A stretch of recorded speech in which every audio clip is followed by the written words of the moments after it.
On July 11th, 2020, at 3 o'clock in the afternoon in Danyang City, the rain fell with increasing intensity. The weather forecast was astonishingly accurate. The city was enduring an unprecedented deluge, rare in decades. Casual strolls among the crowd revealed a chorus of helpless complaints. It's been nearly half a month. The day before yesterday it rained. Yesterday it rained, today it rains, and the upcoming week promises more rain. Heavy rain, in stark contrast to the general populace's desire to evade the downpour. An unusual scene unfolded at the entrance of the South Garden community.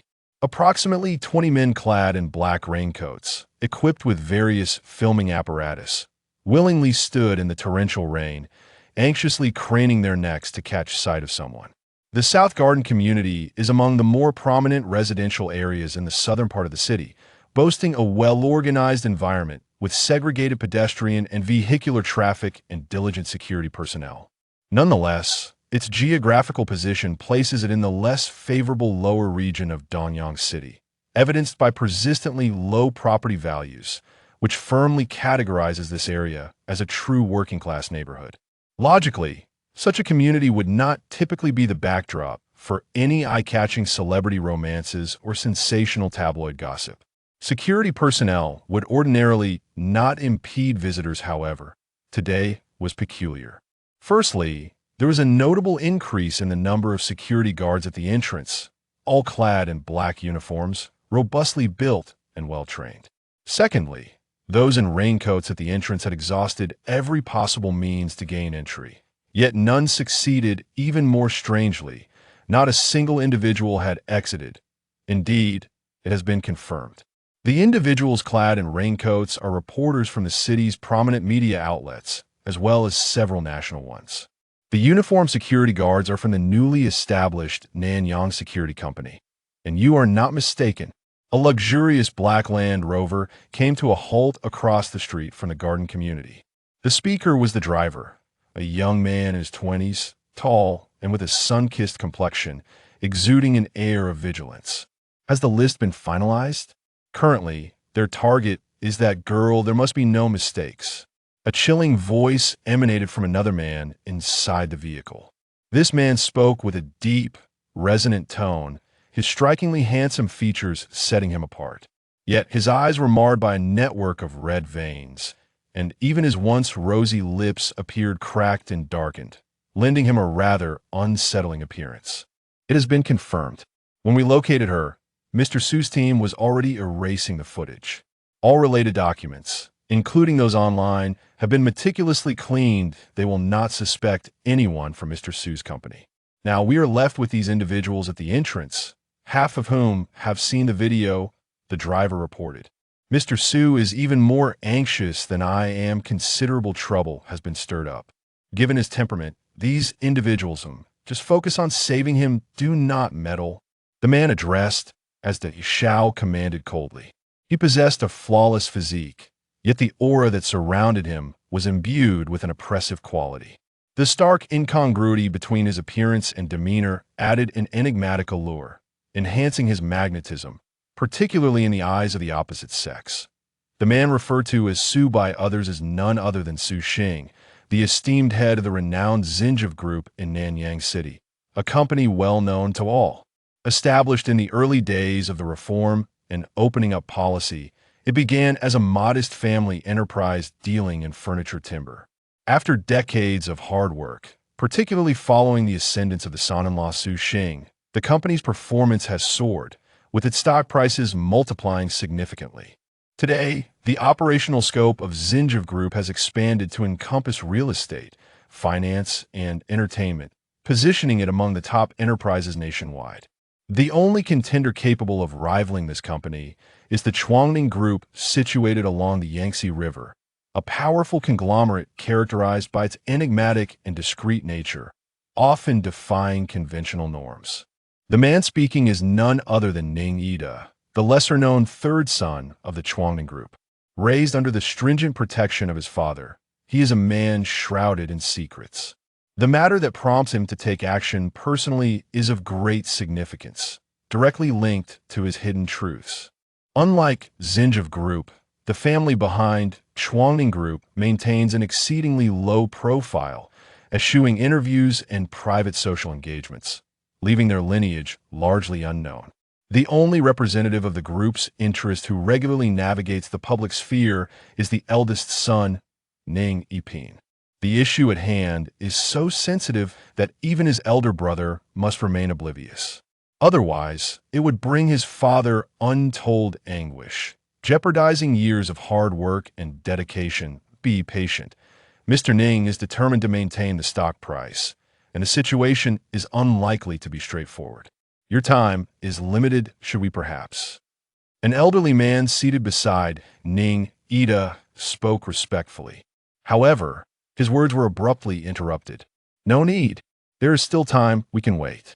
The mantis stalks the cicada, unaware of the oriole behind, so we shall wait. Ning Yid's voice resonated with an unwavering conviction, his gaze fixed intently on the entrance of the community, his expression impassive. Understood. The elder acquiesced without hesitation, and silence enveloped the vehicle. This Land Rover had been meticulously modified, rendering its interior invisible from the outside. To avoid raising suspicion, Ning Ida had instructed the elder to conduct a thorough examination prior to departure, selecting the license plate, model, and color to ensure discretion. Having been by Ning Yid's side since childhood, the elder's attentiveness and meticulousness were the reasons for his continued service. In stark contrast to the quietude and patience within the vehicle, those outside, drenched by the pouring rain, were far less composed, eager for a scoop. As dusk approached, their restlessness grew palpable. "Boss, what should we do? They say the girl is still at home, yet she refuses to come out. Shall we force our way in?" "Yes, boss. We cannot allow anyone else to seize the headline. Her flight is due to depart soon. Has she perhaps already disguised herself to leave?" "Boss, we have tirelessly followed this lead for 3 days. The evidence is irrefutable. If we do not rush in for interview now, once she departs, the front page will surely be out of reach." Amidst the torrential downpour, 5 journalists clad in black raincoats, cradling their cameras, skulked like thieves poised to commit a burglary, engaged in fervent whispers beside a secluded dog hole in the community. They awaited the cue from their leader, a short, stout man with thinning hair. He gazed at the diminutive opening capable of accommodating a single dog and fell into a momentary silence. With a deep sigh, his eyes darted across the faces of his companions before he declared with fervor, "I refuse to believe that this time the headlines will be snatched away by those inexperienced youths. Our team must survive. We cannot afford to lose our secure positions. We must go in." He paused, clearing his throat twice. 3 of us will distract those security guards while the 2 of you take the cameras and force your way in to capture photographs. Regardless of the antics that girl may be up to, we must obtain those images. We must record her. Our chance for redemption hinges on this moment. Do you understand?" "Understood, Chief." "Got it. Rest assured, Chief." Chapter 2. The fire. The crowd gazed at the gaping hole in the wall, as if it were a portal to triumph. Passing through it would unveil a coveted opportunity, one that could transform their lives irrevocably. "Once this task is accomplished, I shall express my heartfelt gratitude to each of you. From now on, we shall share both fortune and adversity as true brothers." The stout man wiped the rain from his face, revealing a determination that was palpable. He bent down with some effort, striving to crawl through the breach in the wall. To comprehend the entirety of this situation, one must trace back to a week prior. Just a few evenings ago, by the moat of Nanyang City, a wounded girl was discovered. This girl had recently suffered from myocardial ischemia, succumbing to a state of shock and unconsciousness. After being rushed to the hospital, a death certificate had been issued. Yet, astonishingly, within a week, she miraculously regained her health, fortuitously escaping the clutches of death, and subsequently resumed her tranquil existence. Information regarding her was elusive. No one knew the identity of her parents or her origins. In essence, she was akin to a blank slate, devoid of any background details, save for the fact that she currently resided with her aunt's family in the Southern Garden District. The heart of Heyong, which had ceased its rhythmic beating, suddenly resumed its cadence, and her vital signs astonishingly began to stabilize. In other words, a lifeless body had inexplicably self-healed without any external intervention. Hyang survived, and within less than a week, all her life signs returned to normal levels. Before the hospital staff could fully comprehend the situation, she swiftly discharged herself, accompanied by her uncle and aunt, disappearing from the sight of the crowd. The astonishing speed of recovery of her severely injured body left everyone dumbfounded. How could her physique regain its health in such a remarkably short span of time? This phenomenon can only be described as an unprecedented miracle, one that incites a fervent quest for truth. The public's eagerness to uncover the reality of Hyang's condition, to unravel the enigma of her recovery, is palpable. In this modern age, attributing her revival to supernatural forces would hardly convince anyone. Thus, locating this girl and unveiling the authentic mystery became a matter of utmost significance. Consequently, the dilapidated hole transformed into a portal akin to the omnipotent Rui door from the beloved tales of Doraemon. However, fate took a cruel turn. Merely 5 minutes after they ventured into the hole, these individuals suddenly fell into unconsciousness, their lives hanging in the balance, for the mantis lies in wait for the cicada. Shortly thereafter, refuse in the Southern Garden community ignited, prompting residents to scream in alarm as they attempted to extinguish the flames. Amidst the chaos, a throng of individuals surged into the community's entrance. At that moment, the skies over Donyang City darkened ominously, with torrential raindrops pounding the ground, drowning out all the disorder and cries. Half an hour later, everyone had exhausted their energy attending to the property damage, leaving no one to concern themselves with Hyang's whereabouts. Just as the crowd grew weary in their efforts, a silver-gray Z-car and a black Benz CV emerged from a shadowy corner of the community, one following closely behind the other. The two vehicles, akin to phantoms shrouded from the light, glided slowly and silently toward the community gate. They navigated cautiously, seemingly apprehensive of colliding with the panicked pedestrians. Within the confines of the community, not a soul paid heed to these two cars, nor did anyone notice as they swiftly accelerated upon exiting the gate, each veering off in opposite directions. Observing the Peugeot make its hasty escape, Ning-yi, who had been waiting in a nearby vehicle, couldn't help but smile. He had been in the car since before the fire erupted, fully aware that the driver of the silver Peugeot was none other than Hyang's so-called uncle, In Yuan. He harbored a secret, one that remained unknown to others, the true identity of Hyang. Hyang's real name was Ji, and the man referred to as uncle, In Yuan, was in fact her biological father. Hyang was merely an alias. Nevertheless, Ning-yi was indifferent to this information. His true concern lay with the object in Ji's possession in the back seat. That object was of paramount importance to him. Quick, chase.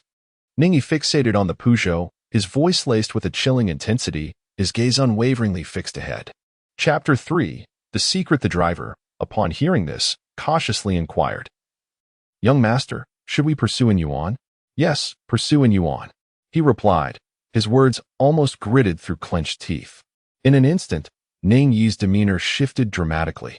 The crimson veins in his eyes consumed the entirety of his dark pupils, rendering his gaze exceptionally fiery. His hands clenched into fists. The fabric of his clothing stretched tightly over his muscles, causing the temperature within the compartment to rise. Calm down, calm down. It's all right, it's all right." An elderly man seated beside him, noticing his distress, gently patted his back, offering soothing words. As Ning-yi's expression began to relax slightly, the old man swiftly produced a delicate little box from within his garments, holding it up to his nose. He continued to pat Ning-yi's back, signaling him to quiet down. Finally, Ning-yi managed to take a deep breath, struggling to close his eyes. When he opened them again, the unusual redness had diminished significantly, and his gaze appeared considerably softer. "How long will the effects last?" Ning-yi asked with great effort after regaining some composure. "At most half an hour. You must give up, and Yuan cannot escape. The master's men will handle it." The elderly man spoke in a pleading tone, his face bearing a look of tender concern. Ning-yi nodded, wearily closing his eyes once more, inhaling deeply. He understood all too well that the confidence of his driver was forged in the crucible of relentless gunfire. He simply had to believe in his ability to succeed. At this moment, even if a torrential downpour were to descend or the mastermind were eager to clear the scene, Yuan's vehicle would undoubtedly not evade capture. What about that debt she owes? The old man hesitated, worry flickering across his face as he continued to gently soothe Ning-Ida's back. Debts must be repaid, and lives must be accounted for. She will have to pay the price, but not today. Ning-Ida suddenly opened his eyes wide, his tone chillingly cold. He had no time today to settle scores.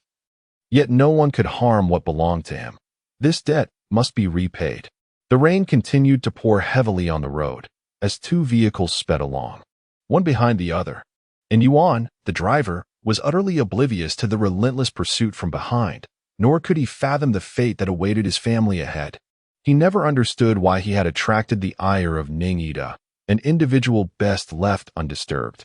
Tragically, he would never have the opportunity to uncover this mystery before his demise.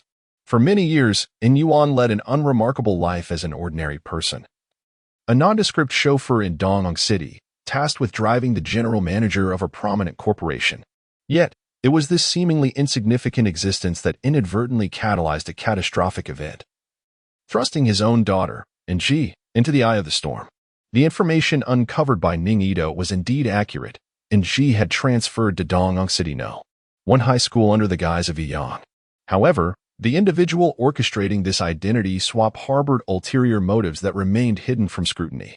Media investigations into Yang revealed her to be an unremarkable student, characterized by her glasses, dark complexion, slight frame, and timid demeanor, qualities that rendered her particularly vulnerable to bullying within the school environment.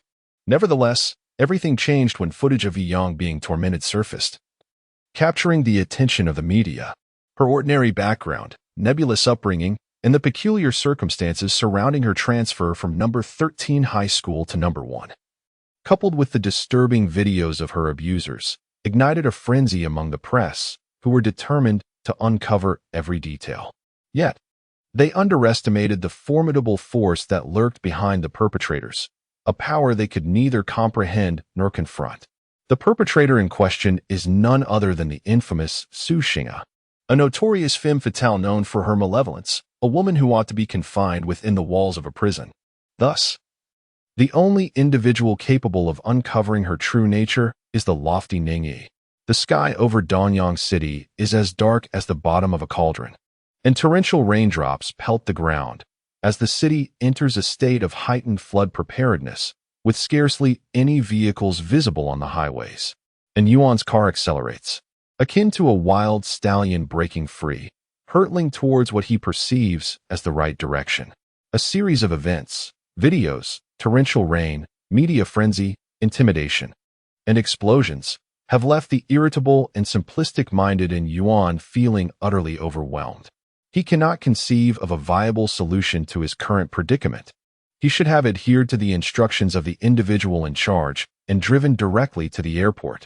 However, moments before the explosion in the community, Su Xing'a called him, insisting on meeting at a highway service area outside the city. She declared over the phone that if her daughter confessed that everything was merely a game and that she had been wronged, she would spare Yuan's family. Otherwise, no matter where Yuan fled with his loved ones, she would pursue them relentlessly. After some contemplation, Yuan surprisingly acquiesced to her demand, even going so far as to don a more presentable outfit. His prominent beer belly and plump limbs were a testament to his lack of self-discipline. Thus, even now, as he donned a crisp black suit and a brand new pair of black-framed glasses, he remained indifferent to the disheveled and greasy mess atop his head. His aspirations in life are solely reflected in his treatment of his family. For many years, he had never sincerely communicated with his family whenever he opened his mouth. It was either to curse or to complain, be it towards his wife or daughter, regardless of the circumstances. At this moment, as Yuan was driving, he was vociferously berating his wife seated beside him. The middle-aged woman in the passenger seat was Ji's mother, a figure characterized by a plump, dark, and sagging face, her chapped lips devoid of even a hint of lip balm. Her unkempt black curls were haphazardly secured at the back of her head with a cheap coffee-colored plastic hairpin, and she donned the most common floral attire seen at street stalls, exuding an air of laziness and resignation. And Yuan's wife was a woman plagued by inner turmoil. She yearned for a husband akin to the protagonists of melodramatic Korean dramas, one who would shower her with meticulous care, boundless affection, and the kind of indulgence one might expect from a loving father, even though she struggled to love herself. The only understanding they shared was a mutual belief that the world owed them something. They placed all their hopes upon Ji, wishing she would alter their fate. When they discovered that their daughter, too, was as mediocre and timid as they were, their pent-up anger and frustration found a legitimate outlet. Chapter 4.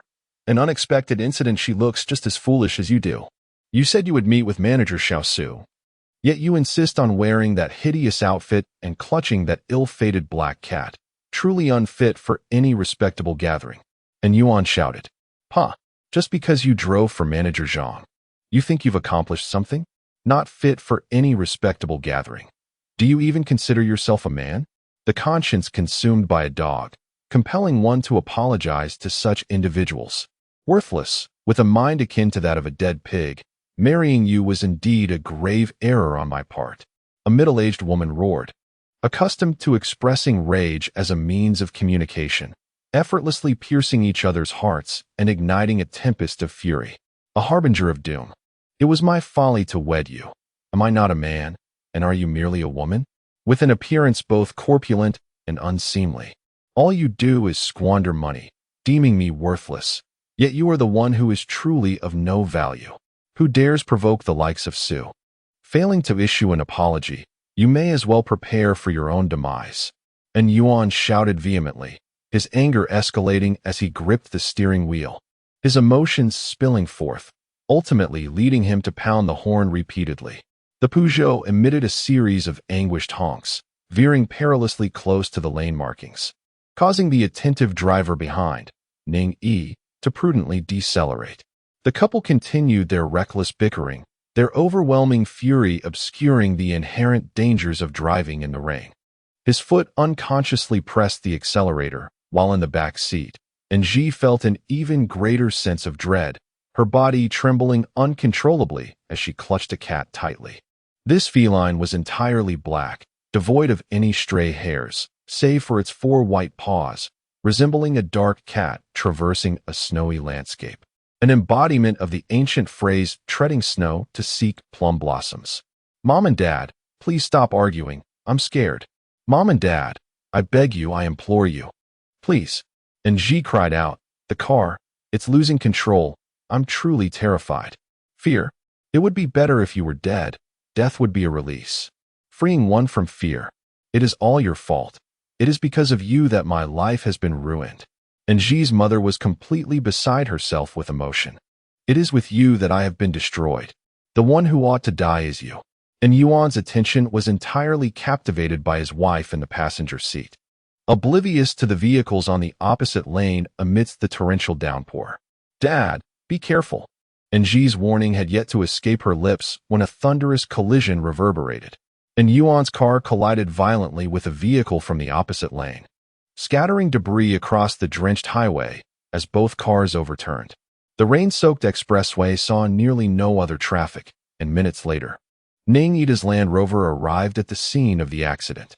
Blood mingled with the rainwater, flowing from the overturned vehicle, painting a gruesome picture.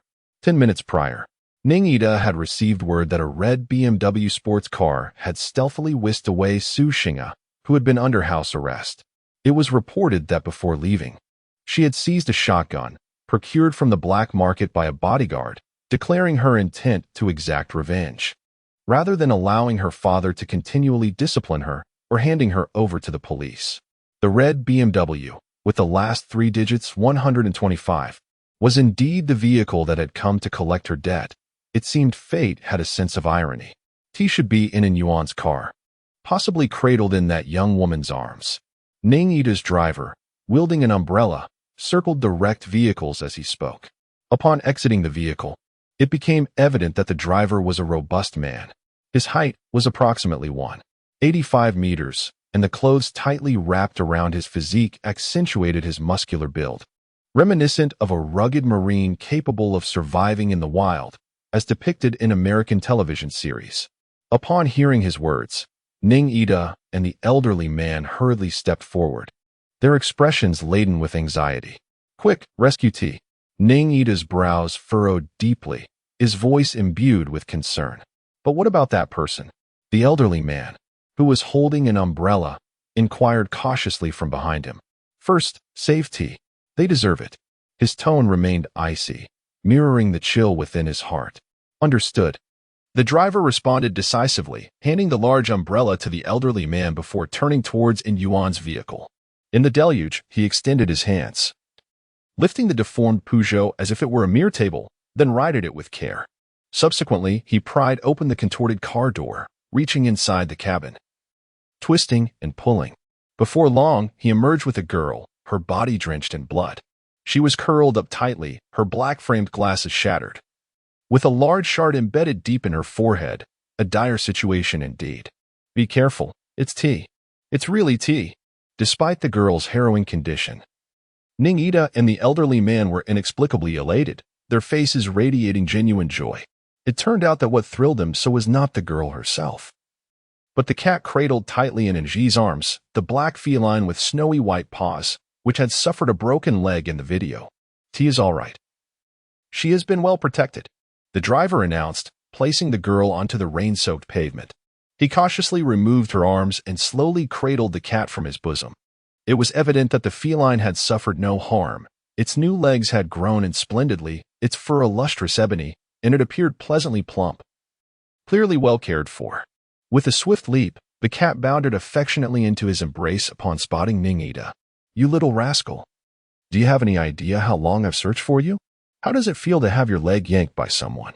If I can't find you again, I shall transform into a monster." Ning Ida held the cat tenderly, his voice taking on an unusually gentle tone, overflowing with affection. What should she do now? Having found something of paramount importance to Ning Ida, both the driver and the elder visibly exhaled in relief. Yet, lingering at the accident scene was not an option. The sight of the frail, unconscious girl stirred a flicker of pity within the elder. She will be fine. It is merely a debt I owe her, and I shall surely repay it." Ning Ida handed the cat to the driver and knelt beside the girl, grasping her hand and closing his eyes. "Don't do this. You've just found it. Your body cannot handle this." The driver attempted to intervene, but was halted by the elder. "Let him be. This girl is far too pitiable. Perhaps forgetting her past would serve her well." The elder's face was etched with sorrow, rendering it difficult to refuse his request. Minutes later, as Ning Ida rose to face the girl, he swayed slightly, prompting the driver to rush forward and support him, realizing he appeared utterly exhausted. "Are you all right?" the driver asked with concern. "Oh, I won't perish. Go, pull that woman out, quickly. I intend to ask her why she broke its leg." Ning Ida's voice returned to its former coldness as he spoke weakly. After the driver assisted him to the old man's side, he hurried to the BMW sports car to find someone. Moments later, he dragged out a severely injured woman. Chapter 5. The Debt of Sorrow Not Good. The Su family has discovered the disappearance of the debt. They are pursuing us. We must leave immediately. The wireless earpiece in the old man's left ear crackled to life with a man's voice, prompting an urgent response. "Quickly, we cannot be seen." The driver, too, exhibited a sense of urgency. "Her leg is the price it owes." Ning Ida glanced at the woman, his expression devoid of emotion, as though he were not jesting. Upon hearing this command, the driver executed it without hesitation, ensuring that Su Xing'a would lose a leg. Under the driver's brutal force, Su Xing'a's unresponsive body convulsed unexpectedly, prompting the driver to disdainfully discard her into the torrential rain, after which the three of them quickly entered the vehicle. Will Ng survive? What about Su Xing'a? The old man pondered aloud. Boring. What is it to you? Just watch and see. Ning Ida consumed a large bag of black liquid, meticulously wiping his mouth and hands with a tissue before gently accepting the black cat from the old man, stroking it tenderly. His voice remained as frigid as ever, however. His gaze directed outside the car reflected a tinge of complexity and bewilderment. The torrential rain in Dongyang City continued to pour, yet from that day forth, The fates of Ji and Su Xing'a were irrevocably altered, along with the destinies of many others. This unforeseen event that would change so many lives began a month and a half prior. A month and a half ago, the illustrious Miss Su Xing'a, known as the tempestuous daughter of the Xinjuan group in Nanyang City, arrived in Dongyang City. Her visit was ostensibly for the purposes of investigation, practical engagement, and learning at the Dongyang branch of the company wherein Yuan is employed. The responsibility of hosting this whirlwind of a young lady fell upon the shoulders of General Manager Zhang and Yuan's direct superior. On the surface, the Xinjuan group publicly proclaimed that Miss Su Xing'a was visiting the Dongyang branch to explore, engage in practical learning, and demonstrate an interest in the enterprise's development, thereby preparing for the group's future expansion. However, in reality, every member of the management team, and even the most ordinary employees, understood that this tempestuous young woman was bound to stir up chaos. Her presence heralded a period of unrest for the Dongyang branch, as there exists no individual capable of rendering the chairman, Su Xing, restless and helpless, save for his youngest daughter, Su Xing'a, who seemed to have been born to extract debts from him. Debt of Sin is not the name of his daughter. Her true name is Su Xing'a. This moniker was bestowed upon her by Su Xing after he had been rendered unconscious multiple times in the conference room due to the antics of his daughter. The nickname spread like wildfire both within and beyond the group, earning silent admiration from many who acknowledged the chairman's perceptive nature. Indeed, her name was Apartment. Consequently, her true name became a matter of indifference. The mother of Debt of Sin is the cherished daughter of the group's former chairman, and it was her family that led Su Xing to become part of the group through marriage. Before her mother fell into the depths of misfortune, she had already brought forth 2 lively boys with Su Xing, each 2 years apart, creating what could be described as a quintessentially perfect family. However, in affluent households, the abundance of resources often translates to a desire for more children, especially as they sought to complete their family with a daughter. Thus, the young heiress chose to continue expanding their brood. Ultimately, her wish was fulfilled with the arrival of a girl, bringing immense joy to the family.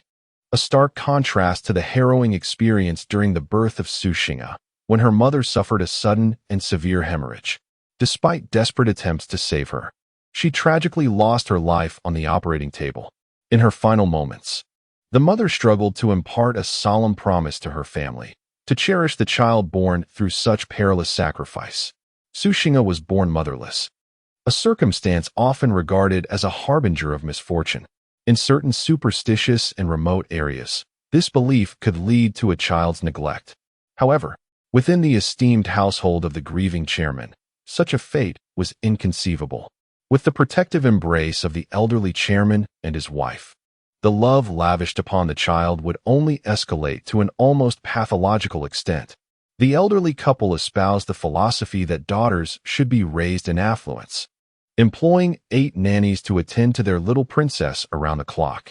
They could not bear to see Su Xing'a in distress, let alone allow anyone to provoke her tears. Within the household, no one dared to challenge her, and the adults were compelled to indulge her whims at every turn.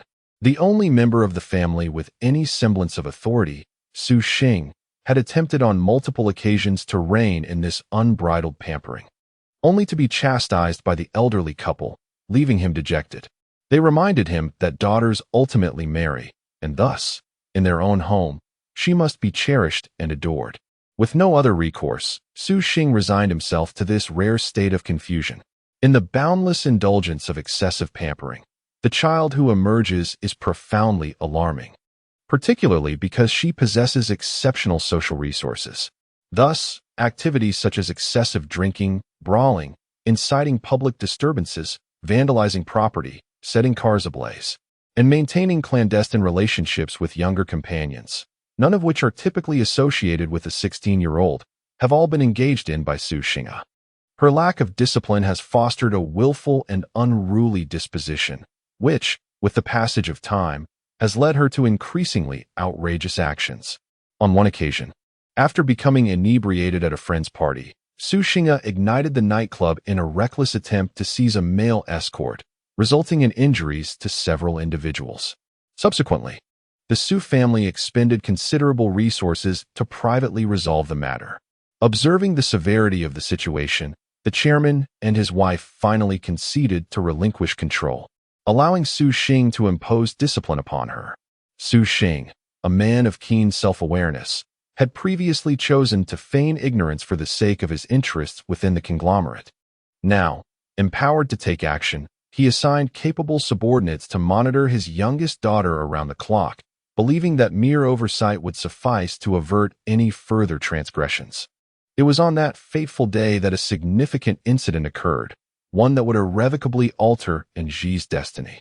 For many subsequent years, her fate, along with that of Ning Yi, would remain inextricably linked to the Su family. Consequently, the Su family, including the astute Su Xing, would find themselves inexorably ensnared in an endless abyss of karmic retribution due to this event. On the day of the incident, the long-restrained Su Xing'a had descended into the depths of despair. With no means to escape her father's vigilant oversight, she resorted to venting her frustrations on social media, while dutifully attending classes. However, the circle of dubious friends she had cultivated were not to be underestimated. Chapter 6.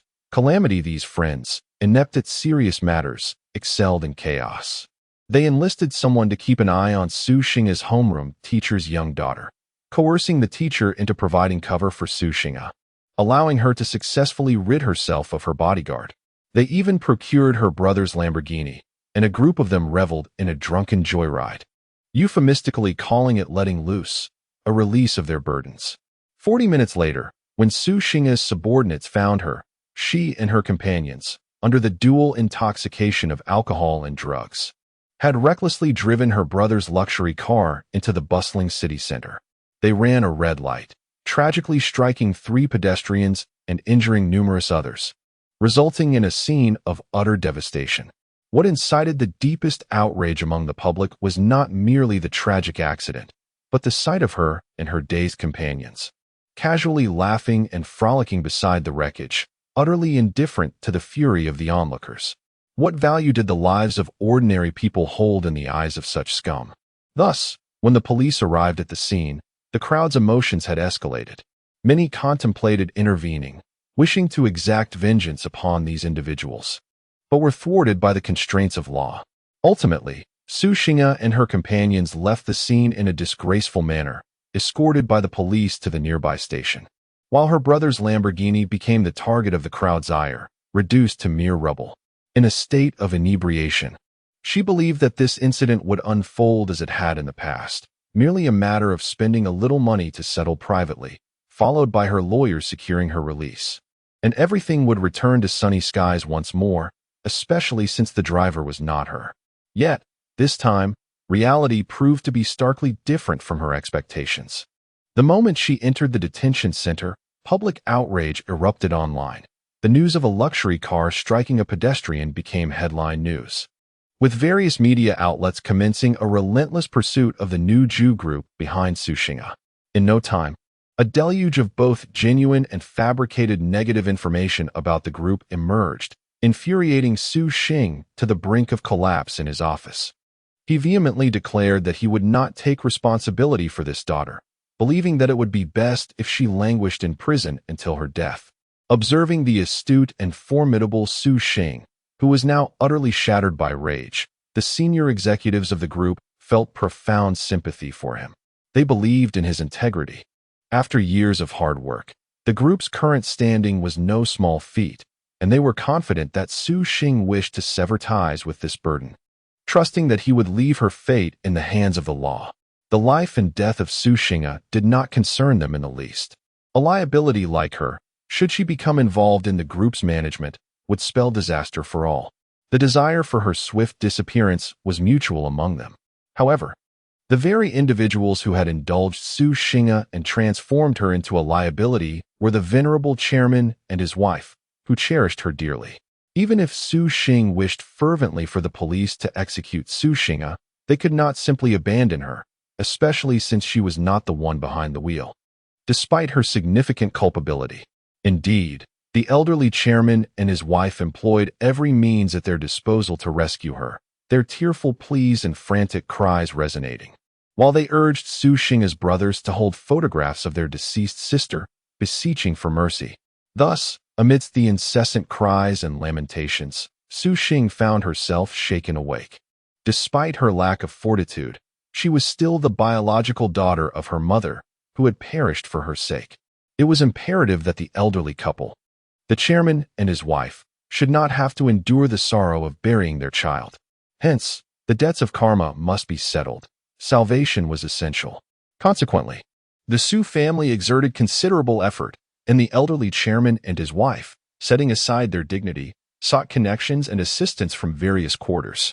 The police retrieved surveillance footage, revealing that her friend was the driver. Su Xing, feigning illness, successfully secured bail. However, following this incident, Su Xing resolutely determined to confine her, leading to the scene of Su Xing's arrival in Danyang City.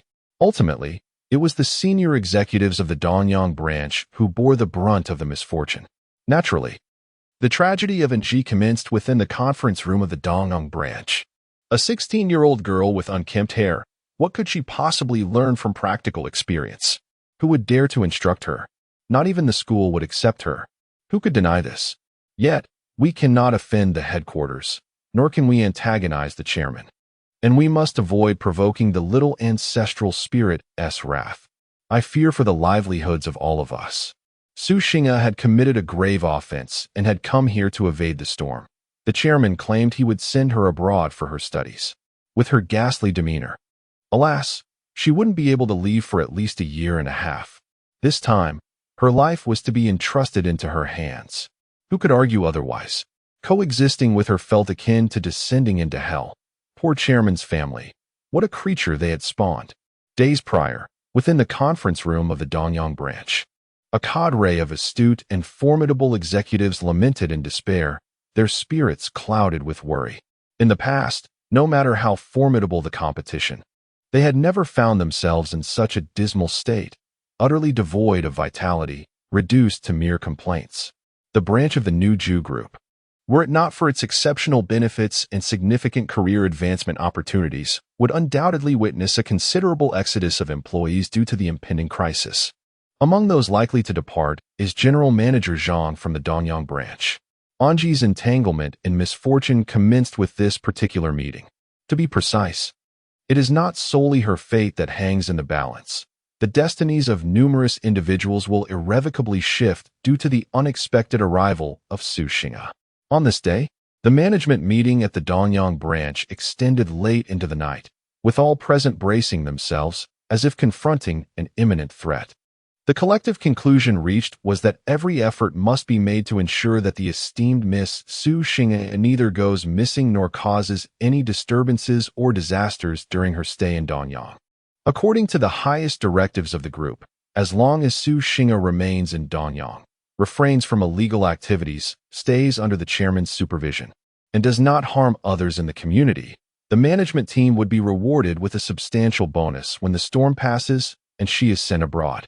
With the allure of financial gain, no one could resist the temptation of such a reward. Hence, despite their trepidation, the team reluctantly expressed their consent, vowing to diligently implement the decisions made in the meeting. In truth, however, none possessed the confidence or courage to believe they could succeed, including General Manager Zhang, the head of the branch. After the meeting adjourned, the weary Zhang summoned every ounce of courage and trepidation to visit the villa area of the branch, where Su Xing was under house arrest. To his surprise, she showed him no respect. Upon their encounter, she unleashed a torrent of insults and threatened him, declaring that if her days ahead were to be dull and unhappy, he would face the consequences. Emerging from the shackles of a burdensome debt, the once proud and self-assured General Manager Zhang appeared as wilted as a frostbitten eggplant. Seated in his vehicle, he chain-smoked furiously, his sighs echoing with despair. As his dedicated chauffeur, and Yuan was not privy to the high-level meetings, yet as the driver of a superior, he was not lacking in the latest whispers of gossip. Having been informed of the day's calamities, observing the dismal state of his superior, and Yuan's mind began to stir with a bold notion. Stealthily, he retrieved his phone, navigated to a particular page, and politely extended it to General Manager Zhang. Chapter 7. a scheme in a tone of subservience, and Yuan ventured, General Manager. Do take a look at this. I have conceived a splendid idea that is certain to delight Su Xing'a. No, it will undoubtedly bring joy to little Su. Typically. And Yuan was not one to wear a smile. His expression often bore the weight of profound grievances. Yet now, before General Manager Zhang, a sycophantic grin plastered his face. Oh, you have a suggestion? Is it your own? General Manager Zhang, visibly taken aback, regarded in Yuan with unabashed disdain and made no move to accept the phone. With renewed fervor, and Yuan proffered the device, still humbly insisting, General Manager, it's my own idea. Please, just take a moment to look at it. I assure you, I am not speaking idly. In the eyes of many, and Yuan was perceived as a hot-headed simpleton. His position as General Manager Zhang's personal driver attributed to the favor of Zhang's wife. He is a distant relative of Manager Zhang's wife, and due to the significant economic disparity between their families, they have rarely interacted.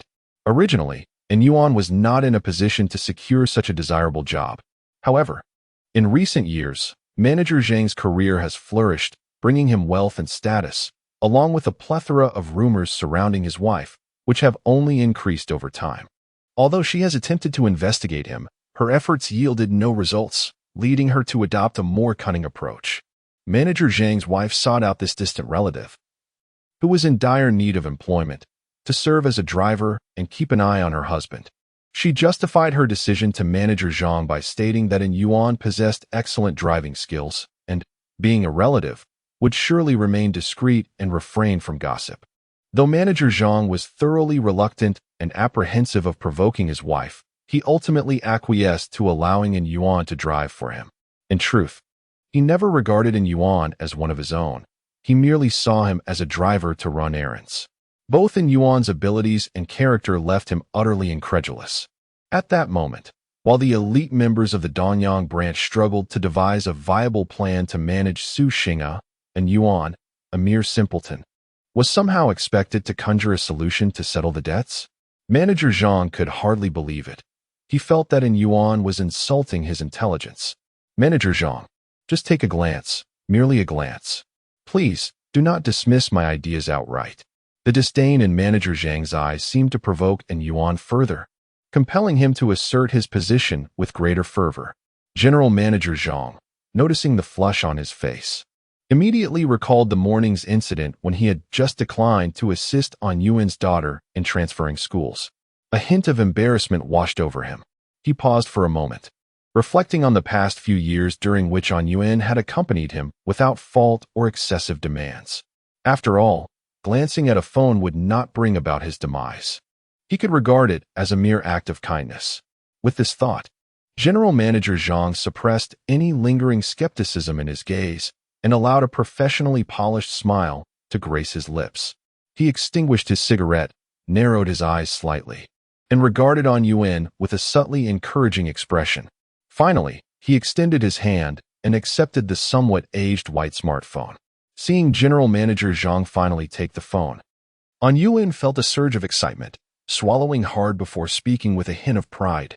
General, take a look at this. Do you see how it works?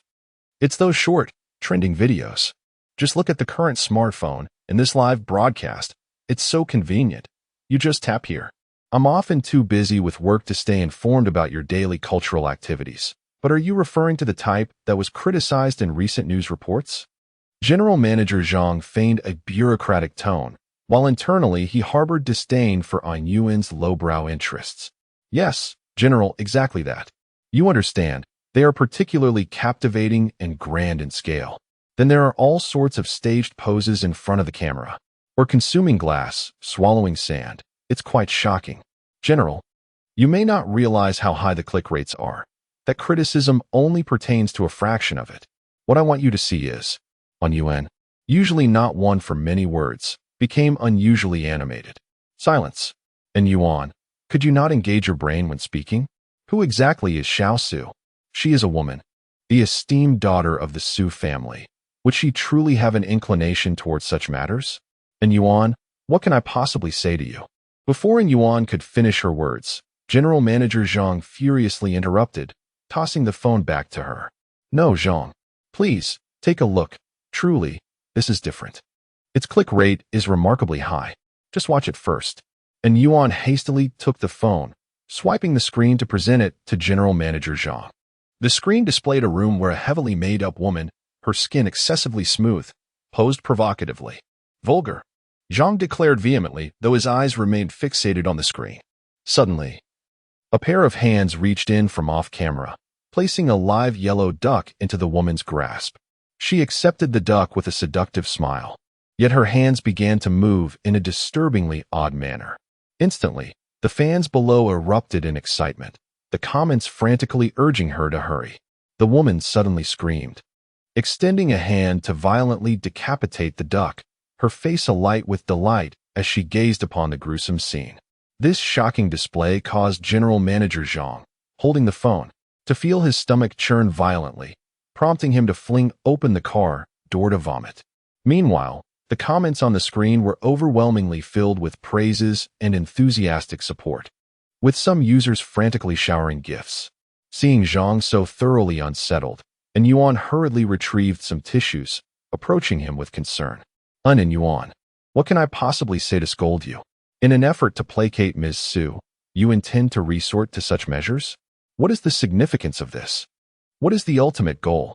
Manager Zhang spoke with a hint of disdain.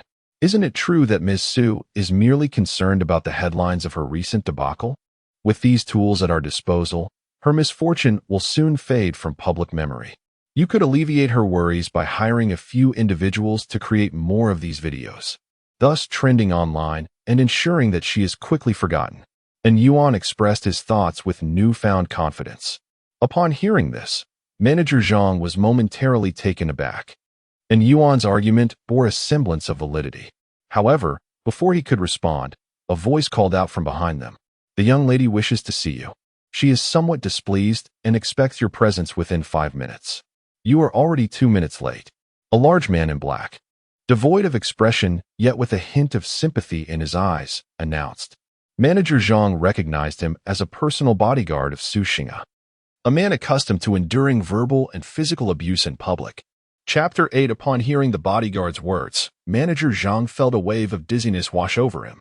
Ignoring the mess at the corner of his mouth, he hastily allowed Yuan to support him as they hurried towards Ms. Su's residence.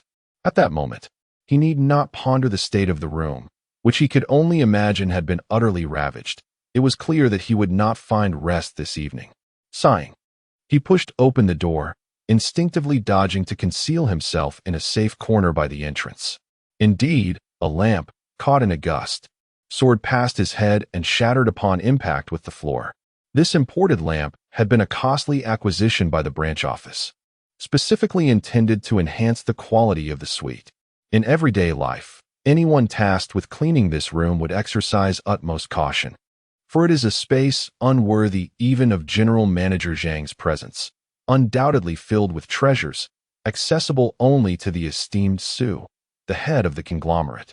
However, upon her arrival at the branch, Su Xing'a disregarded all hierarchical norms and promptly moved into the suite, carelessly damaging its contents. General Manager Zhang's heart ached at the thought of such wanton destruction. Yet, Su Xing'a perceived everything as her rightful due. Upon noticing General Manager Zhang avoiding the lamp, her displeasure ignited into a furious blaze. Tilting her head and glaring with her almond-shaped eyes, she pursed her thin lips and venomously spat. Old Zhang, come here. Let me see. How are you still alive? Trembling in fear, General Manager Zhang approached her, but before he could steady himself, Su Xing'a struck him twice resoundingly across the face and splashed a steaming liquid into his mouth. Ha ha, taste my urine, isn't it delightful? She laughed maniacally, her heavily made-up visage appearing disturbingly deranged. In an instant, a crimson imprint appeared on General Manager Zhang's plump, pale face, his once pampered skin now swelling with redness. A 16-year-old girl bullying an elder so brazenly in front of others would infuriate anyone. How much more so for General Manager Zhang, a figure of considerable influence in Donyang City. The hatred brewing within him was beyond words. Had it not been for the watchful bodyguards surrounding him, he might have choked Su Xing'a to death. Confronted with the sight of General Manager Zhang driven to madness, Su Xing'a remained utterly indifferent. Her innate talent lay in driving others to the brink of insanity, particularly those who were otherwise composed. She gazed at him, her face alight with a triumphant grin, laughing with unrestrained arrogance. Once her amusement had sufficiently subsided, she turned, slipping into a pair of sleek black stiletto RV shoes, sashaying onto the bedspread behind her. The backdrop was a delicate beige silk coverlet, upon which Su Xing'a stomped mercilessly, her sharp heels tearing the opulent fabric to shreds. "Madman! This is a lunatic!" General Manager Zhang silently screamed within, feeling as though he might explode with rage, an overwhelming desire to retaliate simmering beneath the surface. He glanced at the large clock in the room, his mind gradually cooling. In 5 years, he would be able to retire. For the sake of a bountiful pension and benefits, he could not afford to leave Xinju Group in a huff. He had to swallow this indignation. Yet, he was resolute in his quest for vengeance, absolutely determined. Observing the frenzied Su Xing'a, a sudden idea struck him: trending topics. Public attention. He could leverage certain individuals to ensure this madwoman vanished from existence forever, a boon for all involved.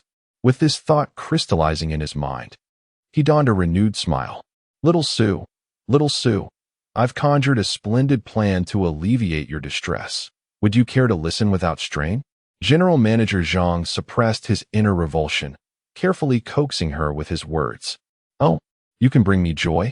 Su Xing'a halted her steps, hands on her hips, challenging him with a raised brow.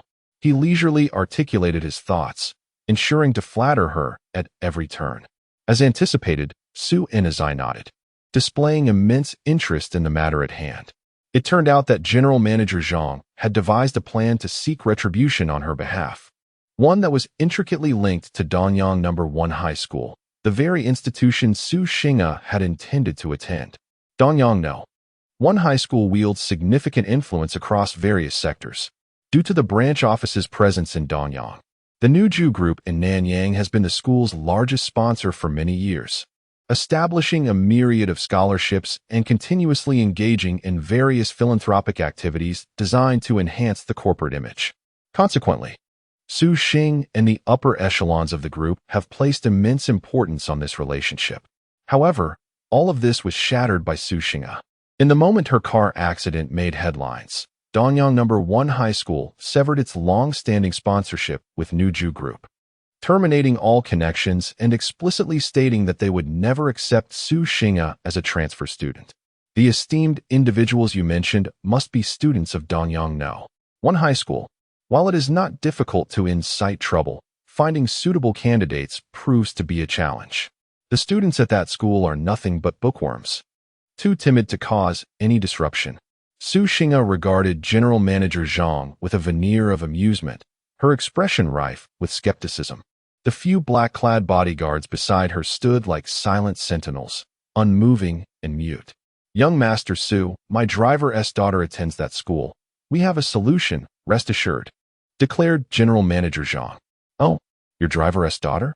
Su Xing'a regarded him with a hint of doubt. "And Yuan, coming quickly." General Manager Zhang turned and walked back, opening the door to summon En Yuan from the corridor. "En Yuan, is your daughter studying at Danyang No. 1 Middle School? I've heard she is often bullied," he inquired, casting a curious glance at En Yuan, his tone oddly tinged. Yes, you are correct. She is constantly tormented by other children, Mr. Su." "Indeed, that is true." En Yuan hastily responded, his words tumbling out as he suddenly grasped the situation. He realized that his morning plea to General Zhang for his daughter's transfer had been successful. As for the potential repercussions his family might face, En Yuan's simplistic mind couldn't fathom, nor did he wish to contemplate the complications. He was simply relieved that the transfer was feasible.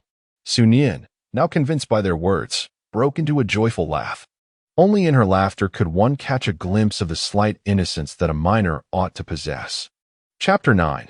Borrowing life as long as it brings me joy and allows me to vent my frustrations, I care not who she is. Let me be clear. If the matter is not handled to my satisfaction, you and your family shall simply vanish.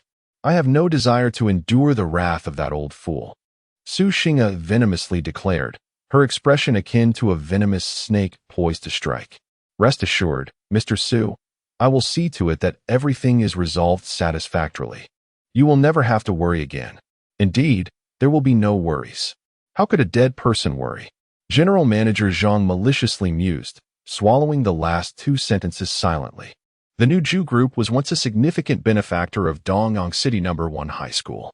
In Yuan, who served as the personal driver of General Manager Zhang, desperately implored him to assist in transferring his child to the esteemed institution, with hopes of securing a promising future, one that diverged from the paths of his parents. However, without a moment's hesitation, General Manager Zhang dismissed his request. Curiously, he later acquiesced, not only agreeing but also making numerous promises to In Yuan, who, in his naivety, was elated by the unexpected turn of events.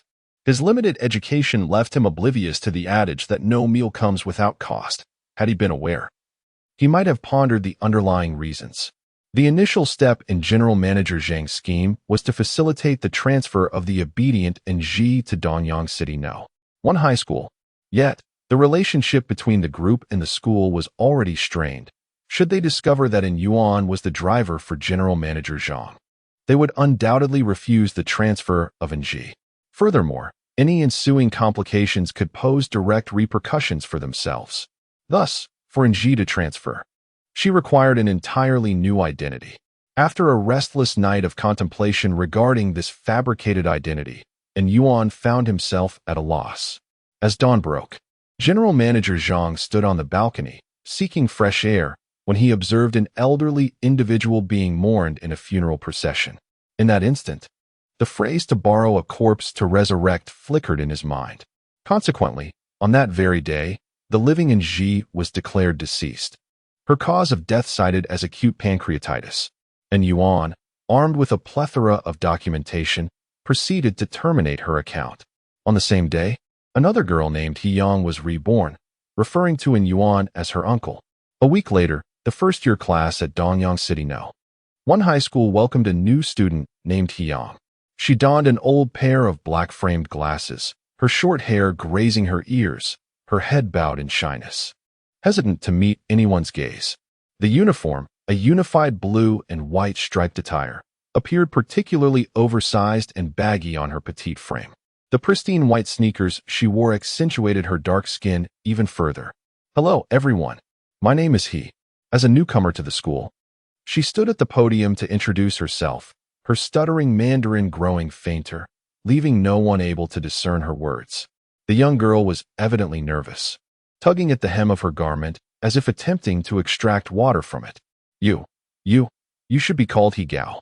Go down, hurry down. Don't delay our class." A disruptive voice from a boy interrupted her introduction, provoking an uproar of laughter from the class, even prompting the teacher to chuckle. The girl lowered her head even further, seemingly wishing to disappear into her chest.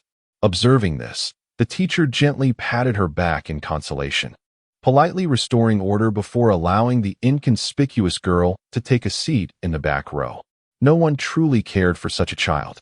Those who gained admission to Dongyang City No. 1 High School were invariably top achievers, typically confident, if not somewhat arrogant. Such children were exuberant, full of laughter and mischief. Their speech unhesitant, so unlike this girl. Everything she exhibited served to confirm one truth. She did not belong here, and this place would not welcome her. This outcome was precisely what General Manager Zhang desired. The young couple, having experienced a lifetime of unfulfilled ambitions, pinned all their hopes on their child. Despite their awareness that Nji's character and abilities were ill-suited for No. 1 High School, they remained full of hope. In their hearts, gaining admission to this institution would herald a transformative change in Nji's destiny, a change they believed to be profoundly positive. Thus, Nji's thoughts hold little significance. What truly matters is her compliance and her willingness to heed the words of General Manager Zhang and her teachers. Seated in the last row, Nji finds herself without a deskmate, her desk a makeshift addition, much like herself. Upon settling into her seat, she abruptly realizes that the sunlight streaming through the window eludes her. Her desk is enveloped in shadows and the estrangement of her peers. Naturally reticent and ill at ease in social interactions, the incessant quarrels between her parents have instilled within her a profound sense of timidity and apprehension towards others. She yearns for a tranquil existence, yet is perpetually besieged by unwelcome malice. On her very first day at her new school, long before dismissal, the reasons behind He Yang's transfer to the first high school became the focal point of her classmates' discussions, thrusting her into the limelight. The rumors, rife with various speculations, inevitably sparked a plethora of schadenfreude and embellishments. In the face of such scrutiny, she instinctively retreats into silence, akin to an ostrich, overwhelmed by fear. It was concluded by some that she was deliberately seeking attention, a notion that found its believers. This assertion originated from a senior in the high school division, who, prior to Su Xing's arrival, had remained unbothered. With lackluster grades yet striking beauty, she mingled with a crowd of disenchanted students, accustomed to being the center of attention and enjoying the finest of things, including the admiration of certain male icons in the high school. This senior was precisely the person designated by General Manager Zhang to harbor disdain for the newly transferred He Yang. General Manager Zhang, a seasoned veteran in the marketplace, effortlessly deciphered the thoughts of his senior sister. He discreetly bribed a few individuals to spread rumors, claiming that a certain male deity was thwarting others from speaking ill of He Yang. He even went so far as to place a photograph of He Yang in the male deity's backpack, ensuring that the senior sister would notice. Zhang's actions were not without reason. He had conducted an investigation into the male deity and uncovered secrets unknown to others. The second step involved inciting the senior sister's ire towards He Yang, while the third step necessitated the active cooperation of Su Xing. As anticipated, the darker aspects of human nature are easily ignited by jealousy and anger. The senior sister's disdain for He Yang was gradually magnified over trivial matters, culminating in an eruption 10 days later. Adjusting her misaligned glasses, she realized with dismay that tears had blurred her vision, much like her obscured future. And Ji felt a profound sorrow as she curled up in the darkness, weeping until an adult approached to inquire about her distress, prompting her to cease her tears. She rose unsteadily, limping towards home. A faint, pitiful meow echoed from the corner of the alley, drawing Ji's attention. Chapter 10. The kitten. She staggered towards the wall across the street, and under the bright streetlight, she discovered a small black kitten, its tail caught in the iron wire fence atop the wall. The kitten's body bore wounds, with blood that had begun to congeal, presenting a heart-wrenching sight. Ji had always harbored a fondness for cats since childhood, yet her parents detested them, forbidding her from keeping one at home. Even the mere act of petting the neighbor's plump cat would elicit their discontent. At this moment, a sorrowful Anji spotted an injured kitten, and in an instant, her own troubles faded away. She carefully stepped onto a few bricks, gingerly pulling the kitten's injured tail free from the barbed wire. The kitten seemed to have been caught on the wall for quite some time, its frail body indicating a long absence of nourishment. Anji cradled it in her arms and settled beneath a street lamp, placing the fragile creature on her lap and gently caressing it. The kitten languidly extended its tongue to lick her, showing no signs of resistance. Its entire body was a deep black, devoid of any stray hairs, soft and smooth to the touch. Under the glow of the street lamp, its eyes shimmered with a warm copper hue, as if imbued with the colors of dusk, bringing comfort to Anji's heart. "Do you, too, have nowhere to go? Where are your parents?" she asked tenderly. Anji's parents had notoriously volatile tempers, known throughout the neighborhood for their incessant quarrels.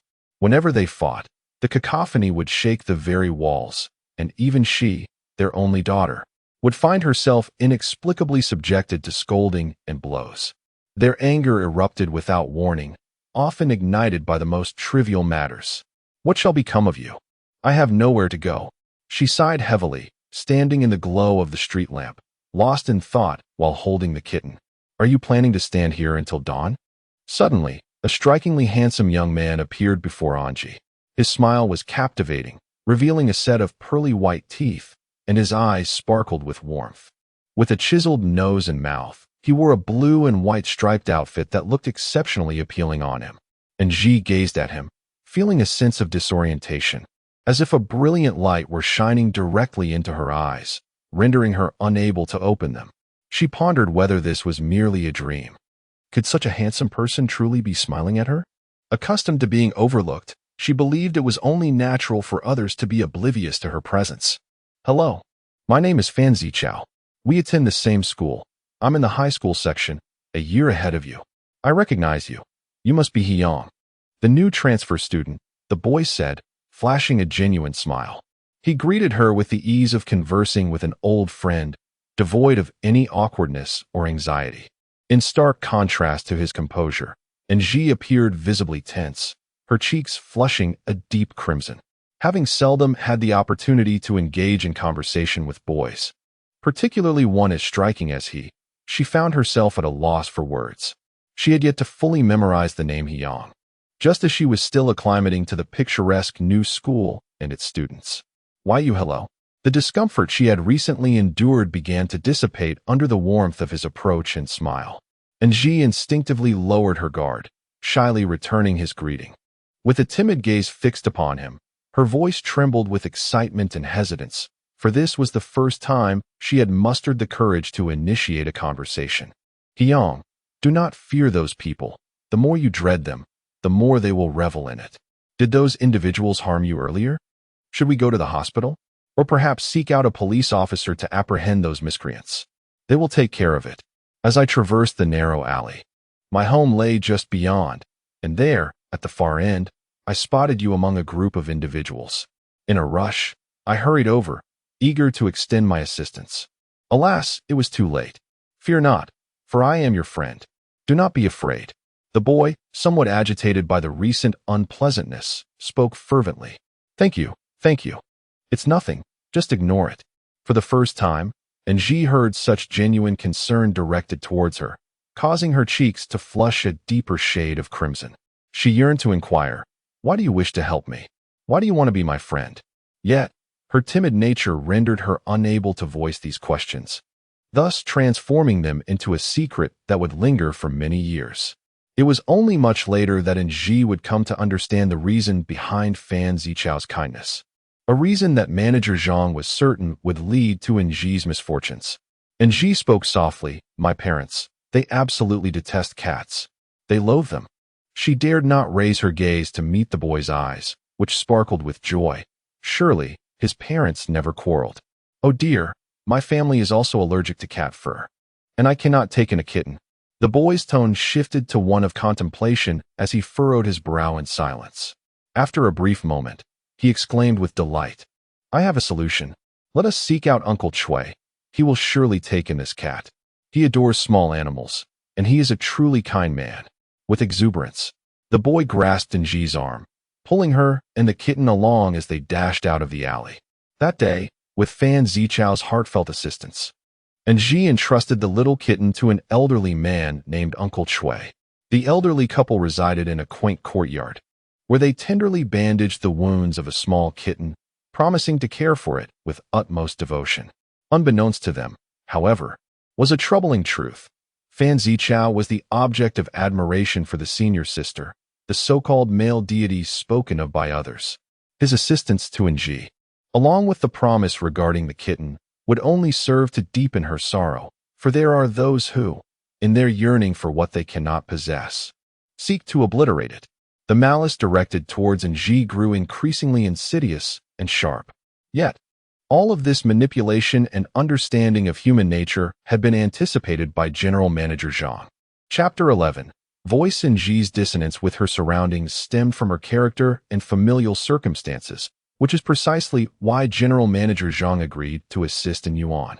Timid, conflict-averse, socially isolated, and devoid of friends, who would genuinely care about her every action. A few days later, General Manager Zhang formally presented a miniature recording device to Ji. On that day, he visited the Yuan household once more and video-called Ji, knowing she had endured another beating. What are you screaming about? Is it so easy? Look at her lifeless expression. Isn't it a reflection of you, her father? I told you before, she certainly won't, nor dares, and simply cannot. She is as useless as you, completely worthless, just a bunch of failures. and Ji's mother stormed out of the kitchen, wielding a grease-stained spatula, shouting at both in Yuan and in Ji. In this household, maintaining a calm dialogue among one another proved to be an endeavor more daunting than scaling the heavens. The adults' irascibility, volatility, and melancholy invariably bestow upon Anji a profound sense of fear and guilt. Countless times, she perceives herself as the catalyst for transforming their home into a battlefield. Anji even harbors a belief that perhaps her mother is correct. Without her presence, all this unhappiness would cease to exist. You're so capable. You know everything. The irritable in Yuan, upon hearing his wife's outburst, instinctively erupts in fury. He disregards Anji, who stands nearby with tears streaming down her face, and shifts into a mode of aggression, raising his voice an octave higher as he shouts. Behind them, General Manager Zhang can no longer tolerate the scene and bellows, "Silence!" Unable to bear the needless strife within this family. He patiently waits for Yuan and the others to quiet down. Internally, he holds this family in contempt, inept, cowardly, irritable, and meandering through life. This, indeed, seems to encapsulate their essence. Thus, Anji, as a choice, is undeniably the right one. Speak, General Manager Zhang demands, his face darkened with displeasure. His expression is so severe that even in Yuan, standing beside him, appears somewhat intimidated. Anji harbors a deep fear of her parents' quarrels, but an even greater dread of the elderly man in black standing before her. On that fateful day, he proclaimed that if things did not improve, he would expel her and her family from the house, ensuring they would never return. This home, filled with discord, is still a home, and Anji does not wish to end up like that cat, without even a place to sleep at night. Deep within her heart, Ji was utterly reluctant to acquiesce to the request. Though those individuals were exceedingly detestable, she still found herself unwilling to comply. If given the choice, she would much prefer to forget, to seek refuge in a secluded place where she would no longer behold anyone. Yet, this world offers no such alternatives. Oh, how teachable the young can be. General Manager Zhang, having secured what he sought, departed from Ji's home with a smile, accompanied by his entourage. Her parents, too, wore expressions of delight, seemingly oblivious to Ji's profound sorrow. Days passed, and the unruly Su Xing'a seamlessly enrolled in Danyang City No. 1 High School, becoming classmates with Fan Zichao and forging an instant bond with a senior sister. 2 days later, while attending class, Ji found herself particularly unsettled. At last, when school was dismissed, she hurried to the home of Mr. Chui with Fan Zichao to see the cat. Standing at the threshold, they discovered Mr. Chui anxiously pacing back and forth. "Mr. Chui, what troubles you? Where's the cat?" Fan Zichao inquired with concern. With a countenance full of regret, Mr. Chui replied, "A girl just came by asking for directions, and in the blink of an eye, the cat vanished." Upon hearing this, Fan Zichao's expression darkened considerably. "Mr. Chui, which way did she go?" Suddenly, he recalled Su Xing's earlier remark about her fondness for cats. How infuriating. She headed towards the moat. Mr. Chui pointed to the other side of the alley, and he grasped Ji's hand, urging her to run in that direction. Their time spent together had fostered a deep trust between Ji and this friend. Although she yearned to confide in him about the voice she had heard, she found herself at a loss for words. Today, Anji discovered that her cat was missing, which intensified her panic and rendered her increasingly reluctant to speak. She instinctively felt that if others were to learn of her actions, they would surely be enraged and would no longer wish to associate with her. "Anji, look over there. There by the river," Fan Zichao exclaimed, his brow furrowed as he pointed towards a group of individuals near the water. "No, don't go over there. I'm scared. I've done something terrible. They want to let it go." Anji trembled involuntarily as she gazed at the figures in the distance. "Do not be afraid. It is not yet dark. I will protect you. If we don't hurry, the cat will be thrown into the river. Besides, Hyong, what wrong could you possibly have done?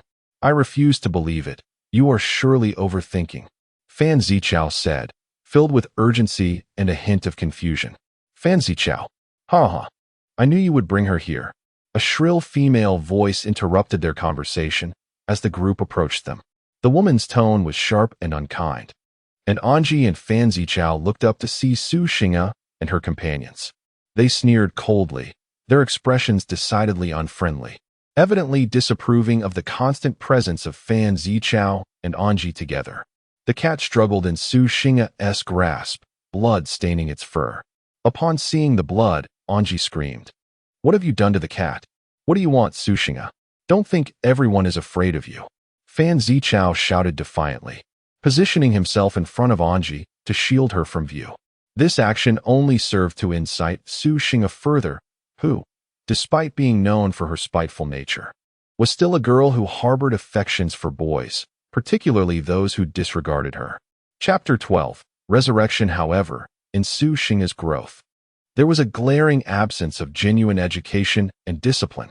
She was incapable of expressing affection and even less adept at controlling her emotions. Fan Zichao's indifference to her affection had rendered her feelings unbearable, and now, confronted with this situation, her mind was consumed with thoughts of how to unleash her pent-up fury. Deep down, she firmly believed in the words of her senior sister. She was a creature accustomed to feigning pity to garner sympathy. Who did she think she was? Did she truly require protection? It was all an act. The voices of the few girls conversing were directed towards a man behind them, a middle-aged uncle who could easily be her father. Earlier that afternoon, this uncle had approached them, delivering a stern lecture, declaring that she was nothing short of a complete nuisance. Su Xing'e curled her thin lips into a smirk, narrowing her heavily made-up eyes as she provocatively spoke. "What did you just say? You're lying." At this, Fan Zichao was taken aback. What uncle? What was the relationship behind her? With her ghastly demeanor, she still dared to complain? How utterly despicable. If we were to face punishment, she should not expect to escape unscathed. How underestimated she was.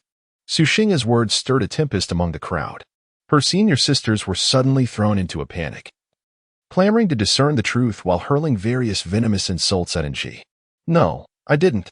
You have to believe me. Please, don't do this."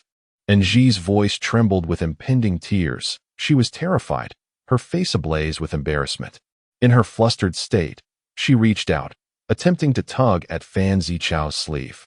In a fit of rage, she had hurled the cat to the ground, causing the injured creature to arch its back and bristle its fur defensively.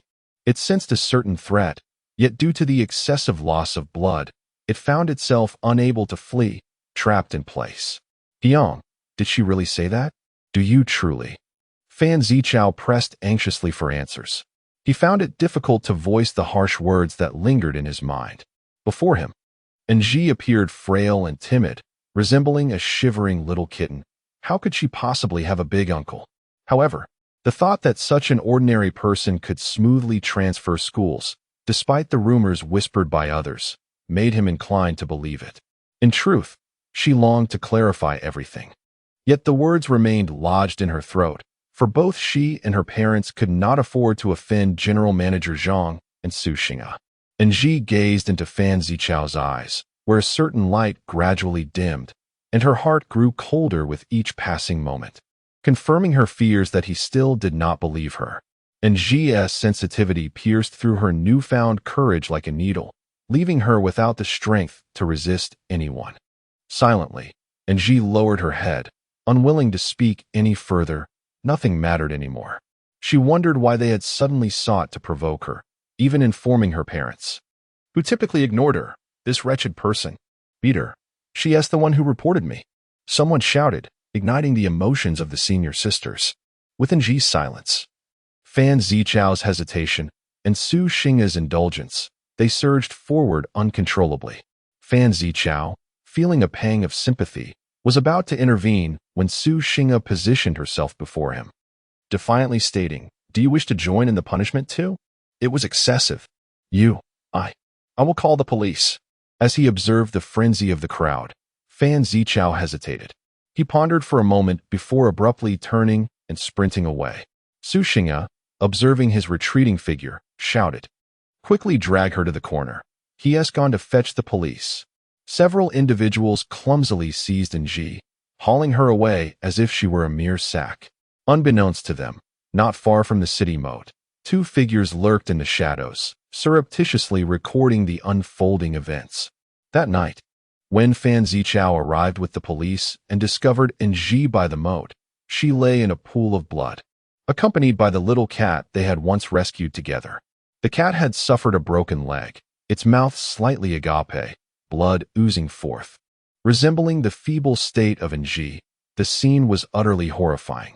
Confronted with such a gruesome tableau for the first time, Fan Zichao could not suppress his nausea. Subsequently, an ambulance arrived, and Ng's parents rushed to the scene. Both she and the cat were transported to the hospital. However, the doctor who attempted to revive them at the scene had declared that neither Ng nor the cat would survive. Yet, that very night, an inexplicable occurrence transpired. She, nearly devoid of pulse and heartbeat, along with the little cat, miraculously regained consciousness in the hospital. Simultaneously, an email concerning Ng and the cat was disseminated to the media.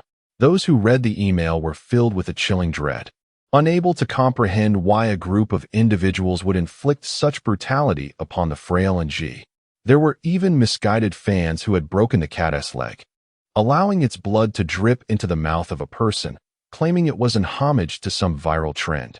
Could there truly exist such foolishness and cruelty in the world? Equally perplexed was Su Xing'a. She, too, could not comprehend how her self-proclaimed clever incitement and the brutality of imitation found their way to the media. This ultimately provoked her father to the brink of nearly beating her to death, deepening her resentment towards the family. Thus, all these events culminated in the initial scene involving Ng and Su Xing'a. The media was eager to uncover the truth. The situation was far from over.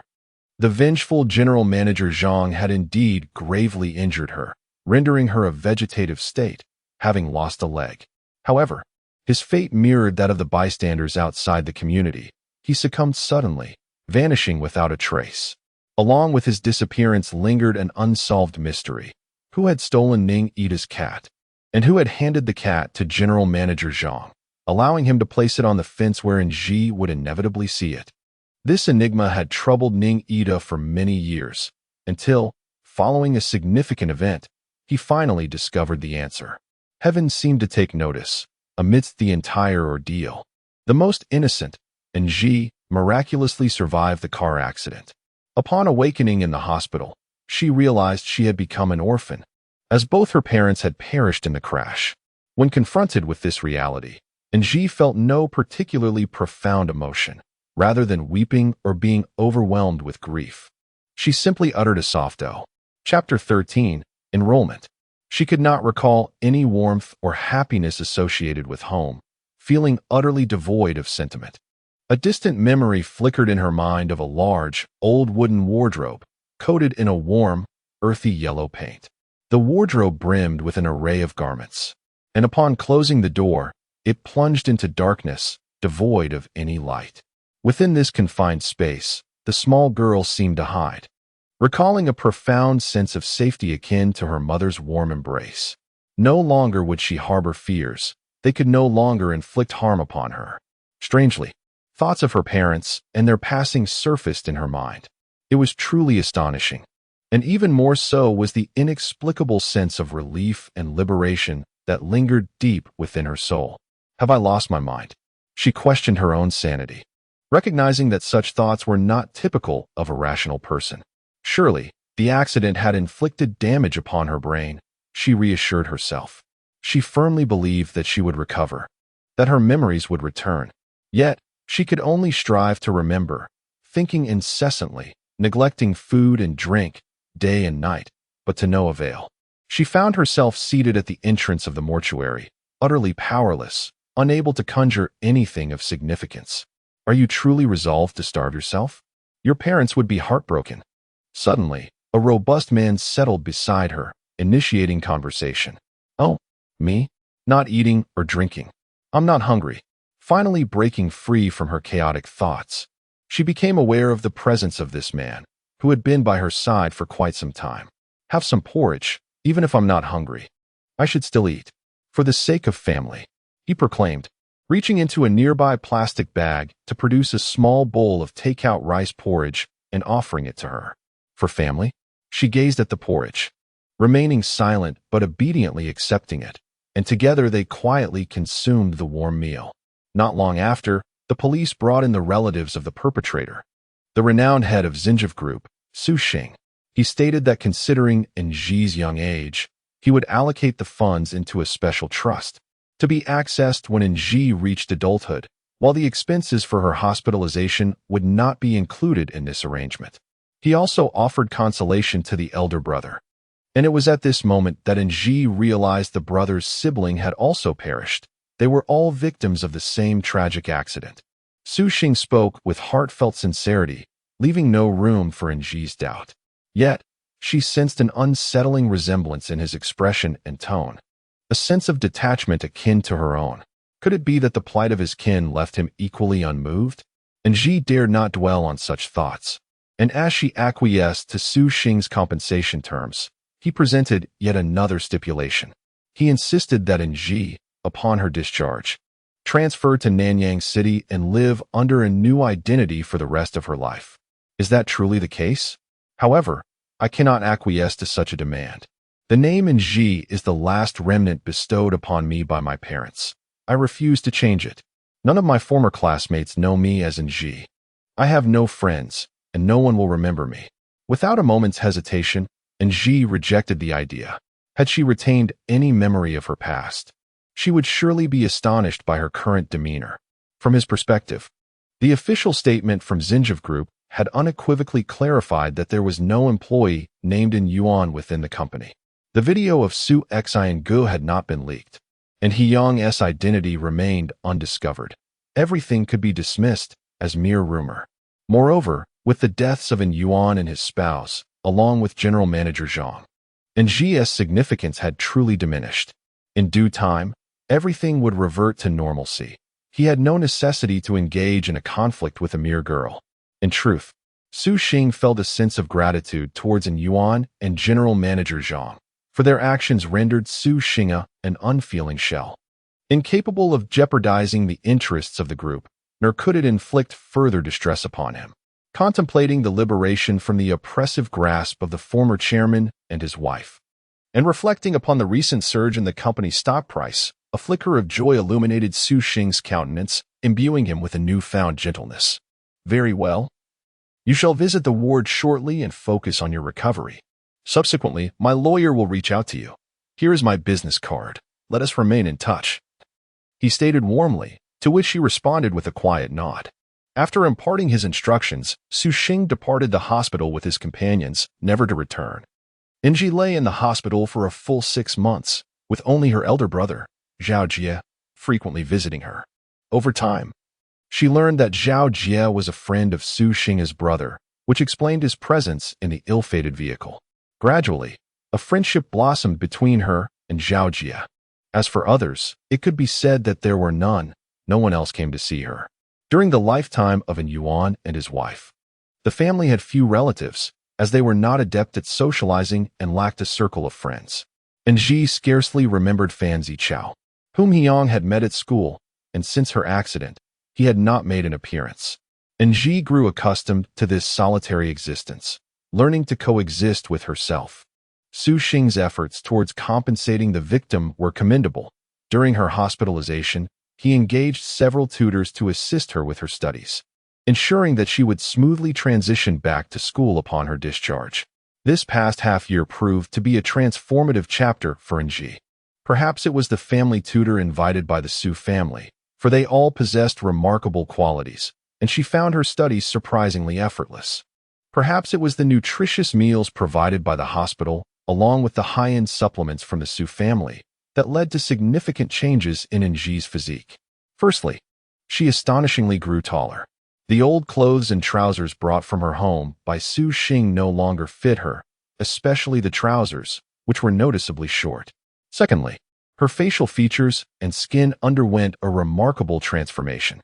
Nji recalled that upon her admission, her skin was rough and dark, yet, after 6 months, it could be described as smooth and fair as jade. Her previously ordinary features had become increasingly attractive. Initially, she suffered from severe myopia, and without her glasses, she could hardly see anything. Chapter 14. Discharged now, however, with her glasses on, she found that she couldn't see clearly at all. The myopia, which could not be cured without surgery, seemed to have miraculously healed itself. Such extraordinary wonders appeared to unfold within her. At times, as Angie gazed at her reflection in the mirror, she felt both unfamiliar and oddly familiar, as though that car accident had altered her destiny. Yet, she still could not recall her past. Angie yearned to inquire of someone, but she discovered that no one could provide her with answers. The doctors and nurses who visited her daily were exceedingly busy. They occasionally engaged in small talk, mostly advising her to rest. The family tutors, possessing high levels of professionalism, would never indulge in casual conversation. At most, they would briefly commend her recovery before hastily departing the hospital. Her kind-hearted elder brother visited every week. Yet he too did not recognize Angie and was unaware of her past, capable only of sharing tales about his younger brother. In the serene confines of the hospital, Angie often found solace in the companionship of the television set and the cheerful chirping of little birds perched on the grand tree outside her window, to the extent that she almost forgot the world beyond. Half a year swiftly passed in tranquil monotony, and having grown accustomed to her own soliloquies, Angie was finally discharged. However, it was not Suishing who came to escort her, but rather one of his associates. They transported Angie to Nanyang City and brought her to a beautifully appointed apartment, informing her that the funds for the purchase derived from a foundation in her name. Subsequently, Suishing arranged for a dedicated caregiver to attend to her daily needs and enrolled her in the best local high school to continue her studies. After enduring these events, Angie came to perceive Suishing, though not frequently encountered, as a good person.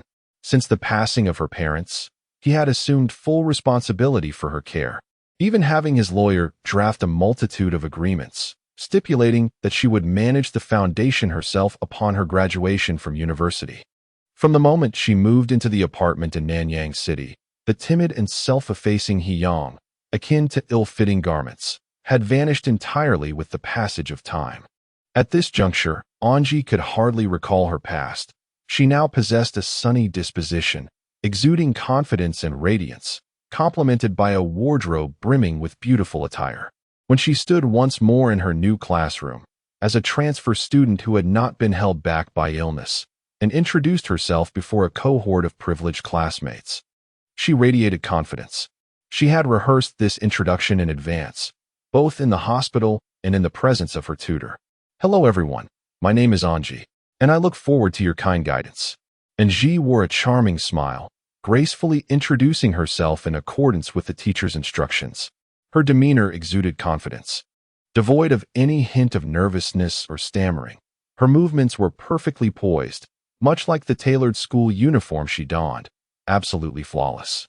"Welcome, welcome, welcome to the new student. My name is Wang Hai," shouted a boy seated in the front row, with small, clever-looking eyes. "Wang Hai, you seem quite excited by the presence of a beauty." Another voice chimed in. "Indeed, Angie, you must be cautious. He has a penchant for lovely girls." As Wang Hai's enthusiastic welcome echoed throughout the classroom, an animated discussion ensued among the students.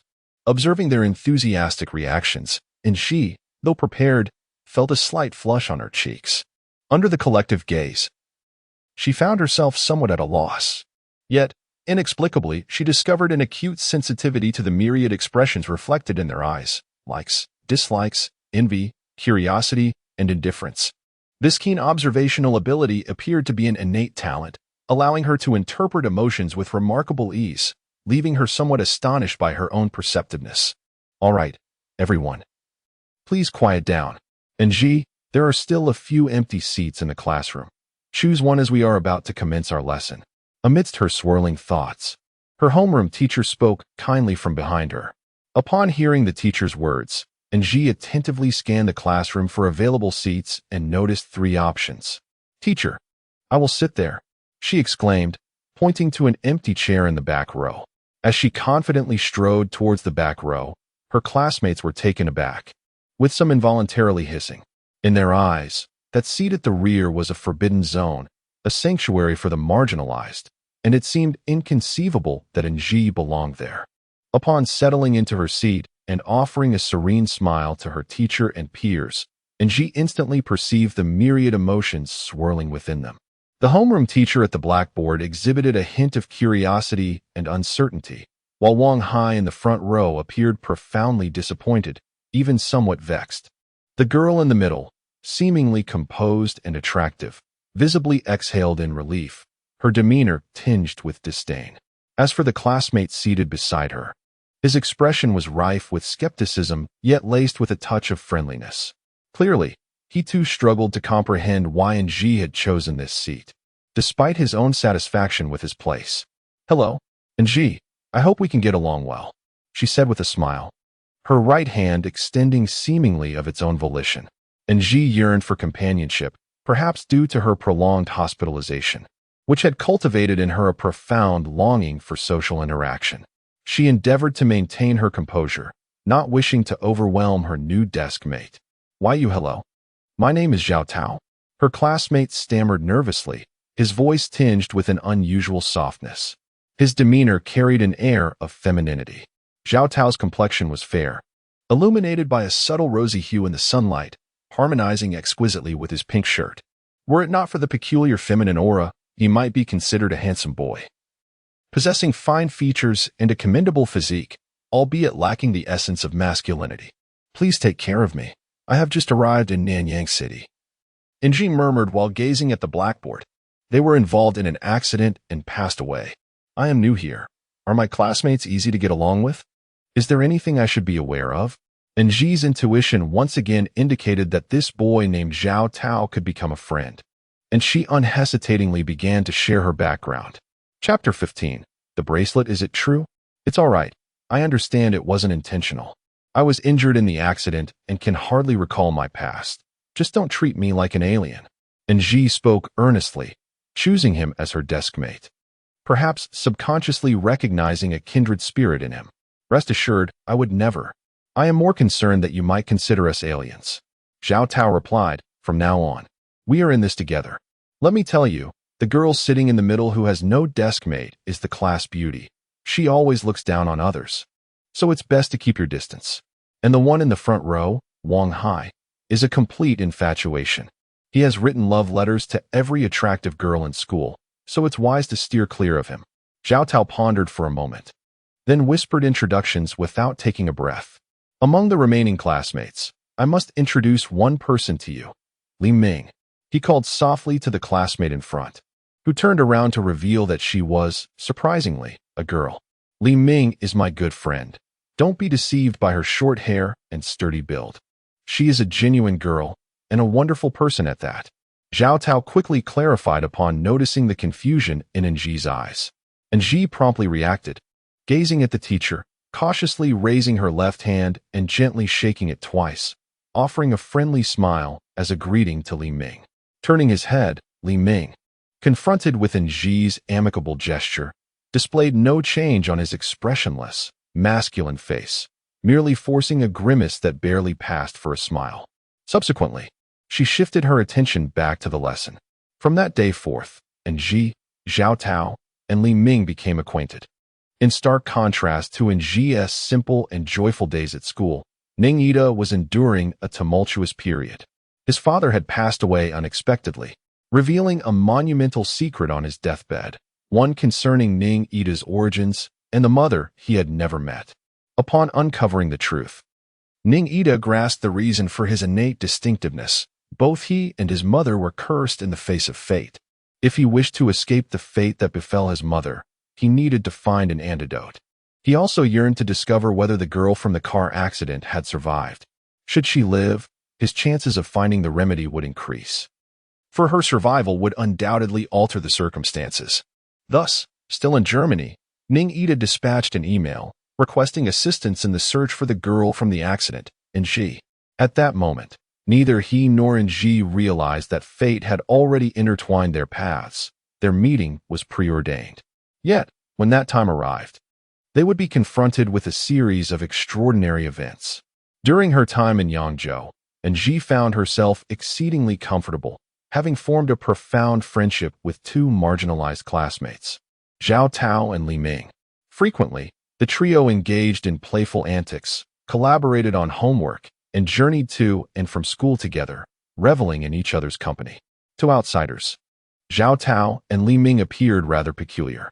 Zhao Tao, a boy with a penchant for feminine and exquisite attire, took great care in his hairstyle, shoes, and clothing, often bringing delectable snacks for Ji and Li Ming, displaying a level of thoughtfulness that surpassed that of many girls.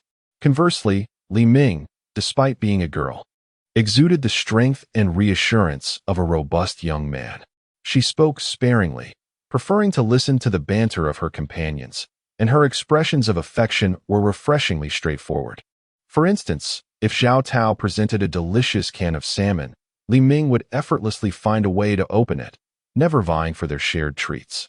Once they had finished their meal, she would quietly tidy up the remnants. In essence, Ji felt immense joy in their company, perceiving no flaws in either of them. Ji developed a deep affection for her new class, feeling warmly welcomed as many classmates began to greet her with genuine friendliness within just a month, rendering her experience delightful. However, not everyone shared this sentiment. Notably, the former class beauty, once the most favored among the boys, found herself overshadowed by Ji's innate charm and heartfelt kindness, which propelled her popularity far beyond that of the original class beauty. In this brief span, many had already come to regard Ji as the school S-belle. Each day, a number of boys could be observed lurking near the entrance of Ji's classroom, peering curiously. One day, during the afternoon self-study session, Ji unexpectedly encountered a troubling predicament. "Please stop crying. What have you lost? Share with us, and we will assist you," a girl whispered comfortingly. "Indeed, do not weep. Your sorrow affects us all. Please tell us, and we shall help you find it." A boy chimed in, concern evident in his voice. I lost the limited edition bracelet I received for my birthday. I distinctly placed it in the compartment of my backpack before we did the exercises, but now there is nothing here. I cannot find it," the class beauty lamented, her tear-streaked face evoking deep sympathy from the boys attempting to console her. "Let us take out your backpack and check. Perhaps it fell into the drawer. Anything left in the classroom surely wouldn't be lost. We will help you search thoroughly," a girl kindly reassured her, but the class beauty disregarded this suggestion, crying bitterly and insisting that the bracelet was truly lost. A boy exclaimed, "Yes, that's right. Our class has never lost anything before. The monitor should have been in the classroom just now. Who is on duty today? Ji, did you see her bracelet? It's quite valuable," a girl beside the class beauty inquired. Ji replied, "No, I did not see it. Someone did come into the classroom.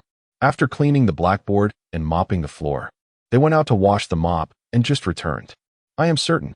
She contemplated carefully, affirming her statement. For outside the classroom, there was only one exit. If someone had been there, they would have certainly seen her while washing the mop in the corridor.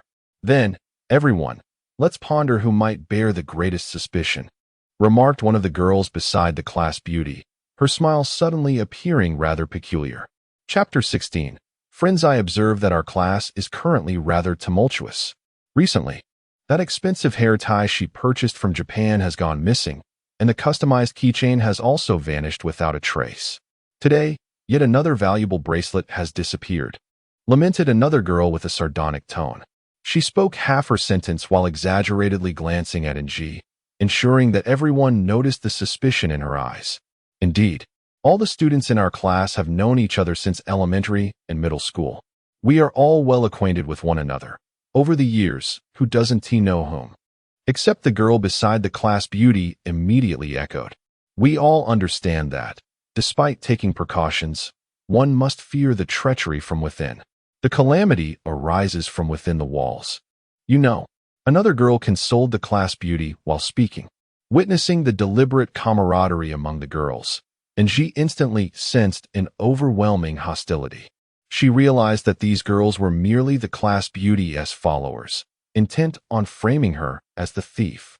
The thought sent a shiver through Ji's heart, leaving her body feeling cold. She had no idea how to respond to such underhanded tactics. Silence.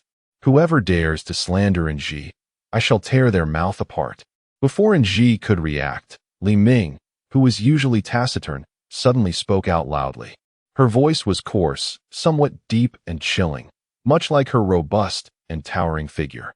As she spoke, she rolled up her uniform sleeves and boldly approached the group of girls. As the imposing and robust Li Ming approached, several girls visibly trembled, lowering their heads in a flustered manner to avert their gazes. Even the delicate class beauty, who was weakly leaning on the table, had significantly quieted her sobs. Indeed, tear apart those slanderous tongues. Our school is equipped with surveillance cameras. Let us retrieve the footage and scrutinize it. What worthless items do you possess? Just a few bracelets, hair ties, and keychains. Look at the clothes she wears. Do you believe she would desire such trifles? Furthermore, if she fancied these baubles, both her elder brother and I could easily provide them. How dare you falsely accuse her of thievery? Bah, have you even considered your own worth?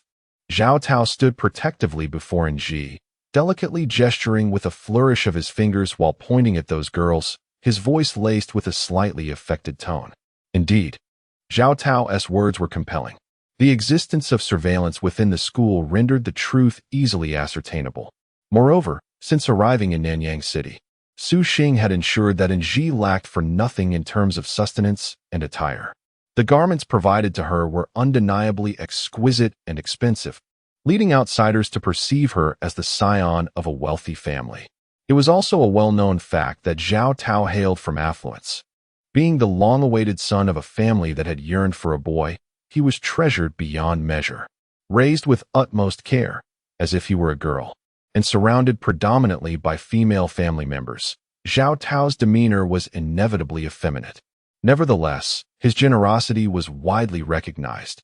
It was evident he regarded money as mere triviality. Typically, these two individuals, who maintained a low profile and scarcely registered within the class, now stood up for Ji with unexpected fervor, astonishing both the dramatists and onlookers among their peers. They presumed that Ji, having just transferred to the class, would have no friends to stand up for her. However, the unfolding events surpassed their expectations. Enough of the noise. Let us focus on the lesson. The teacher will handle this, the class monitor exclaimed, sensing the increasingly tense atmosphere in the classroom. Do not provoke her. I've seen her older brother, who seems to be involved with unsavory characters. Deliver packages to her at the school gate, accompanied by several others. As the class settled into a quiet study session, a boy seated in front of the class beauty hesitated before passing her a crumpled piece of paper. Fool, why didn't you say something sooner? The class beauty muttered in mild annoyance. Ji, still reeling from the power of friendship, expressed her heartfelt gratitude. Thank you all. Zhao Tao replied with a smile. We are good friends. At that moment, Li Ming discreetly turned to glance at her, shyly grinning. Really? I'm so touched. From that instant, Ji recognized these two as her most cherished friends, vowing to cherish them wholeheartedly henceforth. By the end of the day, the teacher addressed the matter privately. And while the peculiar disappearances of small items in the classroom remained unresolved, what truly mattered was that the bond among the three friends had grown even stronger. That night, Ji had two dreams. The first was a delightful vision where she beheld her parents, who for the first time were not quarreling, but joyfully watching her with smiles. The second was a haunting nightmare featuring a small boy, his face etched with doubt and hesitance, gazing at his friend, a frail little girl being struck by others. Awakening from slumber, Ji pondered for an extended period about the identities of the two children. She yearned to convey to the bullied little girl that the boy was not her true friend. A genuine friend would never abandon you in times of adversity, especially when you are lost and helpless. However, she could not recall anything from her past. Days passed one after another, and gradually, Ji became accustomed to refraining from dwelling on bygone times. Presently, she had little time to reflect on the past. She was now in her final year of high school, with the college entrance examination looming above her like a sharp sword, demanding her utmost dedication and focus. Classmates, the college entrance examination. The college entrance examination. Just look at the calendar. How many days are left? This state of yours is unacceptable. This is the college entrance examination. You must take it seriously and act accordingly. After so many years of study, Do you not wish to prove yourselves? This will be an examination that can alter your destiny. How can you not exert every effort in your preparation? Youth is a one-time affair. Do not indulge in regrets. The homeroom teacher earnestly implored within the classroom, casting a somber atmosphere over the entire class as they faced the daunting challenge of the examination. As the test approached, all physical activities, recesses, extracurricular events, and cultural performances unrelated to academic pursuits were entirely abolished for the senior year students. Desks were cluttered with reference books, textbooks, and examination papers, as everyone devoted themselves wholeheartedly to preparing for the college entrance examination. Weeks later, seated in the back row, Zhao Tao and Anji furrowed their brows, their expressions grave, mirroring the somber countenance of Li Ming in the front row. Due to the lack of education among Zhao Tao's parents, who became wealthy through their business endeavors, they were often ridiculed as unsophisticated nouveau riches. Consequently, the entire family placed their hopes on Zhao Tao. Chapter 17. Troubles. Thus, Zhao Tao's parents would boast to others during social gatherings, proclaiming that their son would undoubtedly gain admission to the prestigious Nanyang University, and when the time came, they would treat everyone to a celebratory feast at the finest restaurant in Nanyang, urging all to prepare red envelopes, with a promise that no one would be absent. At home, they relentlessly bombarded Zhao Tao with their expectations. They hired numerous tutors for private lessons and purchased countless reference materials, pressuring him to complete exercises incessantly. They concocted various nourishing tonics, compelling him to consume them to bolster his energy, employing every conceivable method to enhance his academic performance. Zhao Tao was driven to the brink, his breath tinged with a sobbing tone. Li Ming's situation was scarcely better. Her father passed away early, and to make ends meet, her mother left for the city to work when she was very young, leaving her to live with her grandfather. Growing up in the countryside, Li Ming had no role models among women to emulate or trust. Her personality, lifestyle, and fashion were entirely shaped by her grandfather, rendering her much like a young boy. Eventually, her industrious and trustworthy mother, working in the city, managed to establish a modest housekeeping service, allowing her to bring Li Ming to the city to continue her high school education. Due to the complexities of transferring schools, her mother pleaded with various contacts and expended a significant sum to secure her admission to this high school, pouring their family's utmost efforts into Li Ming's future. Moreover, Li Ming's father met with a tragic accident while constructing a building at Nanyang University, falling from scaffolding and losing his life. Consequently, her mother became utterly devoted to ensuring that Li Ming gained admission to that university, seeking solace for the spirit of her deceased husband. Li Ming, in turn, was on the verge of being driven to madness by her mother's relentless pressure. Occasionally, she would create minor troubles for Anji, presenting her with perplexing dilemmas. And witnessing Anji's struggles brought a sense of relief to the elderly couple, for after all, the expenses were still borne by the Su family. Regarding the college entrance examination, they imposed a clear stipulation on Anji. She must attain admission to Nanyang University. Otherwise, the promised scholarship would be rendered void, and even a signed agreement would hold no weight. In truth, Su Xing found himself utterly powerless against this elderly couple. The footage from that incident had never been made public, and Su Xing had not shown it to the chairman and his spouse. Those who had viewed the video had all been meticulously dealt with. In fact, Su Xing had his own motives for bringing Anji to the hospital, determined to save her. Firstly, he was a businessman with a modicum of conscience, fully aware of the nature of Su Xing and the immense harm inflicted upon others, which weighed heavily on his conscience. Secondly, he was curious about Anji's remarkable recuperative abilities. He was well informed of the rumors that circulated. Although he had not visited the hospital during her prolonged stay, he was acutely aware of her transformation. As an astute businessman, he recognized the immense economic potential of such a powerful life-repairing ability. In other words, he perceived Anji as a rare and valuable asset. He had been observing patiently, harboring a multitude of grievances towards the meddlesome former chairman and his wife, biding his time for the opportune moment. Regarding the college entrance examination, he was more than willing to let the old chairman and his spouse assume the role of the villains, allowing Ng to focus entirely on her studies. Should she falter, she would forfeit the financial support, which posed no loss to him. Why not support such a scheme? Thus, he readily endorsed this notion, and Ng's burden was no lighter than that of her peers. Zhao Tao, Li Ming, and Ng did not rank among the top students in their class. Perhaps the caliber of students at this institution was simply too high, or perhaps the trio had yet to awaken to their academic potential, failing to cultivate commendable study habits. Alternatively, their lives may have been too comfortable, devoid of the urgency that drives one to strive for excellence.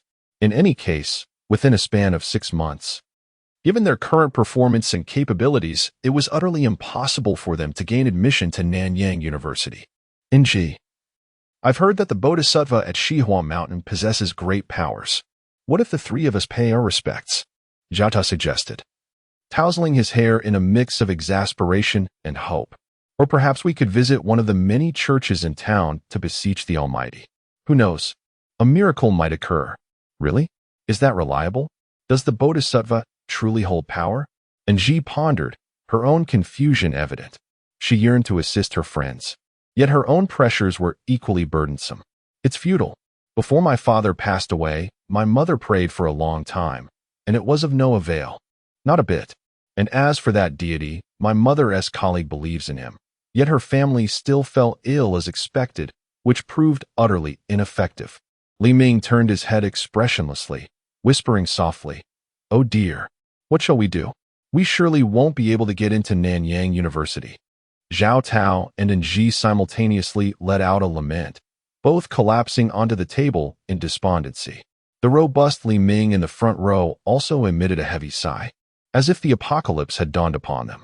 This private dining establishment, named Huaxiang, is nestled at the innermost end of a bustling alley. The proprietor has indeed embraced the adage that the fragrance of wine is not afraid of deep alleys, for securing a table here is quite a challenge, often requiring weeks of advance reservations. However, this place happens to be Zhao Tao's personal haven. He frequents it whenever he feels particularly low or exceedingly joyful. This is largely due to the fact that the owner, Su, is a close friend of Zhao Tao's sister who has watched him grow since childhood. Su possesses a fair complexion, short hair, and a tall, slender figure, with delicate features and a reserved demeanor. She is astute and discreet, always greeting Zhao Tao with a warm smile, which has endeared him to her since his youth. Their conversations often revolve around her culinary creations, and she knows him well, showering him with affection, especially after his sister went abroad for her studies.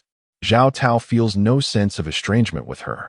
He shares thoughts and secrets he wouldn't dare mention to his family, bringing along friends he wishes to keep from their eyes. Su's private dining house is a quaint 2-story wooden structure adorned with pink walls and dark tiles, decorated in a manner that beautifully reflects the charm of the Jiangnan region.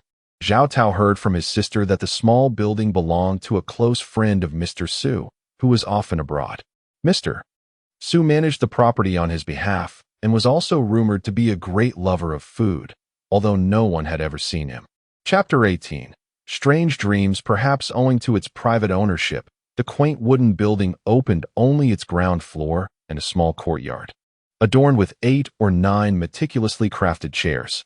Delicate half-height drapes artfully encircled each seat, while an array of verdant plants decorated the surroundings. In the center of the courtyard flowed a man-made stream, creating an atmosphere that was both comfortable and intimate, perfect for dining. The second floor of the wooden structure was reserved for private use and was not open to the public. Only individuals like Zhao Tao could bring friends up. Thus, the three of them often gathered there to indulge in food and drink, especially during moments of shared misfortune, pondering the irony of encountering kindred spirits.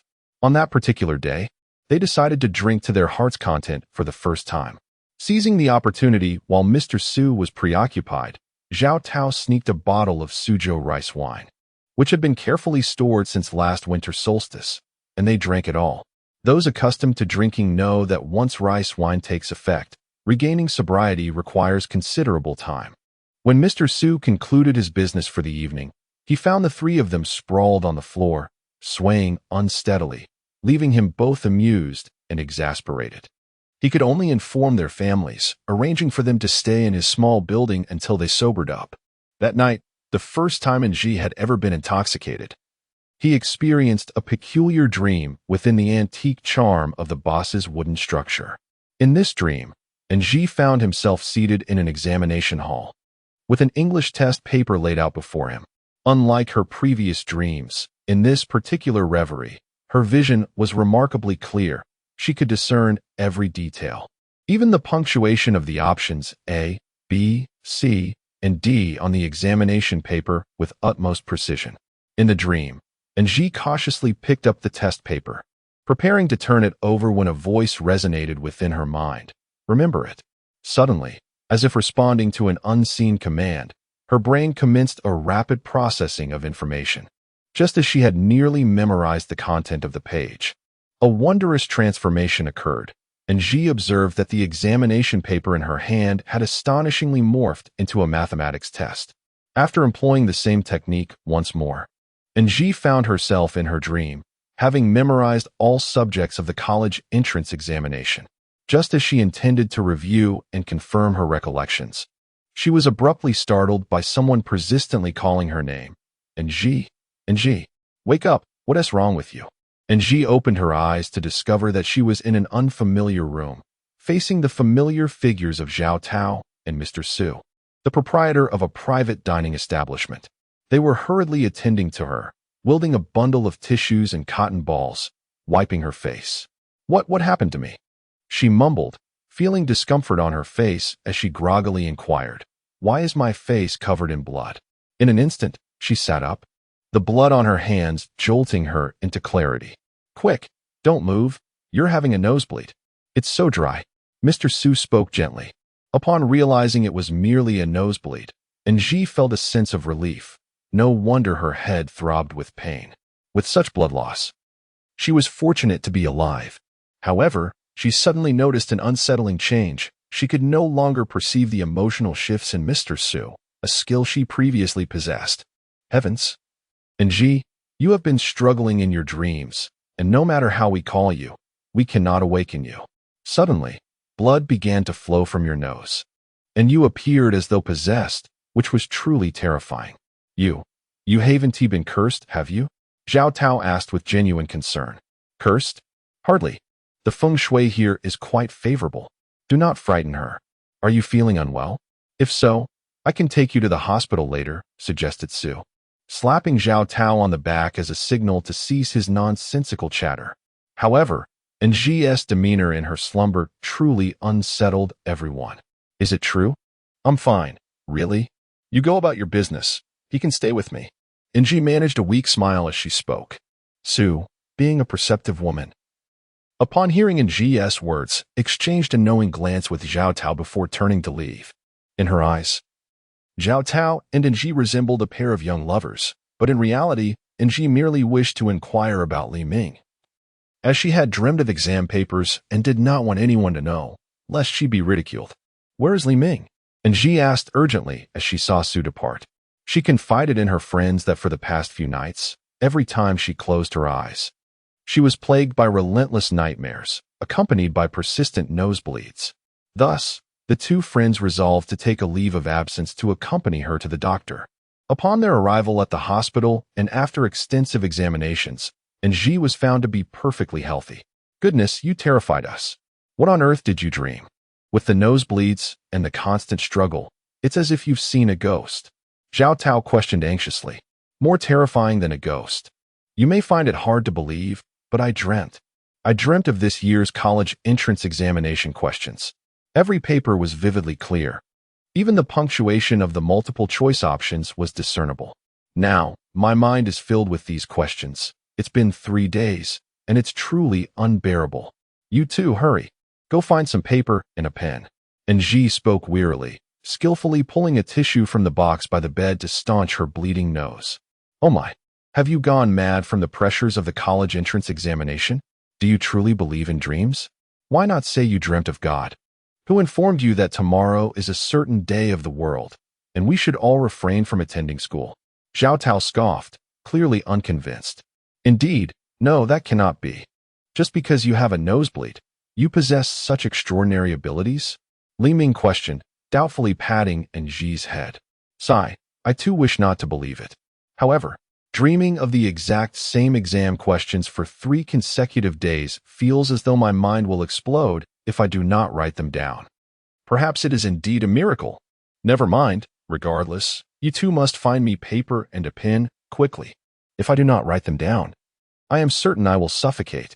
Nji's head throbbed painfully, her body weak, yet the questions in her mind clamored to be released. Like a volcano on the verge of eruption, the urge to inscribe them could not be contained. Chapter 19. The exam paper. Zhao Tao gazed at the seemingly deranged Nji and, with a hint of helplessness, soothed her. All right, do not fret. Li Ming, please keep an eye on her. I shall swiftly procure a pen and paper. In the dead of night, the blood on Nji's face and her exceedingly serious expression sent a chill down Li Ming's spine. She felt as though they had encountered something unclean, fearing they had encountered the legendary malevolent force. In truth, Zhao Tao harbored similar thoughts, yet he knew it would be unwise to confront Nji directly at that moment. Provoking her would yield no benefits for anyone. Thus, he acquiesced to her wishes and procured paper and a pen for her. Upon receiving the writing materials, Nji resembled a spirit possessed, clad in a flowing white pajama set, her long hair cascading over her shoulders and her complexion pallid. She approached the desk with unwavering focus, commencing her fervent scribbling with the zeal of a frenzied artist. Each time Zhao Tao and Li Ming attempted to engage her in conversation, a mere glance from Nji, marked by an intensely piercing gaze, rendered them motionless, silenced by her intensity. Both were consumed by anxiety as they observed her incessantly replacing the blood-soaked tissues, fearing she might succumb to blood loss before their very eyes. Fortunately, as dawn approached, Nji finally ceased her manic activity, stretching languidly and exclaiming, "Ah, I have finally completed it. Zhao Tao, Li Ming, come, take a look. I've finished everything. Now it's time for sleep. Don't disturb me. I need to rest. Remember, please excuse my absence. Help me with that." She handed the stack of papers to Li Ming, her countenance ghostly pale, reminiscent of a Japanese geisha, her voice a fragile whisper. Before Li Ming could respond, she swiftly turned and dashed toward the grand bed in the bedroom, collapsing onto it, motionless. Observing Nji's actions, both Li Ming and Zhao Tao exchanged helpless smiles, wondering if after a night of turmoil, she might finally be awakening. However, as they perused the stack of papers, they were struck with astonishment, overwhelmed by an extraordinary sense of wonder. The 3 individuals are all senior high school students, having diligently practiced countless past papers and predictive tests. The stack of examination papers before them bears an uncanny resemblance to previous year's actual questions, not only in content and perspective, but also in the design of the answer options. One might even assert that it surpasses some high-quality predictive test papers in sophistication. At this moment, the two of them find themselves somewhat inclined to believe in Nji. Could her dream truly be a miraculous omen? Perhaps she has inadvertently encountered a divine presence, leading to a revelation of celestial secrets?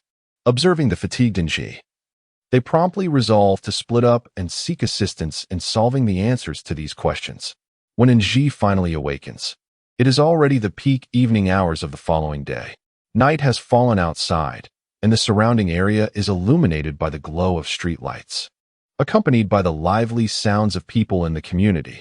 As she opens her eyes, she notices that the excruciating headache has significantly subsided, her nasal passages are clear, and the tissue that had staunched her nosebleed has vanished. At that moment, she finds Li Ming, his face etched with concern, grinning widely and gazing at her with wide eyes. "I'm hungry. Did you look at the exam paper? Is there any food?" she exclaims towards Li Ming, who is stationed by her bedside. "Where am I? This isn't my home." It is then that Nji realizes the bed she is lying on is not her own, and the clothing she is wearing is not her usual nightwear. "This is Boss Su's place. I changed your clothes because I was worried I wouldn't be able to take care of you properly. Don't worry.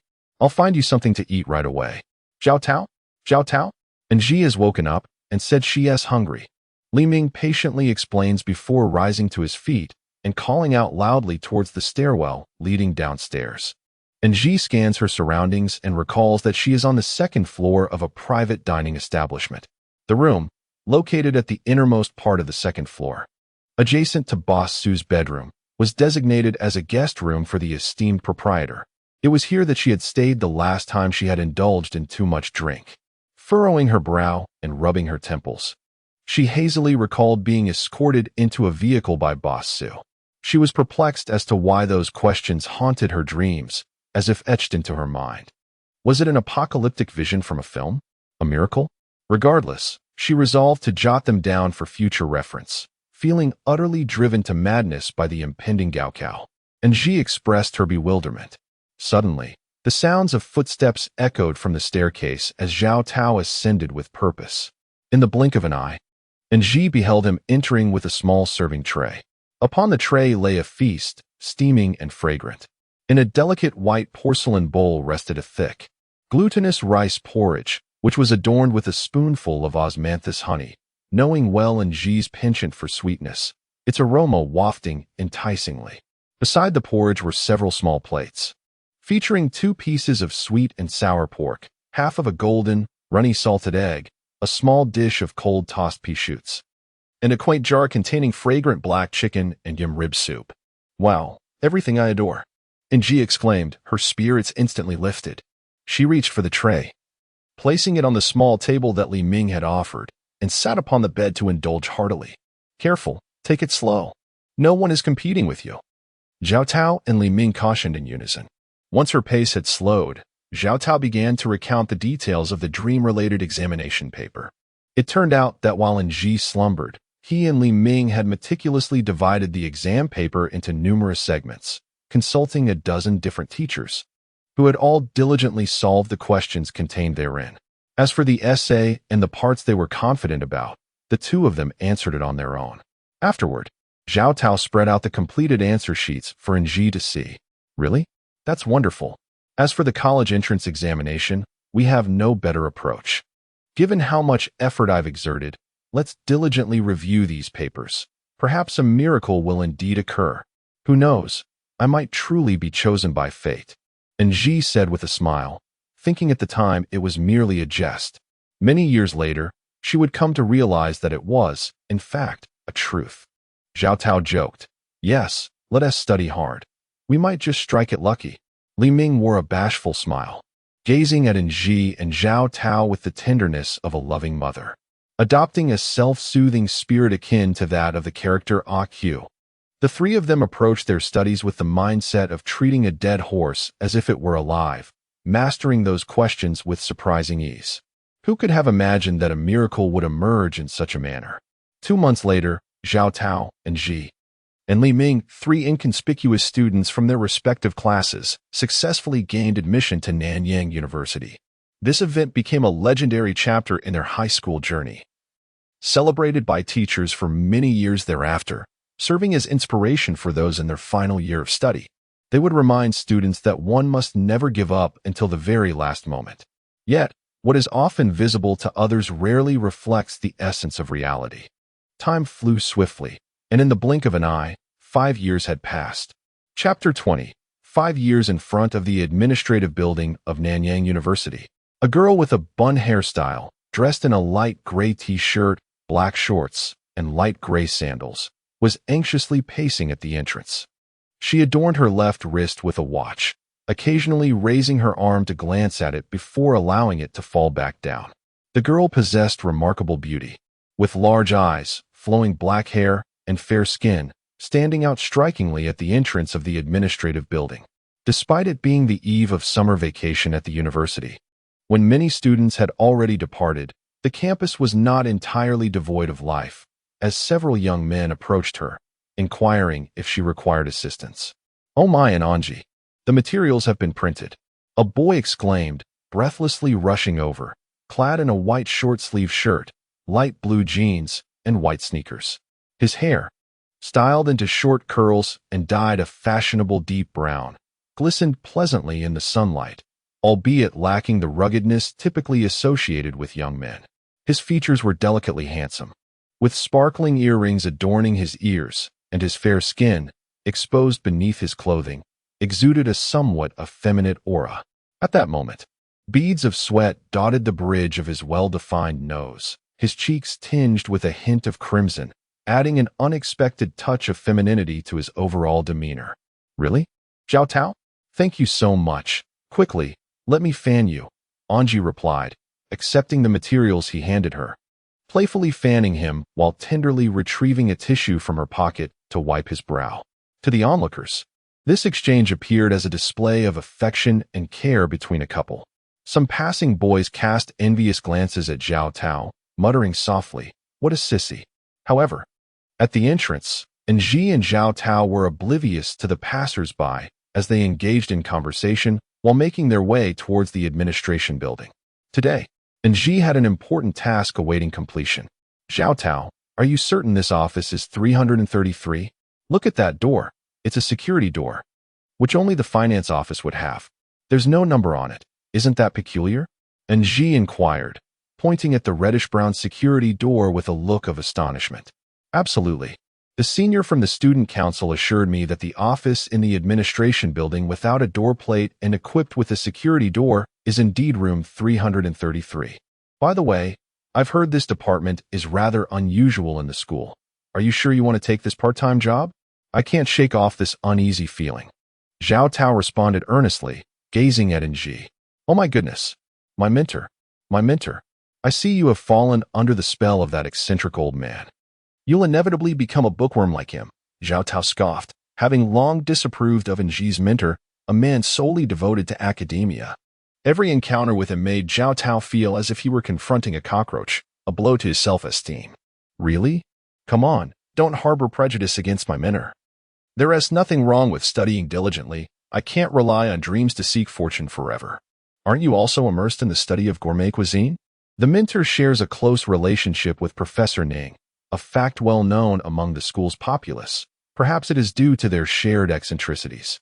As the mentor's most devoted disciple, I find myself pondering the reasons why Professor Ning would seek my assistance in a part-time role. My abilities, while competent, do not particularly stand out at an university. And even within my mentor's team, there are numerous capable seniors and juniors. The only plausible explanation may stem from my status as the mentor's protégé, coupled with my status as an orphan, which might evoke a sense of sympathy from others. Sighing, I admit I am perplexed. Yet, if you are willing, that suffices for me. I, along with Li Ming, would prefer you to abandon any fanciful dreams. However, do not be afraid. Even if the Su family neglects to provide you with compensation, Li Ming and I would be more than willing to support you. Rest assured." Zhao Tao intended to exude a sense of masculinity with a hearty pat on the chest, but the gesture came across as somewhat effeminate, which elicited a chuckle from Anji. "Really? But you underestimate me. After all, I am a graduate student at an university. How could I possibly go hungry? I merely wish to extricate myself from the clutches of the Su couple to avoid further troubles for everyone. The incidents involving your father's company, along with the recruitment efforts at Li Ming's mother's firm, were orchestrated by them, and they harbor a deep-seated animosity towards me, dragging you both into their vendetta. In the future, should I find myself unable to dream, I must rely on my own strength." Anji's expression grew solemn, her mood inexplicably tinged with sadness, and her tone took on a more mature gravity. Regarding the future, she genuinely felt lost, uncertain of the path she ought to take. The past of Anji and the Su family is known only to two close friends as a mere car accident. The Su family harbors guilt over the death of Anji's parents and resentment towards their granddaughter's disability. Zhao Tao and Li Ming express sympathy for Anji and refrain from probing into the past, as the concept of death feels distant for vibrant lives in their 20s. Recently, Anji has been plagued by relentless nightmares. 5 years ago, her strange dreams paved the way for their successful admission to Nanyang University. To avoid drawing suspicion, the trio opted to switch from popular majors to those they genuinely preferred, which were less sought after. For instance, Anji transitioned to a major in Chinese language. Li Ming pursued nursing at the medical school, and Zhao Tao chose food science and engineering. under the guise of these obscure fields. Their qualifications as students of Nanyang University were not as conspicuous. Moreover, during significant examinations, Nji's peculiar dreams consistently aided them in passing. Therefore, their 4 years as undergraduates were filled with joy and freedom. Their friendship was strong, life was devoid of worries, confidence was lacking, and romantic endeavors were non-existent. Throughout these 4 years, none of them experienced love. Chapter 21. Reunion. As graduation approached, they were reluctant to mature, to enter the workforce, or to study abroad. Thus, the only path available to them was to pursue postgraduate studies. With Nji's dreams as their ally, they faced examinations with remarkable tenacity, ultimately securing their positions as graduate students at Nanyang University, where they are now in their 2nd year. Although there remains a year until graduation, Nji senses that certain things are shifting, as if a new chapter is just beginning. Just as Nji inexplicably began to dream in the past, she now finds herself inexplicably unable to dream any longer. Moreover, with each bizarre dream she endures, the signs of physical deterioration become increasingly apparent. For instance, her hair, skin, and voice all exhibit unmistakable traces of aging. What if one day her body's decline reaches a point of no return? This unimaginable terror leaves the three of them in a state of unease. Thus, uncovering the cause of these strange dreams and finding a way to live without relying on them has become the most pressing issue for Nji. Zhao Ming is fully aware of the situation and naturally comprehends Nji's concerns. Upon hearing her words, he quickly interjects, "Goodness, I believe you. Of course I believe you. You need not worry about our family company.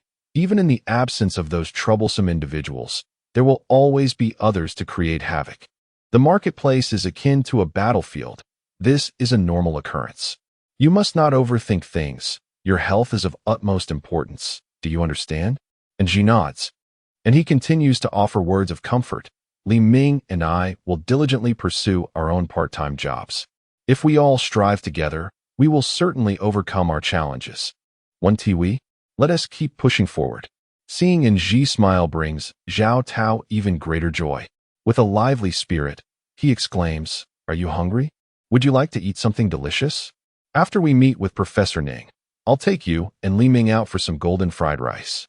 I guarantee it will be an unforgettable experience for both of you. This time it's on me." Perhaps due to an overflow of nurturing energy, Zhao Tao, compared to other young men, is perpetually patient and considerate. "Unforgettable?" And Nji inquires, "Which restaurant serves the golden fried rice you speak of? Is there truly such delectable fried rice in Nanyang City?" A cool, magnetic male voice suddenly resonated behind them. The unexpected fright instinctively caused both of them to take a significant step back, and only after regaining their composure did they hurriedly turn to look. Behind them stood an exceptionally handsome young man, approximately 1.8 meters tall, clad in a finely crafted white shirt, gray jeans, and pristine white sneakers. He sported a mischievous yet defiant smile, gazing at them with an air of confidence. His hairstyle mirrored Beckham's iconic mohawk, radiating an aura of youthfulness and contemporary charm, almost to the point of being strikingly aggressive in his appeal. Eavesdropping on others is quite impolite. Speaking so bluntly is equally discourteous, especially for a man. Perhaps it was the inherent masculinity exuding from the stranger that pricked at Zhao Tao's more delicate sensibilities. Or perhaps it was the skepticism towards culinary delights that challenged Zhao Tao's self-proclaimed discernment. Typically not one to engage in hostility, this time his words were laced with aggression. Meanwhile, Nji, standing beside Zhao Tao, was instantly smitten. The young man before them was undeniably handsome, radiant enough to be deemed the school heartthrob. How could it be that no female students had mentioned him on the campus BBS? It seemed utterly implausible. Nevertheless, the hallway was quiet, and their voices were not particularly hushed. He might not have intended to intrude. Calming herself, Nji thought, "If you say it's delicious, it must be. Why don't you go ahead, classmate?" she suggested, as Zhao Tao was reluctant to engage further, preferring to await Professor Ning. Suppressing her infatuation, Nji gently nudged Zhao Tao, attempting to smooth over the tension between the two men. "Humph." if your girlfriend does not concur with your opinion. It seems your judgment is indeed questionable. The young man, in the face of Zhao Tao's fury, wore an expression of utter indifference. Upon hearing Nji's words, he retorted with a biting sarcasm, seemingly relishing the confrontation with Zhao Tao, showing no inclination to depart. Goodness, are you doing this on purpose? She means well, and you are merely sowing discord, Zhao Tao exclaimed, his temper flaring as he pointed a delicate finger at the young man. Enough, truly lacking in decorum. Let us move over there. Ignore him. Do not be angry. He is deliberately trying to provoke you. Nji's fleeting fondness for this man evaporated upon hearing those words. Her goodwill had been exploited, becoming a weapon against Zhao Tao, which was utterly detestable. Unfortunately, neither she nor Zhao Tao excelled at verbal sparring, and continuing this dispute would yield no advantage for them.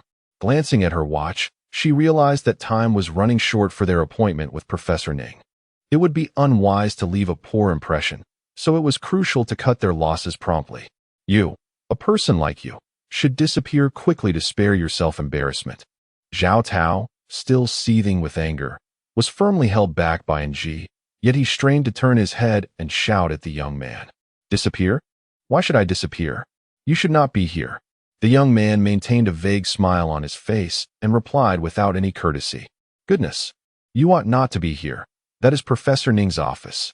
Do you even know who Ning is? Zhao Tao retorted angrily, his demeanor and voice lacking any real impact.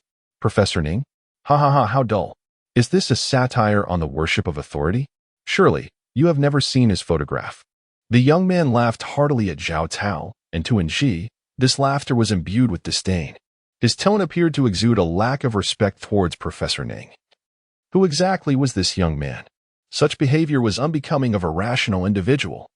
Nji cast a glance at Zhao Tao and noticed a similar skepticism reflected in his expression.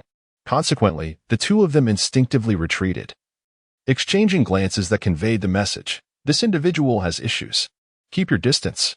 However, just when everyone anticipated that he would achieve great success in scientific research, Professor Ning made a bewildering choice. He took on the responsibility of a newly established department within the university, the Affairs Management section of the Logistics Department. Chapter 22, Fried Rice. This department bore little relevance to scientific inquiry. According to the university's regulations, it was tasked with handling various disputes on campus. In simpler terms, it dealt with an array of unappealing chores. For instance, addressing students who inexplicably dropped out, teachers who suddenly missed classes, or graduates who vanished without a trace, none of which held any scholarly merit or promising future. No one could fathom why this academic prodigy would take over such a department. What exactly was he hoping to accomplish by remaining at the university? As a legend, Ning Yi's peculiarities extended beyond merely his choice of department. His daily routines and interactions left everyone perplexed. On campus, he was elusive, neither granting interviews nor teaching classes, and he refrained from participating in various meetings and trainings. Even the university's profile lacked a photograph of him. By the norms of scientific research and academic promotion, this behavior seemed to jeopardize his professorial career entirely. Strangely enough, there is also the president of Nanyang University, who offers unconditional support and indulgence towards Ning Ida. No one dares to utter a word against him. Of course, Professor Ning has not committed any wrongful acts, and many professors who have interacted with him hold him in high esteem. For instance, Nji's mentor, who is also considered somewhat eccentric. Moreover, these interactions differ from the conventional understanding of networking. Engagements with Professor Ning are limited to phone calls or emails, and his appearance remains a subject of legend. At Nanda, the fortunate few who have laid eyes upon him are exceedingly rare. And this certainly does not include Nji or Zhao Tao, the students. Nji's opportunity to interview for a part-time position was facilitated only a few days prior, when Professor Ning reached out to her mentor. The stipulation from her mentor was that Nji must remain tight-lipped, ensuring that no other students were informed. When Nji inquired about why she was chosen, her mentor admitted that neither had thought to ask or mention it, as both are rather peculiar individuals. Today marks the scheduled interview day, and Nji arrived early. equipped with what she deemed useful materials, eagerly awaiting at the office door. However, before Professor Ning could arrive, she was met with an arrogant and ludicrous young man. A most unfortunate encounter. You should leave quickly. A teacher will be arriving shortly, and we are not jesting, and Ji said with impatience, hoping that Professor Ning would not witness this scene. Leave. Listen well. I am the Ning Ida you have been waiting for, the boy declared with a sneer, observing the disdainful expressions on Ji and Zhao Tao's faces. You must be joking. You cannot possibly be Professor Ning. The atmosphere was quite awkward, and Ji spoke with a hint of excitement. What about this? The young man retrieved a teacher's access card from the back pocket of his trousers. The photo was unmistakably his, and to her astonishment, the name read Ning Ida, with the title of professor. Is this real? Professor Ning. It's a pleasure to meet you. And Ji's mouth fell agape, her jaw nearly touching the ground. Her face flushed crimson, and after a brief moment of silence, she stammered an explanation. Oh my goodness. Yes, Professor Ning. This matter has nothing to do with her, nothing at all. It's all my fault.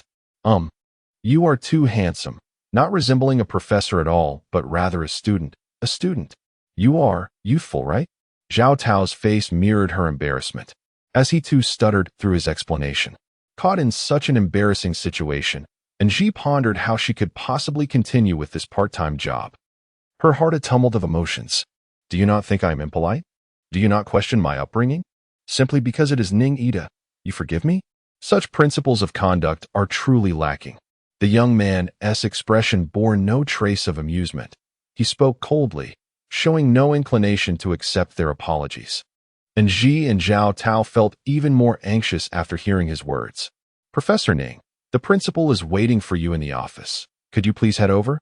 A man's voice echoed in the corridor, breathless. They looked up to find Mr. Huang, the principal's assistant, a respected and popular male teacher at the school. Though still young, he had a kind and steady appearance, albeit with a rather stout physique that left him panting after even a short walk. Professor Huang enjoys an excellent reputation among his students, who affectionately refer to him as the panda of an university. He is remarkably warm and amiable towards them. Is this the part-time student that Professor Ning intends to recruit?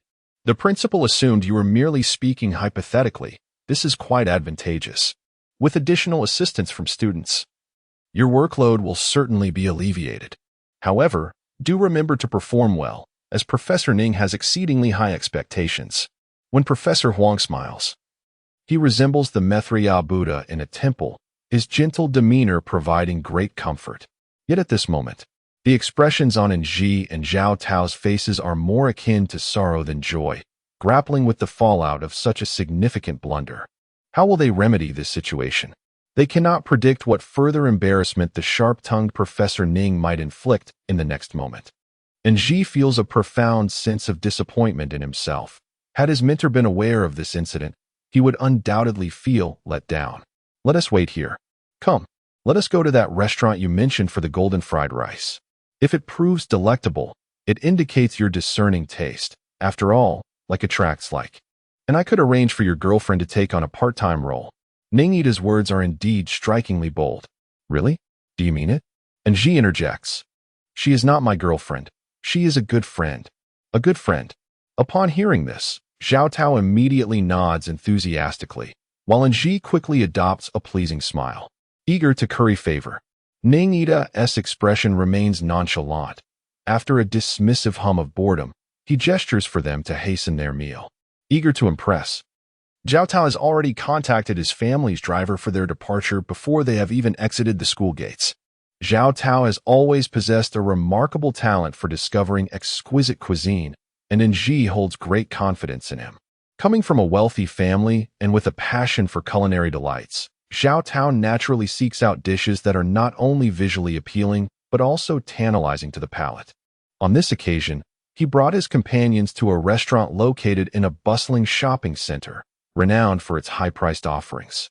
Although Ji had mentally prepared for an expensive meal, she found it hard to contain her astonishment when she saw a bowl of golden fried rice priced at an astonishing 699 yuan.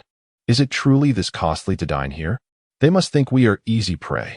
A single bowl of rice for 700 yuan? Has this establishment gone mad?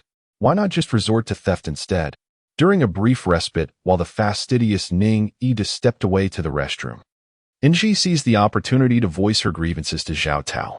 Well, considering the price of a bowl of fried rice, it is indeed somewhat extravagant.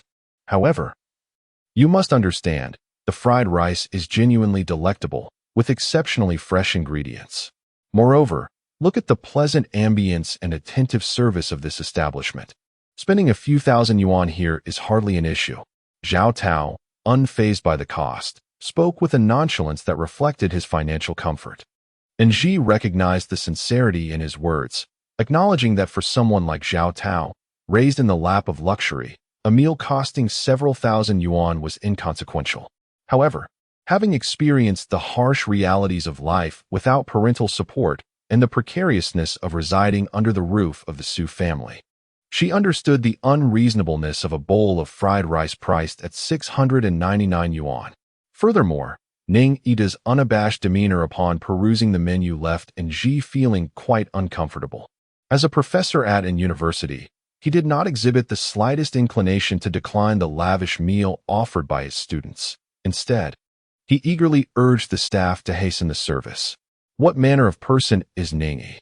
Ever since that fateful accident, Nji has undergone peculiar transformations, as if she had been reborn. The myriad grievances and wounds of her past have faded from her memory, replaced instead by the delightful moments following the incident. For instance, her mentor consistently considers the welfare of his students, advocating for their various benefits.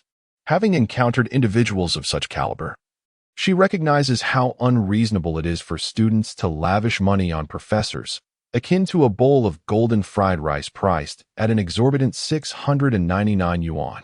If Ning Yi were such a professor, would she still wish to accept this part-time position? This was a question Nji refrained from voicing to Zhao Tao. The establishment's decor leaned towards a Japanese aesthetic, featuring highly private booths, with a small river and a tranquil, soothing melody in the main hall. According to the server, each booth boasted a large floor-to-ceiling window, allowing diners to enjoy the breathtaking cityscape while savoring their meals in a state of serene contentment. However, it appeared that Ning Yi was impervious to such charms. He showed no intention of engaging in conversation or admiring the view outside, persistently urging for the dishes to be served promptly. Consequently, 5 minutes after he took his seat, the food finally arrived. Good evening. Here is the golden fried rice for 3, accompanied by some side dishes and snacks. 3 servers, clad in crisp white uniforms, entered in succession, each bearing a large platter, placing the exorbitantly priced golden fried rice before them on the long table. Instantly, the room was filled with an enticing aroma that made one's mouth water. I am the head manager, Imi. Allow me to introduce to you the delightful dish on your left, which consists of freshly roasted matsutake mushroom caps, prepared over pine wood. They exude a fragrant aroma and are tender to the palate, ideally accompanied by salt and lemon to enhance their exquisite flavor. The dish in the center features the stems of the same matsutake mushrooms, also roasted over pine wood, offering a delightful texture when chewed, complemented by a touch of Japanese soy sauce. At this point, the manager paused deliberately, her expression radiating pride. Beside the mushroom stems, a small jar contains a delicate matsutake soup, simmered using the purest spring water and seasoned only with a hint of sea salt, devoid of any additional spices or ingredients. To the far right, you will find Okinawan sea grapes, served with a carefully crafted fruit vinegar dressing that is sure to whet your appetite. With unwavering confidence, the manager concluded her presentation, receiving nods of approval from Anji and Zhao Tao, while Ning Yi seemed oblivious, engrossed in her meal. Imi, please. Do elaborate on the golden fried rice. What makes it so special? Zhao Tao, noticing Ning Yi's indifferent reaction and feeling a pang of disappointment, eagerly urged the manager to discuss the fried rice. You have made an astute choice in ordering this golden fried rice. We utilize only the finest Thai jasmine rice, and the oil is derived from Ecuadorian shrimp, which lends a unique flavor. The salted egg yolks we incorporate are our exclusive homemade recipe, yielding a soft, creamy texture that melts in your mouth, complemented by the addition of Japanese night pearls, which impart a delightful sweetness and silkiness to the dish. The manager continued her passionate description, revealing her profound confidence in the offerings of her establishment. Additionally, she noted the importance of harmonious seasoning. After the chef added salt, he proceeded to incorporate monosodium glutamate, resulting in a flavor that clashed with the oil in the eggs, rendering it unpalatable. Furthermore, there was an issue with moisture. Specifically, the auxiliary ingredient, the luminous shellfish, was not adequately dried with kitchen paper after washing. This oversight impeded the absorption of seasonings during marination, causing your golden fried rice to be priced at merely 699 yuan, equivalent only to the cost of fresh ingredients.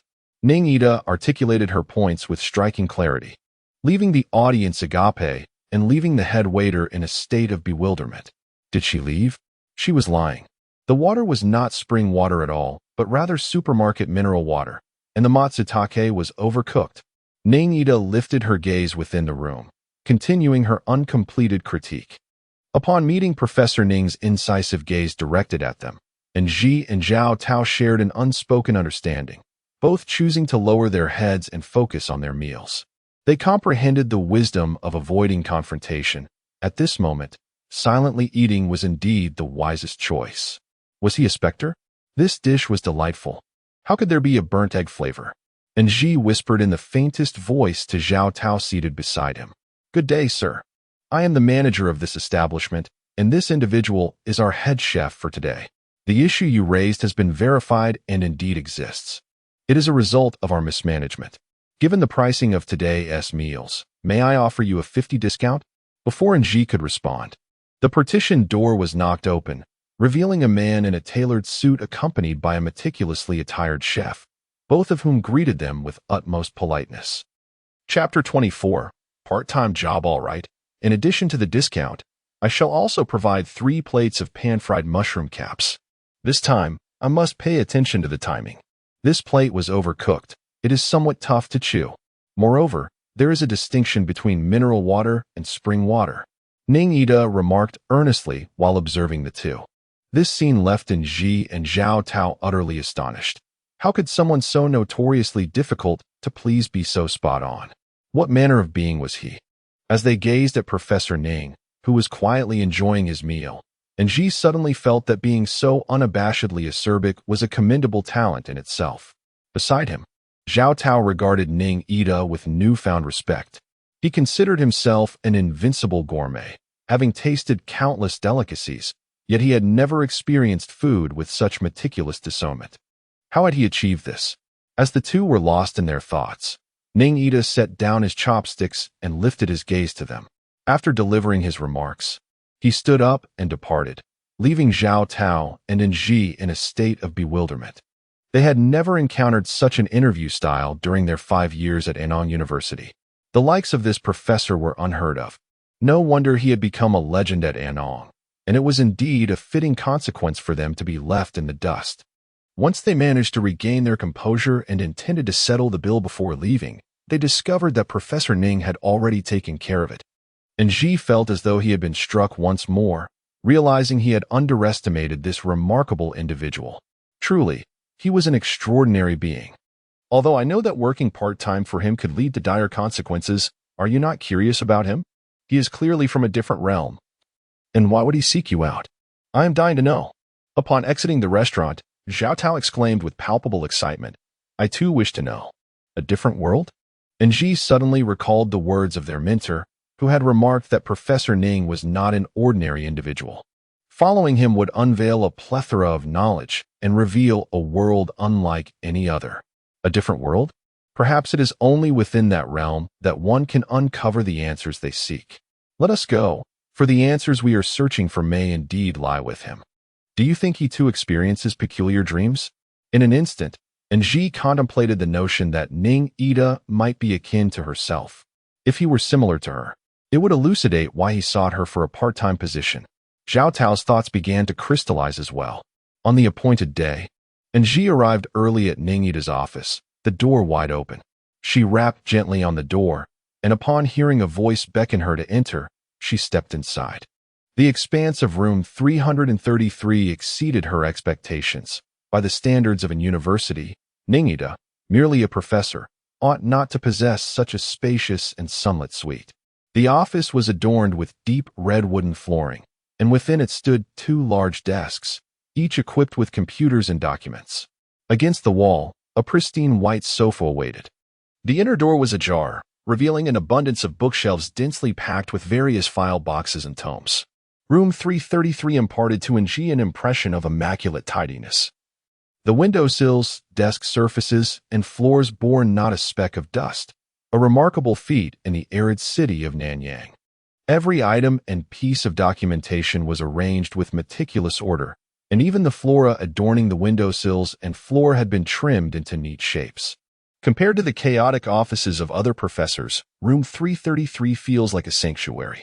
However, based on Ng's encounters with Ningida, such a fastidious and proud individual would certainly never deign to personally tidy the space. It is utterly inconceivable for an ordinary person to request the school's cleaning staff to maintain such impeccable standards. Indeed, Ningida is a legend in his own right. Reflecting on this, Ng's mood soured slightly. With such lofty expectations, she foresaw a future wherein she might be driven to madness by his incessant scrutiny. A renowned master undoubtedly produces exceptional disciples. For now, this is the only solace she can find. You may sit in the chair by the door. I don't frequent this office often. But do not touch anything that does not belong to you. All right, let us begin. Share your understanding of this department, including the part-time role you will undertake. Ningida stood by the window, turning his gaze outward.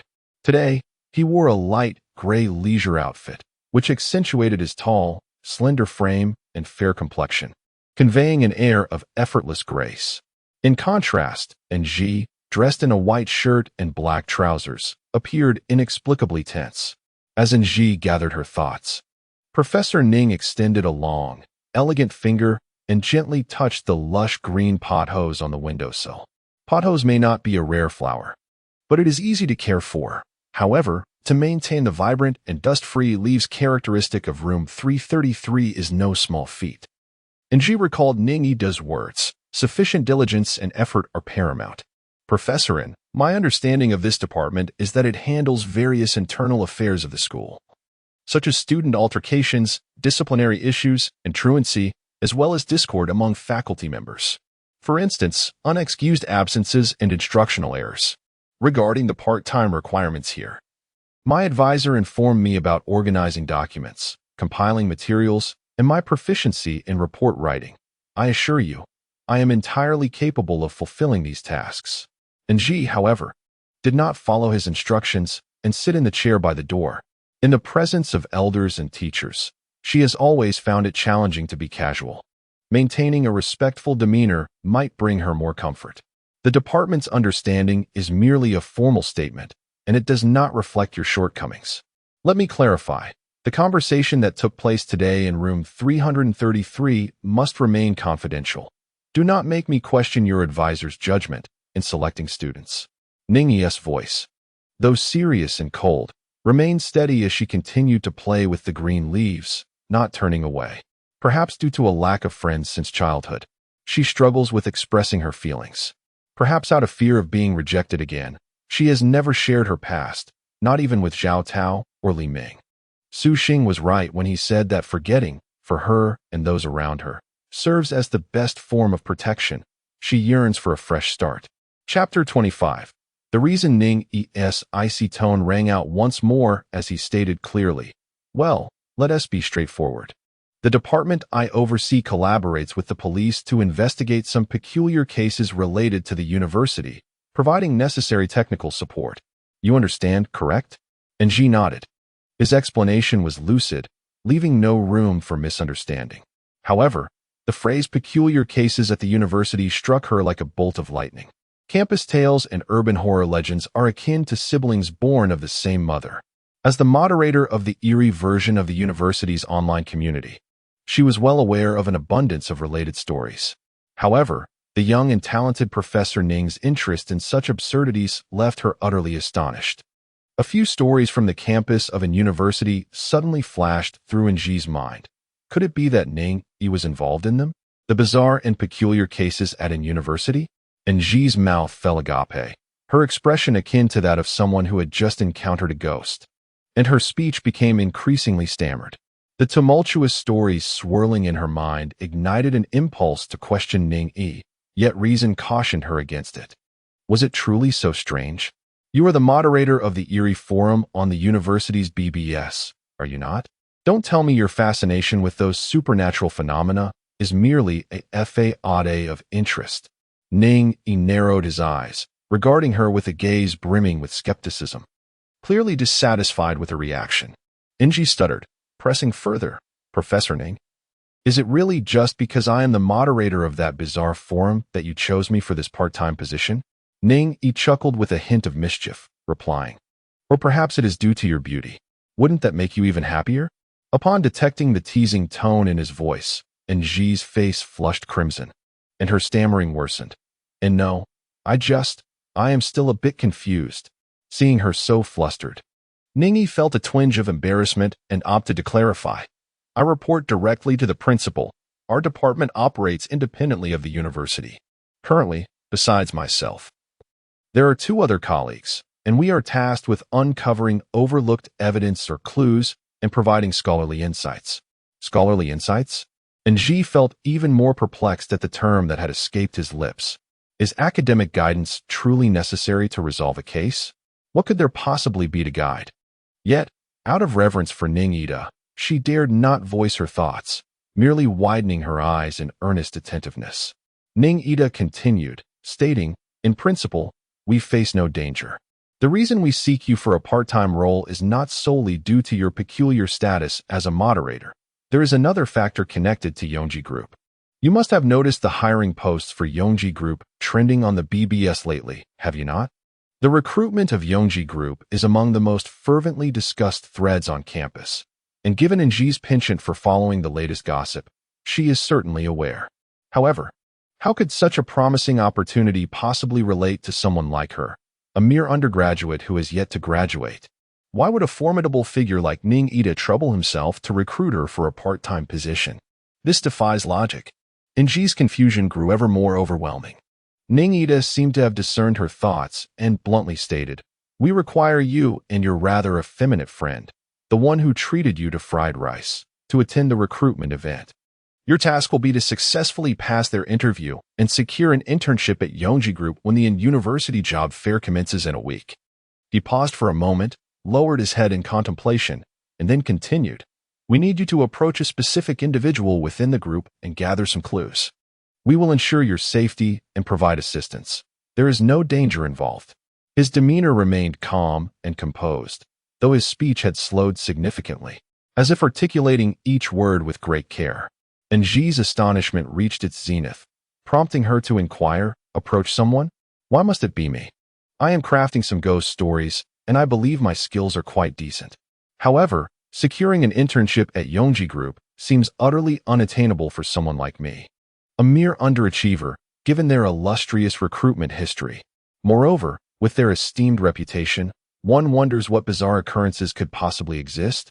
The outside world has never heard any negative news about them.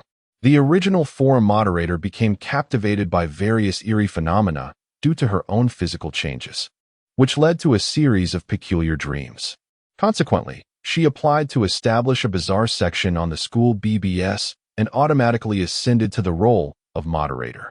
Little did she know that one day, such an astonishing reason would lead to her selection by Ning Yi, compelling her to undertake an impossible task. Ning Yi stated that the person who needs to be approached is male, and there exists something of great importance that can only be conveyed through a female, which may hold vital clues. Are you certain you cannot accomplish this? And Ji fervently shook her head, exclaiming, truly, Professor Ning, I cannot do it. The interviews at such a conglomerate are exceedingly bizarre, with insurmountable thresholds, and once inside, it is merely a series of torments, entirely unsuitable for someone of my academic caliber. No sooner had she uttered these words than her expression vanished. Ning Yi fixed his gaze upon Ji, his voice chillingly calm as he inquired, cannot do it? Or do you simply wish not to? A wave of panic surged through Nji's heart as her eyes instinctively averted his gaze, her head bowing involuntarily. Yet, she remained silent, convinced that Ning Ida was unaware of the secret. He ceased speaking, seemingly awaiting Nji's affirmation, but she dared not lift her head, obediently maintaining her silence. Observed her silence and continued, "Your academic performance has not been commendable. That much is true. However, even students of lesser capabilities can, within a brief span, achieve remarkable success in the college entrance examination, gaining admission to an university, along with 2 close friends. Once enrolled, you may not have exhibited exceptional prowess, yet you have consistently passed every compulsory course and specialized exam with commendable scores. Nji, pray tell, what secret do you harbor within you?" His words were assertive, imbued with an undeniable authority that left Nji feeling increasingly flustered. She was not adept at deceit or evasion, and in the current predicament, could only cast a fleeting glance at him. Ning Yi's gaze was piercing, and the confidence reflected in his demeanor seemed to suggest that he had unraveled all her mysteries. Nji quickly averted her eyes, murmuring defensively, "No, there is no secret. My parents were tragically killed by the Su family. I simply had good fortune." "Yes, just good fortune." Ning Yi raised an eyebrow, responding, "Oh, good fortune? We are indeed in need of those who possess good fortune. I am not interested in your secrets. Everyone has their own. I merely hope that your secret can save lives." "Save lives? Has someone died?" Nji inquired. Chapter 26, Treading on Snow. Ning Yi, maintaining a serious countenance, replied, "Indeed, it is about saving lives. Death. If it were merely a matter of death, the situation would not be so intricate. For the living, the uncertainty of life and death is far more agonizing than death itself." After a brief pause, his cold voice resonated once more. "Over the past 3 years, 4 girls from an university have vanished after joining Youngji Group, and according to police speculation, another disappearance is imminent. This individual might very well be a senior you know, or perhaps a junior you are familiar with. Can you truly bear to remain indifferent?" Nji stammered, I am not saying I can bear to not save them. It's just that." Her words trailed off, unable to continue. If it were merely a matter of dreams, she could indeed save lives. However, the terrifying backlash her body experienced filled her with dread. She was still young, just an ordinary person, unwilling to face death, let alone the prospect of aging into an unrecognizable state. Ning Ida observed her inner turmoil, recognizing that her reaction was not surprising, nor was it unexpected. After all, he understood the repercussions of latent potential more thoroughly than Nji. Even if he were to reveal the truth, he would need to consider her capacity to accept it. Rubbing his forehead, he pondered for a moment before softly stating, "You would save a cat you do not even know. How could you possibly turn a blind eye to a human in distress? If you have reservations or concerns, feel free to voice them. Perhaps I can assist you in finding a solution." Recalling the cat, Ning Ida remained optimistic about Nji's decision. He believed she would eventually agree to help, needing only time to process the information and gather her courage. In truth, whether for personal or altruistic reasons, Ning Ida would not allow Nji to fall into perilous circumstances again. Nji furrowed her brow, increasingly perplexed by his words. "Save a cat? What cat?" Ning Ida nodded, saying, "Have you forgotten? On the campus of an university, by the shores of Horseshoe Lake." His words reminded Nji, and she recalled a recent evening. After attending her evening class, she passed by Horseshoe Lake and spotted a small cat, entirely black save for its snowy white paws, being relentlessly pursued by 2 stray dogs. The kitten emitted desperate cries of meow, meow, its voice laced with helplessness, while one of its paws was injured and bleeding from the dog's bites. The kitten, having twisted its leg, struggled to escape, its speed far inferior to that of the frenzied dogs. It attempted to climb a tree, but the bleeding wound made that a formidable challenge. As Nji observed the kitten by the lake, an inexplicable image of another cat flashed through her mind. This feline, too, possessed snowy white paws, yet its body was entirely black, with a lustrous coat that shimmered, its eyes sparkling with vitality. A sense of déjà vu washed over Nji, and unable to bear the sight any longer. She feared the kitten might meet a tragic end at the jaws of the mad dogs. In a moment of unexpected bravery, the typically gentle and timid Ji rushed forward, disregarding her safety, and rescued the kitten from the dog's clutches. In the process, her left leg sustained a bite, leading Li Ming and Zhao Tao to accompany her for a rabies vaccination. She vividly remembered the sting of the rabies shot, which was particularly costly for students, and the pain that accompanied it made her tremble at the mere sight of dogs thereafter. At that moment, Ji was certain that this rare snowpawed cat had once been a cherished pet, though the reasons for its escape and subsequent misfortune remained a mystery. She initially intended to carry the kitten to the veterinary clinic, but in a moment of distraction, the little feline leaped down and dashed away. Anji felt a pang of regret, realizing how heartless cats could truly be. Ning Yi smiled, his handsome features illuminating like radiant sunshine. When he spoke of the kitten, his tone was exceptionally gentle. Yes, T is my cat. That day, while I was taking out the trash, it sneaked out. When I went to search for it, I happened to see it in your arms. T is no ordinary cat. It possesses the unique ability to sense things that others cannot. Anji, intrigued, inquired, "What kind of things can't be sensed? Are you referring to something eerie?" Ning Yi elucidated, "It's somewhat similar, but not entirely.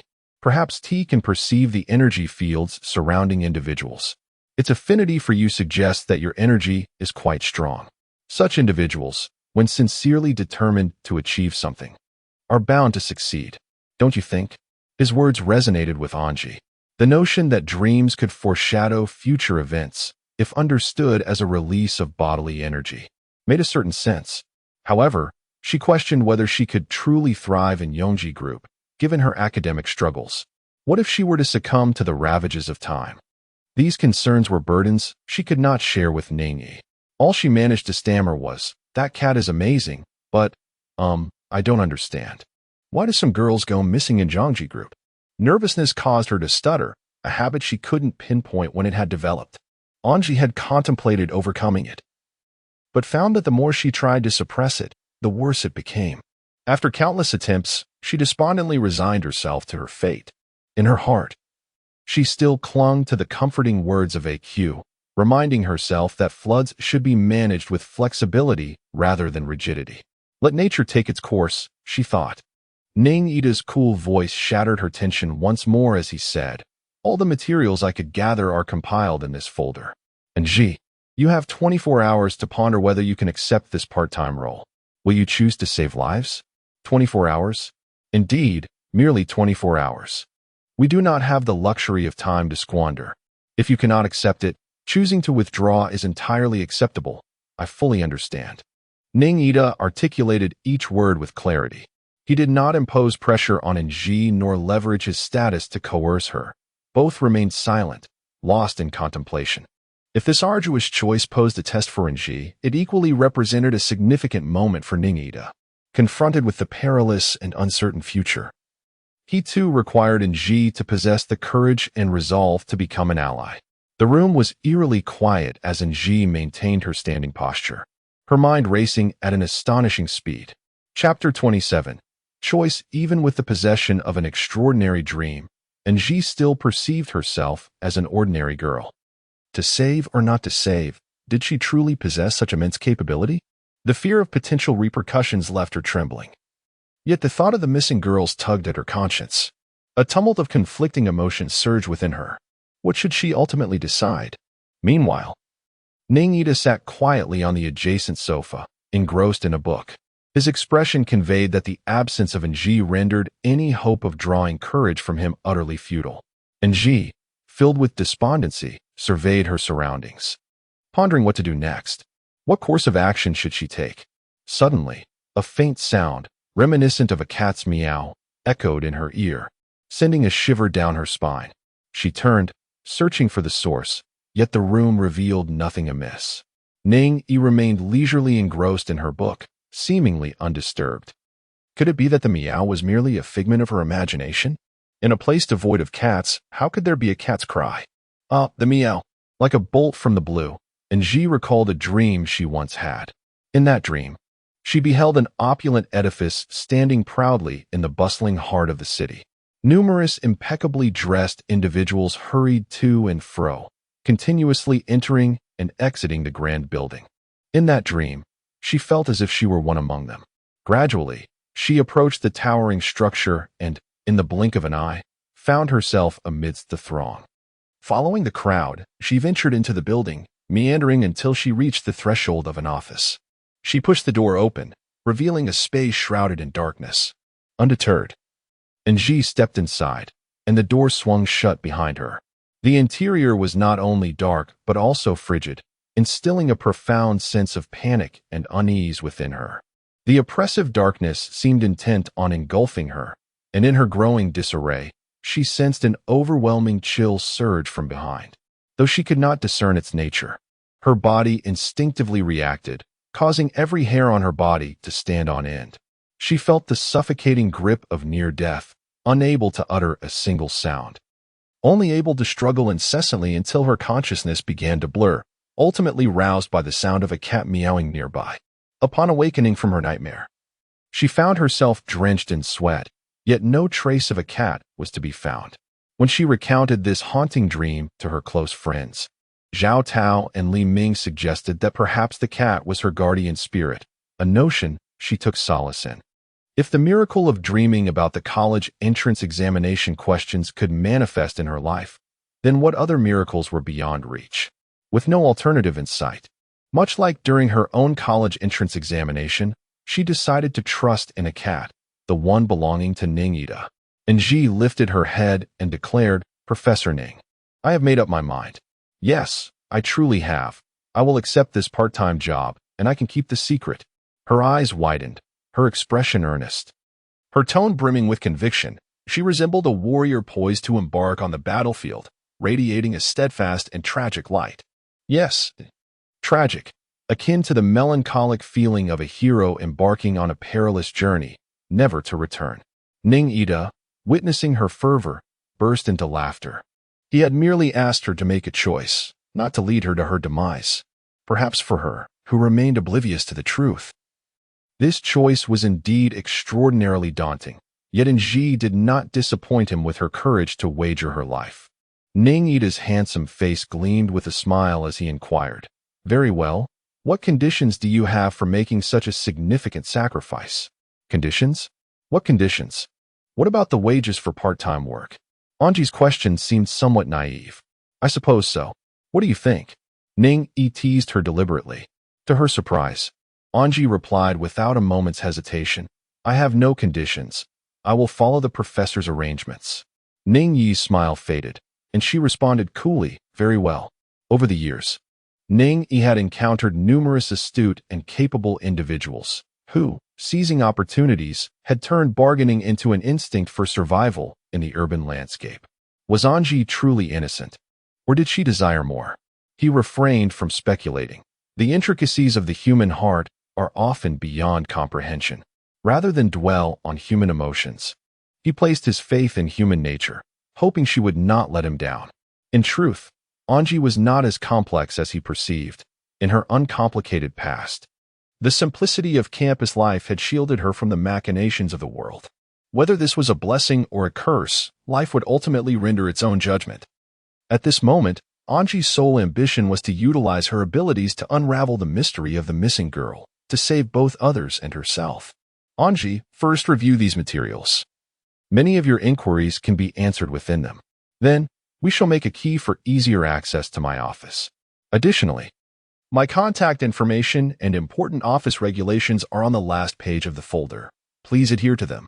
Angie nodded, affirming, "Understood. By the way, I have a cleanliness obsession. I cannot allow the office to become dirty or the documents to be disordered." Ning Yi stated with utmost seriousness. Angie nodded once more, "Understood. You can rest easy." In the presence of her professor, she consistently adopted the demeanor of the most obedient student. Naturally, professors are fond of such compliant pupils, as they serve as free labor. It was evident that Angie's attitude pleased Ning Ida, who, after offering a few more reminders, turned to depart. As Angie observed Ning Ida's departure, she let out a sigh of relief, sticking out her tongue and sinking into her chair, finally allowing herself to relax completely. Facing a professor like Ning Ida was undeniably exhausting, and she was uncertain whether her choices today were indeed the right ones. However, having made her decision, she resolved to commit wholeheartedly to this part-time position. And Ji meticulously perused the documents, grasping a pen and notebook to diligently record the points emphasized by Professor Ning. 1. Maintain cleanliness and organization within the office. All items must be returned to their rightful places. 2. No visitors are allowed. Others are forbidden from entering the office. 3. Eating is prohibited in the office. Water cups must be taken away. 4. Unauthorized browsing of documents is strictly forbidden. The requirements set forth by Ning Ida were as extraordinary as his legendary status, truly beyond comprehension. And Ji endeavored to memorize the information, reminding herself that this part-time job had officially commenced. At that moment, she remained oblivious to the fact that the events that would soon unfold would open the door to an entirely different world. Chapter 28. The routine time passed swiftly as Ji embarked on her formal part-time journey, while Zhao Tao and Li Ming also commenced their holiday endeavors. The trio, who were typically inseparable, finally busied themselves with their respective futures. This rare separation fostered greater independence and personal growth among them. According to Ning Ida's instructions, Ji diligently arrived at the office each day, thoroughly studying the materials and committing various details to memory. She adhered to Ning Ida's requests, maintaining a clean and orderly workspace. During this period, Ning Ida visited only once, offering valuable advice to prepare Ji for the challenges ahead.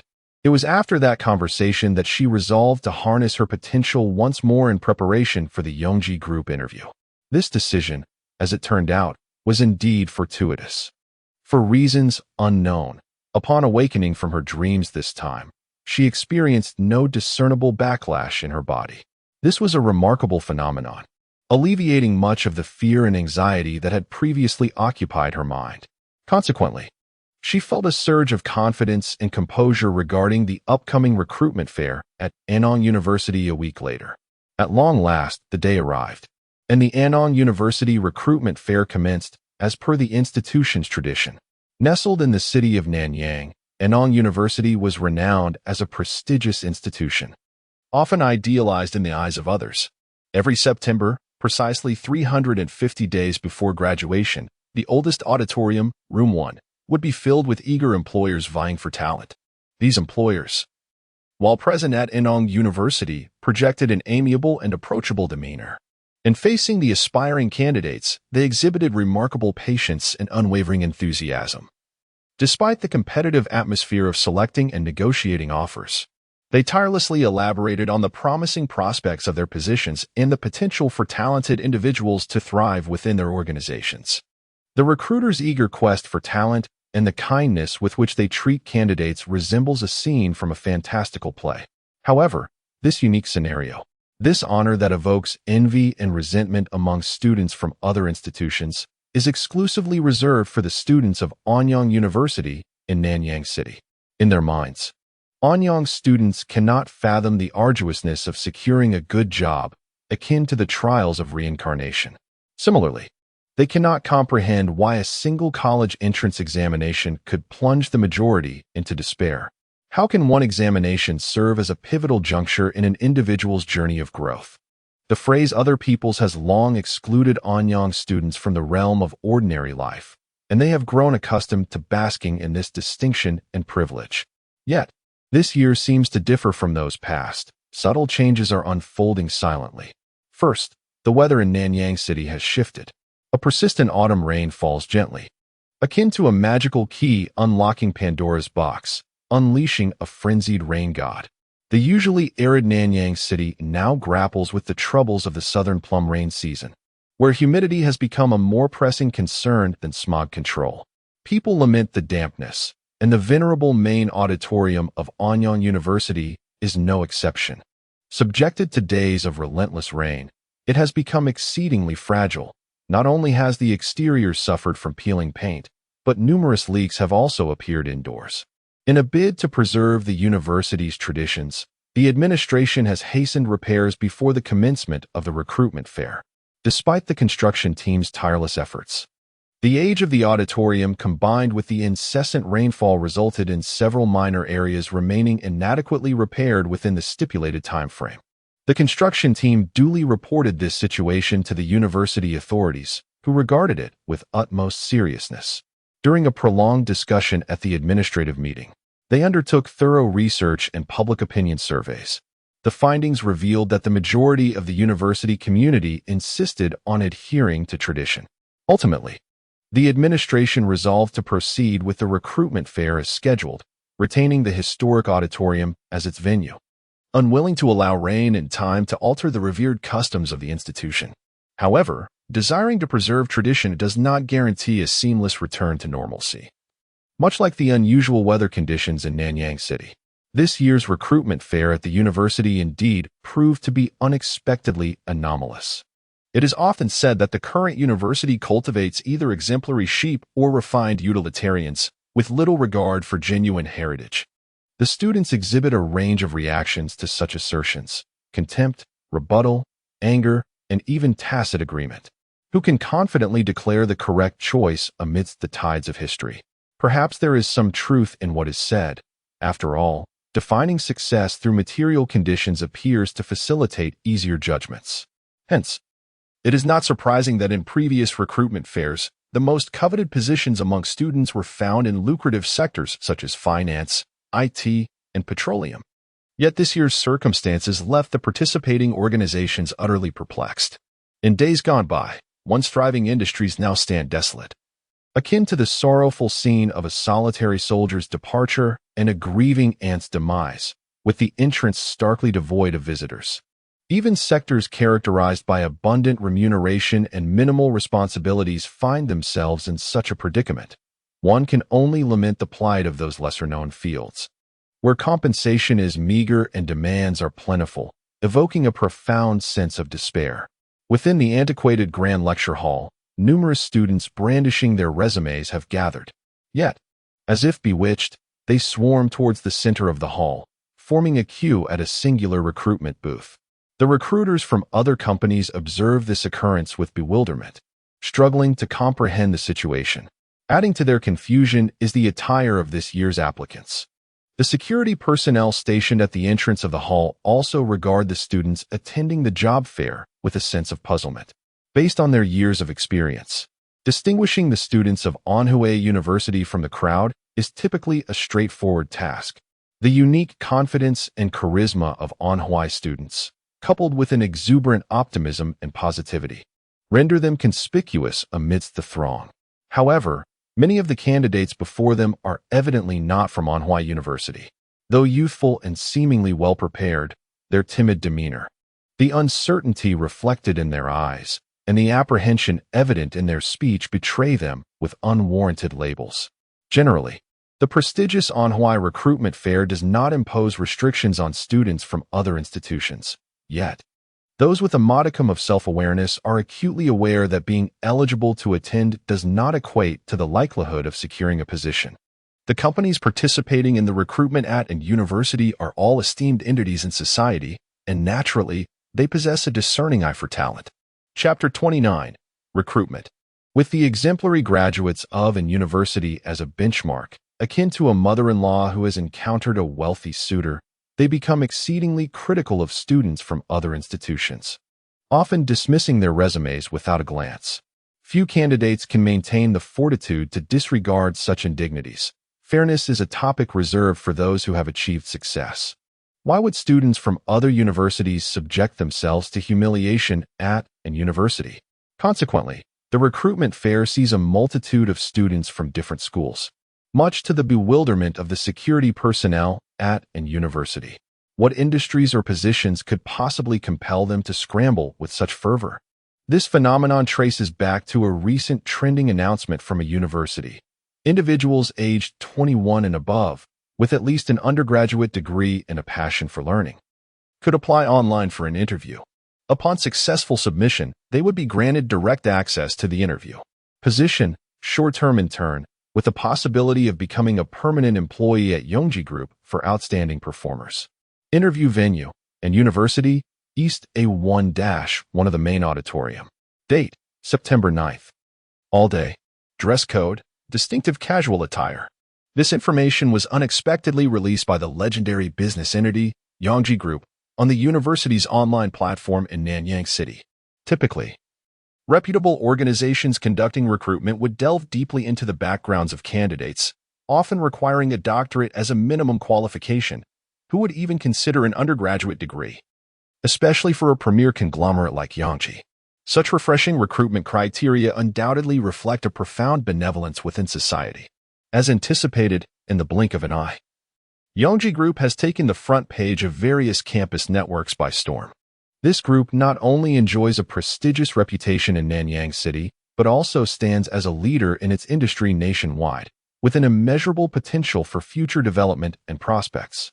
Furthermore, the group itself offers extraordinarily generous benefits, providing employees with a promising career trajectory, alongside a discreet and almost invisible ownership family that can bestow unspoken resources upon outstanding employees. It is, therefore, entirely reasonable that the public's interest in Yongji Group is soaring. Soon, students began to fill out the online interview applications, discovering that the questions posed were merely the most rudimentary and conventional inquiries. There were no stipulations regarding the applicant's alma maters, nor were there requirements for certificates or honors, akin to a simple registration at the entrance of a dormitory. Such delightful news swiftly ignited a fervor across the BBS of various universities in Nanyang City.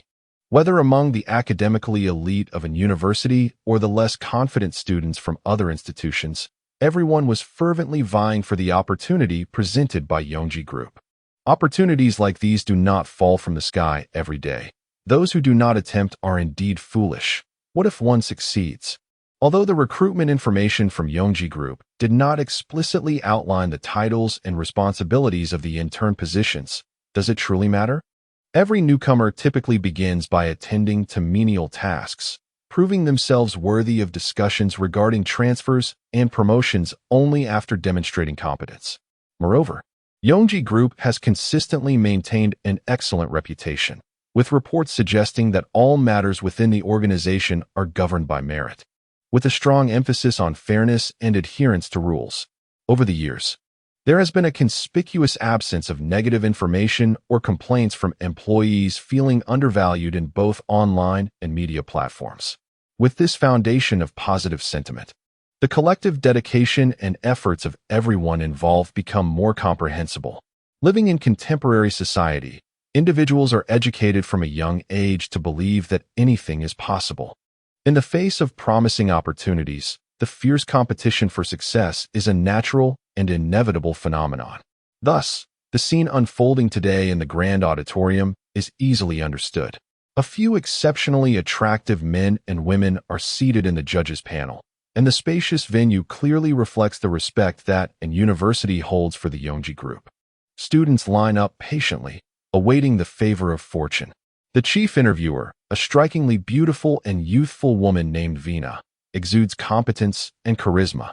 Her long black hair styled in a high ponytail, radiating confidence with every gesture. The arrangement for this recruitment event indicates that the group requires each candidate to showcase themselves and their declared interests on a small stage within the shortest time possible. This method of selection markedly differs from the typical job fair environment. Although all candidates are eager to express themselves, the pressure of being observed by many leads to varied reactions.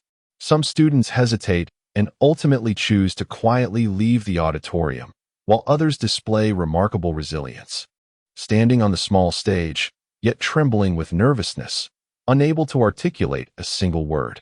Some students, seizing every fleeting moment, engaged in earnest last-minute rehearsals. In short, all the eager scholars stood before a modest stage, their vulnerabilities laid bare. Just as they craned their necks, eagerly counting down to their performance, a sudden, thunderous crash echoed from the ceiling of the grand hall, inciting a chorus of shrieks among the crowd. It turned out that this venerable auditorium, the oldest of its kind, could no longer withstand the relentless assault of rainwater. A previously overlooked imperfection had given way to a catastrophic collapse. Dust, plaster, and bricks cascaded downwards, hurtling towards the judge's table, particularly targeting the chair of the chief examiner. "Good heavens, be careful. Move aside.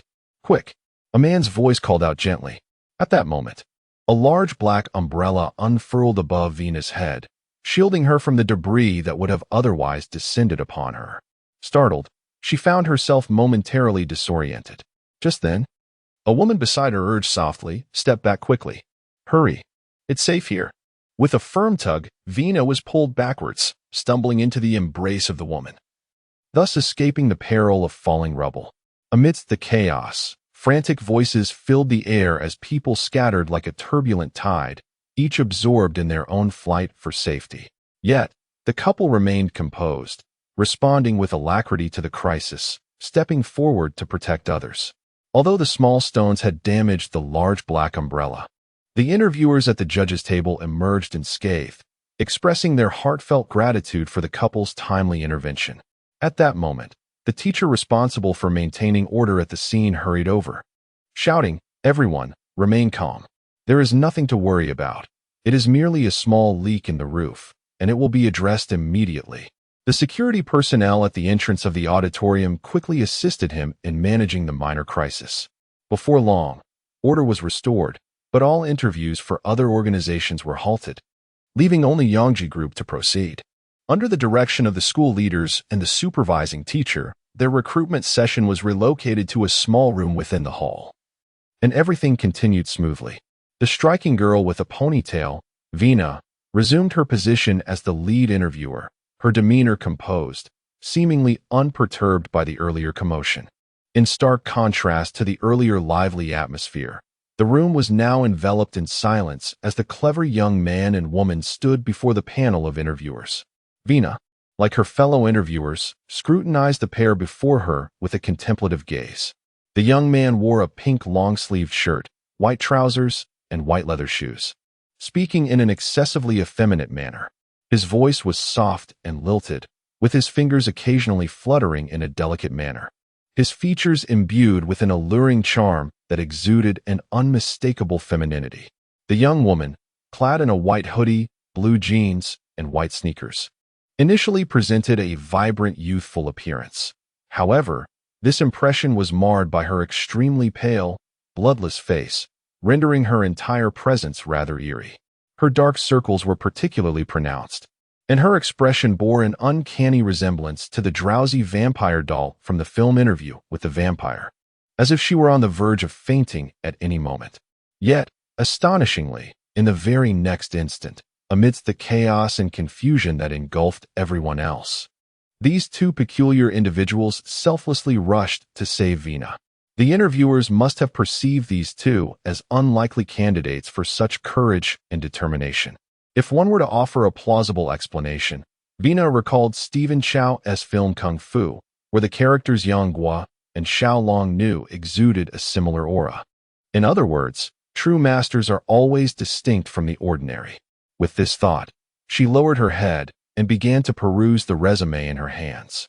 The young man's name was Zhao Tao, a graduate student majoring in food science and engineering at Nanyang University.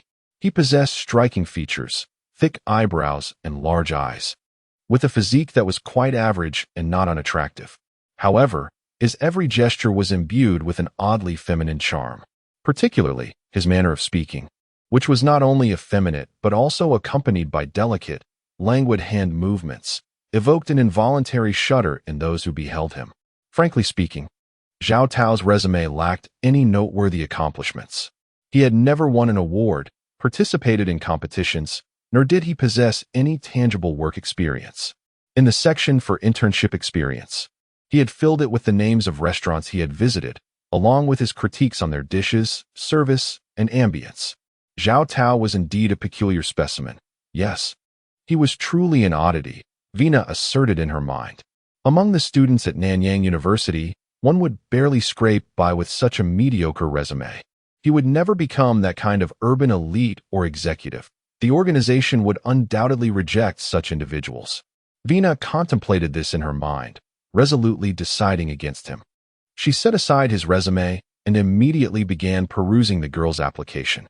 In comparison, The information about the girl was even more perplexing. Her name was Ji, also a graduate student from Nanyang University, yet she was enrolled in the seemingly inconsequential Chinese department, merely coasting through her studies. Similarly, her resume was devoid of any highlights or distinctive features. Like Zhao Tao, Ji had never received any awards, participated in competitions, nor possessed any substantial work experience. Her purported talents included the humorous art of storytelling, cooking, and sleeping. Such hobbies almost induced a sense of embarrassment in Vina, truly like attracts like. For a graduate student at Nanyang University, could storytelling, cooking, and sleeping even be considered hobbies? Vina's heart swelled with disdain and contempt. However, the peculiarity lay here. The seemingly mundane Ji had, within her resume folder, an astonishing collection of recommendation letters from 7 or 8 esteemed professors. Without exception, the contents of these letters lauded her qualities: diligence, punctuality, optimism, sociability, and a zest for life, among others. Vina felt a wave of confusion wash over her, quietly sighing and inwardly questioning, what on earth was this?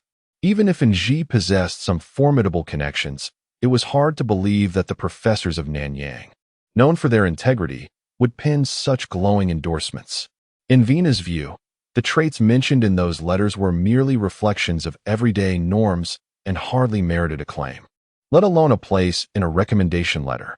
Ji felt the challenge of selection, akin to the interview task assigned to her by the group. Ever since the Yongji group prioritized talent selection, Vina had grown accustomed to its stringent recruitment mechanisms. This time, however, the low threshold and lack of substantive hiring requirements left her filled with confusion, perplexity, and dissatisfaction as the chief interviewer. She had attempted to seek answers within the group, hoping to discern which department or position required interns, and to understand why the higher-ups had devised such peculiar recruitment criteria. Yet, her efforts bore no fruit. The response from the group was simply that her responsibility was to identify the most distinctive, promising, and suitable students. To the outside world, the Yongji group operated in a manner that was unconventional yet logically coherent. Despite the seemingly relaxed and free work environment, it maintained the highest standards of commercial confidentiality and expectations for employees' abilities across the board. Hence, Vina found no surprise in the response she received. However, she did not share this sentiment. The phrase to identify the most distinctive, promising, and suitable students felt akin to a diner ordering the best dish without consulting the menu. In the service industry, vague demands equate to the most challenging scrutiny, a principle that applies universally across various professions. Issuing directives that leave executors bewildered while expecting optimal outcomes is a folly only the most misguided enterprises would commit, and the Yongji group was certainly not among them. Thus, Vina believed she had a clear understanding of the situation. She perceived this arduous task as a test imposed by the organization, as well as a form of punishment for herself. He was still angry with her, upset that she had not taken proper care of their pet and had betrayed his trust. She absolutely could not afford to disappoint him again. The vexing intermittent headaches that plagued Vina had resurfaced upon receiving this assignment. Since childhood, she had always pursued the optimal solution, and having grown into an elite professional, she had strived diligently within the corporation. In her lexicon, the concept of failure was non-existent. Yet, the peculiar pair before her caused her brows to furrow, a deep furrow appearing on her otherwise smooth forehead. After a lengthy interview, the only candidates who left her in a state of indecision were these two individuals. Although her heart had already dismissed them, her years of experience in HR still nudged her, suggesting that the enigmatic Ji might indeed be the person the organization sought. What could she truly contribute to the corporation? Vina's beautiful lips unconsciously repeated the names inscribed on the resume. Ji, Zhao Tao.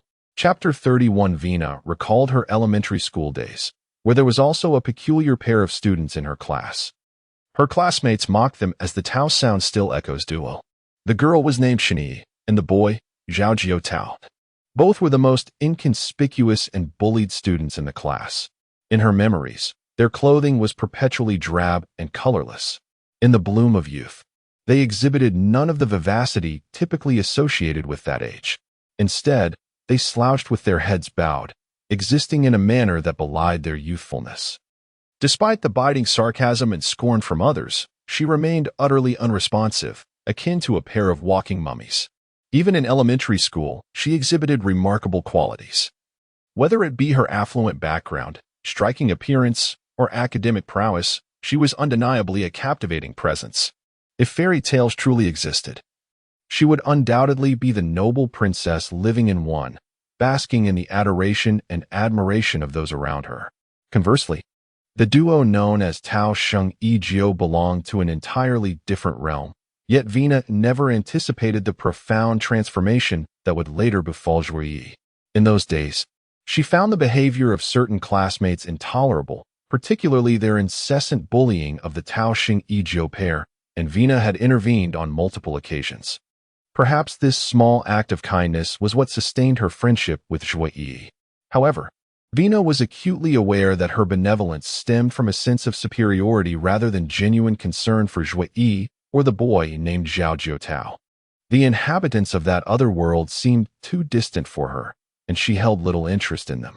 Presently, she struggles to recall what Zhao Jiutao looked like, having forgotten the faces of many classmates from her elementary days. Vina recollects an instance when Zhuo Yi wished to reminisce about the past, yet she felt no inclination to engage, indifferent to the circumstances of others. Thus, without a second thought, she declined, leading Zhuo Yi to never broach the subject again. Likely because Zhuo Yi too disdained her former self. The names Zhao Jiutao and Zhao Tao possess an intriguing resonance, hinting at a possible connection between them. Nevertheless, they are undoubtedly unrelated individuals, and she would categorically refuse to accept Zhao Tao. What then should Anji do? Should she also decline her? Vina raised her head, scrutinizing once more the girl before her who was causing her considerable distress. Although Anji was indeed perplexing, she bore little resemblance to the former Zhuo Yi. Firstly, Anji exuded a spirit devoid of Zhuo Yi's sense of inferiority. Even though the weariness etched upon her features was unmistakable, she stood tall, her posture impeccably straight, lacking any hint of a slouch. Her pallid skin, reminiscent of bloodless porcelain, shimmered softly under the light, evoking an irresistible urge to reach out and touch. Vina, a strikingly beautiful woman, instinctively found herself critiquing, judging, and comparing when faced with another attractive woman. In this game, she had rarely encountered defeat. Her own appearance was resplendent and flamboyant, often leaving others in awe, making it difficult not to admire her. However, in her comparison with Anji, Vina found the results less than flattering. Anji's features possessed a soothing quality, much like the gentle timbre of her voice, imbued with an innate fragility. She radiated a pitiable beauty that stirred an instinctive desire to protect and understand her, an essence that Vina found conspicuously lacking in herself. A flicker of discontent arose within Vina, prompting her to scrutinize Anji with increasing severity. The more she observed, the more discomfort she felt. Vina was statuesque, with a curvaceous figure that effortlessly distinguished her from the crowd. In stark contrast, Anji, being of modest stature, appeared especially delicate beside the boys. Reminiscent of a fragile bird, Vina's hair, also ebony in hue, lacks the volume and luster that hers possesses. Anji's long, black tresses are both soft and sleek, particularly accentuated by her pale visage, rendering her strikingly alluring. Were it not for her sickly pallor and fatigue, she would undoubtedly stand out in a crowd. Anji's facial features and physique leave Vina with no room for criticism, a realization that unsettles her deeply, stirring an unfamiliar sense of threat originating from another woman. An internal alarm is triggered, her intuition warning her that Anji embodies the type he is drawn to, and that she might usurp what rightfully belongs to her. It becomes imperative that Anji never enters the company. Once this notion takes root, it begins to flourish. She even envisions scenes of Anji with him. A sense of unease envelopes Vina, yet her years of elite education and professional training enable her to maintain a smile upon her face. Her intelligence and emotional acuity have always been formidable. She is not the sort of woman who allows her emotions to dictate her actions. Thus, she is acutely aware of what she must do. With this thought, Vina subtly averts her gaze, steadying her composure as she resumes her calm oversight of the interview. Just as she intends to pose a question, Anji, who had been gazing down, suddenly lifts her eyes to meet hers. Their gazes intertwine, and Vina inexplicably feels a pang of vulnerability. She is astonished to find not a trace of insecurity or panic in Anji's eyes. Anji, with her clear, tranquil eyes, exuded a calmness akin to still water, her gaze icy and detached, reminiscent of a monk who has transcended worldly concerns. Was her previous unease merely an illusion? She, a student from an university, seemingly a product devoid of distinction, how could she radiate such composure and confidence? That subtle glance she cast stirred a tempest within Wei Na's heart. To Wei Na, Anji's look was a provocative assertion of victory, utterly dismissive of her authority as the interviewer. Years of superiority suddenly came under siege, igniting a surge of anger within Wei Na, instantly filling her with resentment toward Anji. Clearing her throat, she endeavored to maintain the poise of the chief interviewer before finally stating, "Yongji Group has its own standards for recruitment. Both of you performed admirably. The final results will be communicated by our colleagues." "Thank you," Anji replied, her expression remaining serene as she continued to gaze at Wei Na, showing no intention of exiting the room, as if compelling her to provide a definitive response. Beside her, the male student, Zhao Tao, remained silent, his countenance reflecting a quiet confidence, seemingly indifferent to the interviewer's presence. Their reactions only fueled Wei Na's ire, prompting her to resolve, in her frustration, that these two individuals would surely not be admitted. Chapter 32. The phone call. Upon encountering chief interviewer Wei Na, the other interviewers, recognizing the tension, took the initiative to speak. They gestured once more, indicating that the two students could leave the room, inviting the next candidate to enter. Under such a directive of dismissal, Anji and Zhao Tao remained resolute, showing no intention of departing. They stood rooted to the spot, gazing intently at the interviewers, seemingly challenging their authority and patience. Just as one of the interviewers rose to urge them to leave, an assistant of Wei Na, who had been waiting outside, suddenly entered, cradling a mobile phone. "I apologize for the interruption, everyone. Ms. Wei, it's a call from Mr. Shangwan. He requests your immediate attention." The assistant spoke with utmost courtesy. This unexpected call caused a collective intake of breath, redirecting the gaze of everyone in the room towards Wei Na. A warmth surged within her as she swiftly stood and took the phone, responding in hushed tones. Each time, only his voice could captivate her full attention. Yet, even while listening, her eyes remained fixated on Anji. "Hello, Mr. Shangwan, it's me." What? Me? All right. Wei Na's voice, previously soft and gentle, suddenly escalated in pitch, revealing a distinct urgency. With a tone laden with hostility, she instructed, "You, move forward, give her upper body a close-up shot." Anji smiled, taking a step forward, a fleeting expression of relief crossing her face. Wei Na observed every nuance of these small expressions, her heart racing with apprehension. Could it be that the other party knew someone from the Shangwan family? No, that was impossible. It could not be the necklace he was seeking. Wei Na reassured herself. Vina finally hung up the phone and handed her device to her assistant, her tone icy and her expression devoid of emotion. "Congratulations, Anji. Next Wednesday at 2:30 p.m. You are required to meet General Shangwan in meeting room 1202 of Building B at Yongji Group. He requested that you personally deliver your personal information, and only you alone."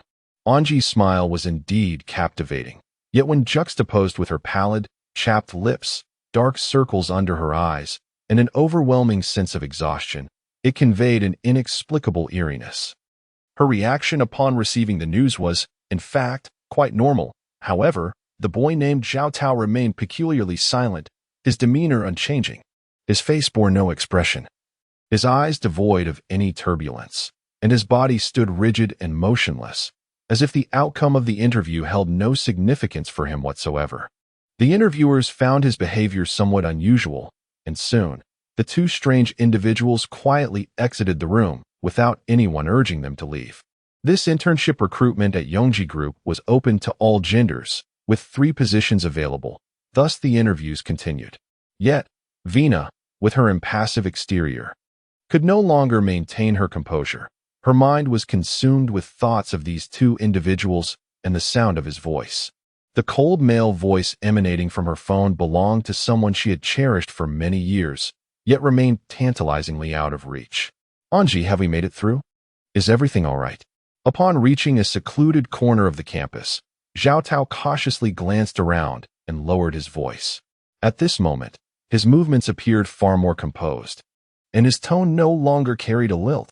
The effeminate flourish of his gestures had vanished. The trial has only just begun. Matters will not be so simple. And Ji paused, turning to gaze earnestly at Zhao Tao, and said, "Thank you, Zhao Tao. You have sacrificed so much today." Zhao Tao clutched his heart and exclaimed, "Oh my. No. Please stop, and Ji, do not be so sentimental. My heart cannot bear it. You know, pretending to be a woman has already exhausted me. Let us refrain from this melodrama, shall we?" And Ji smiled, this time genuinely happy. True friends share camaraderie, and formality breeds distance. Alas, she truly does not recognize me. It does not seem to matter to her at all. Zhao Tao, with a hint of self-mockery and a wry smile, remarked. And Ji's smile faded as she spoke in a subdued tone. She genuinely does not care about these people. Zhao Tao's emotions surged. Then what of Yi? She has invested so much effort. Why bestow her with hope? I never anticipated she could be so foolish. Mentioning Zhua Yi, he could not feign tranquility, for she was the girl he had cherished for a long time. A few days prior, while reviewing the materials provided by Ning Yi, and Ji inadvertently discovered that Shun Yi was among those missing girls. Had she not previously seen photographs of Shun Yi before and after her surgery at Zhao Tao's home? Both she and Zhao Tao would have never fathomed that Zhua Yi's loss of contact was due to her disappearance. In Zhao Tao's heart, the timid and pain-averse Shun Yi had not only endured excruciating pain to undergo surgery, but had also assumed another person's identity to work at Yongji Group. All these truths were concealed by her, a web of lies spun to keep Zhao Tao in the dark. And Ji gently patted Zhao Tao's back, offering comfort. Zhao Tao, do not despair. Over the years, you have done all that you could. You have exerted your utmost effort. Her disappearance is not your fault. You are right. We are all adults and possess the right to choose our own lives. You are truly not at fault.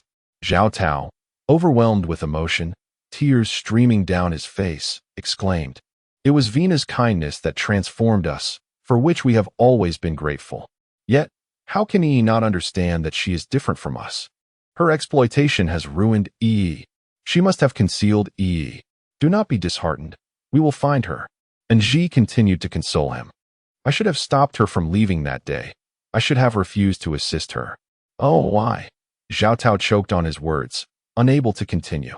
And Ji's voice grew somber as she said, "Please do not be this way. It is not your fault.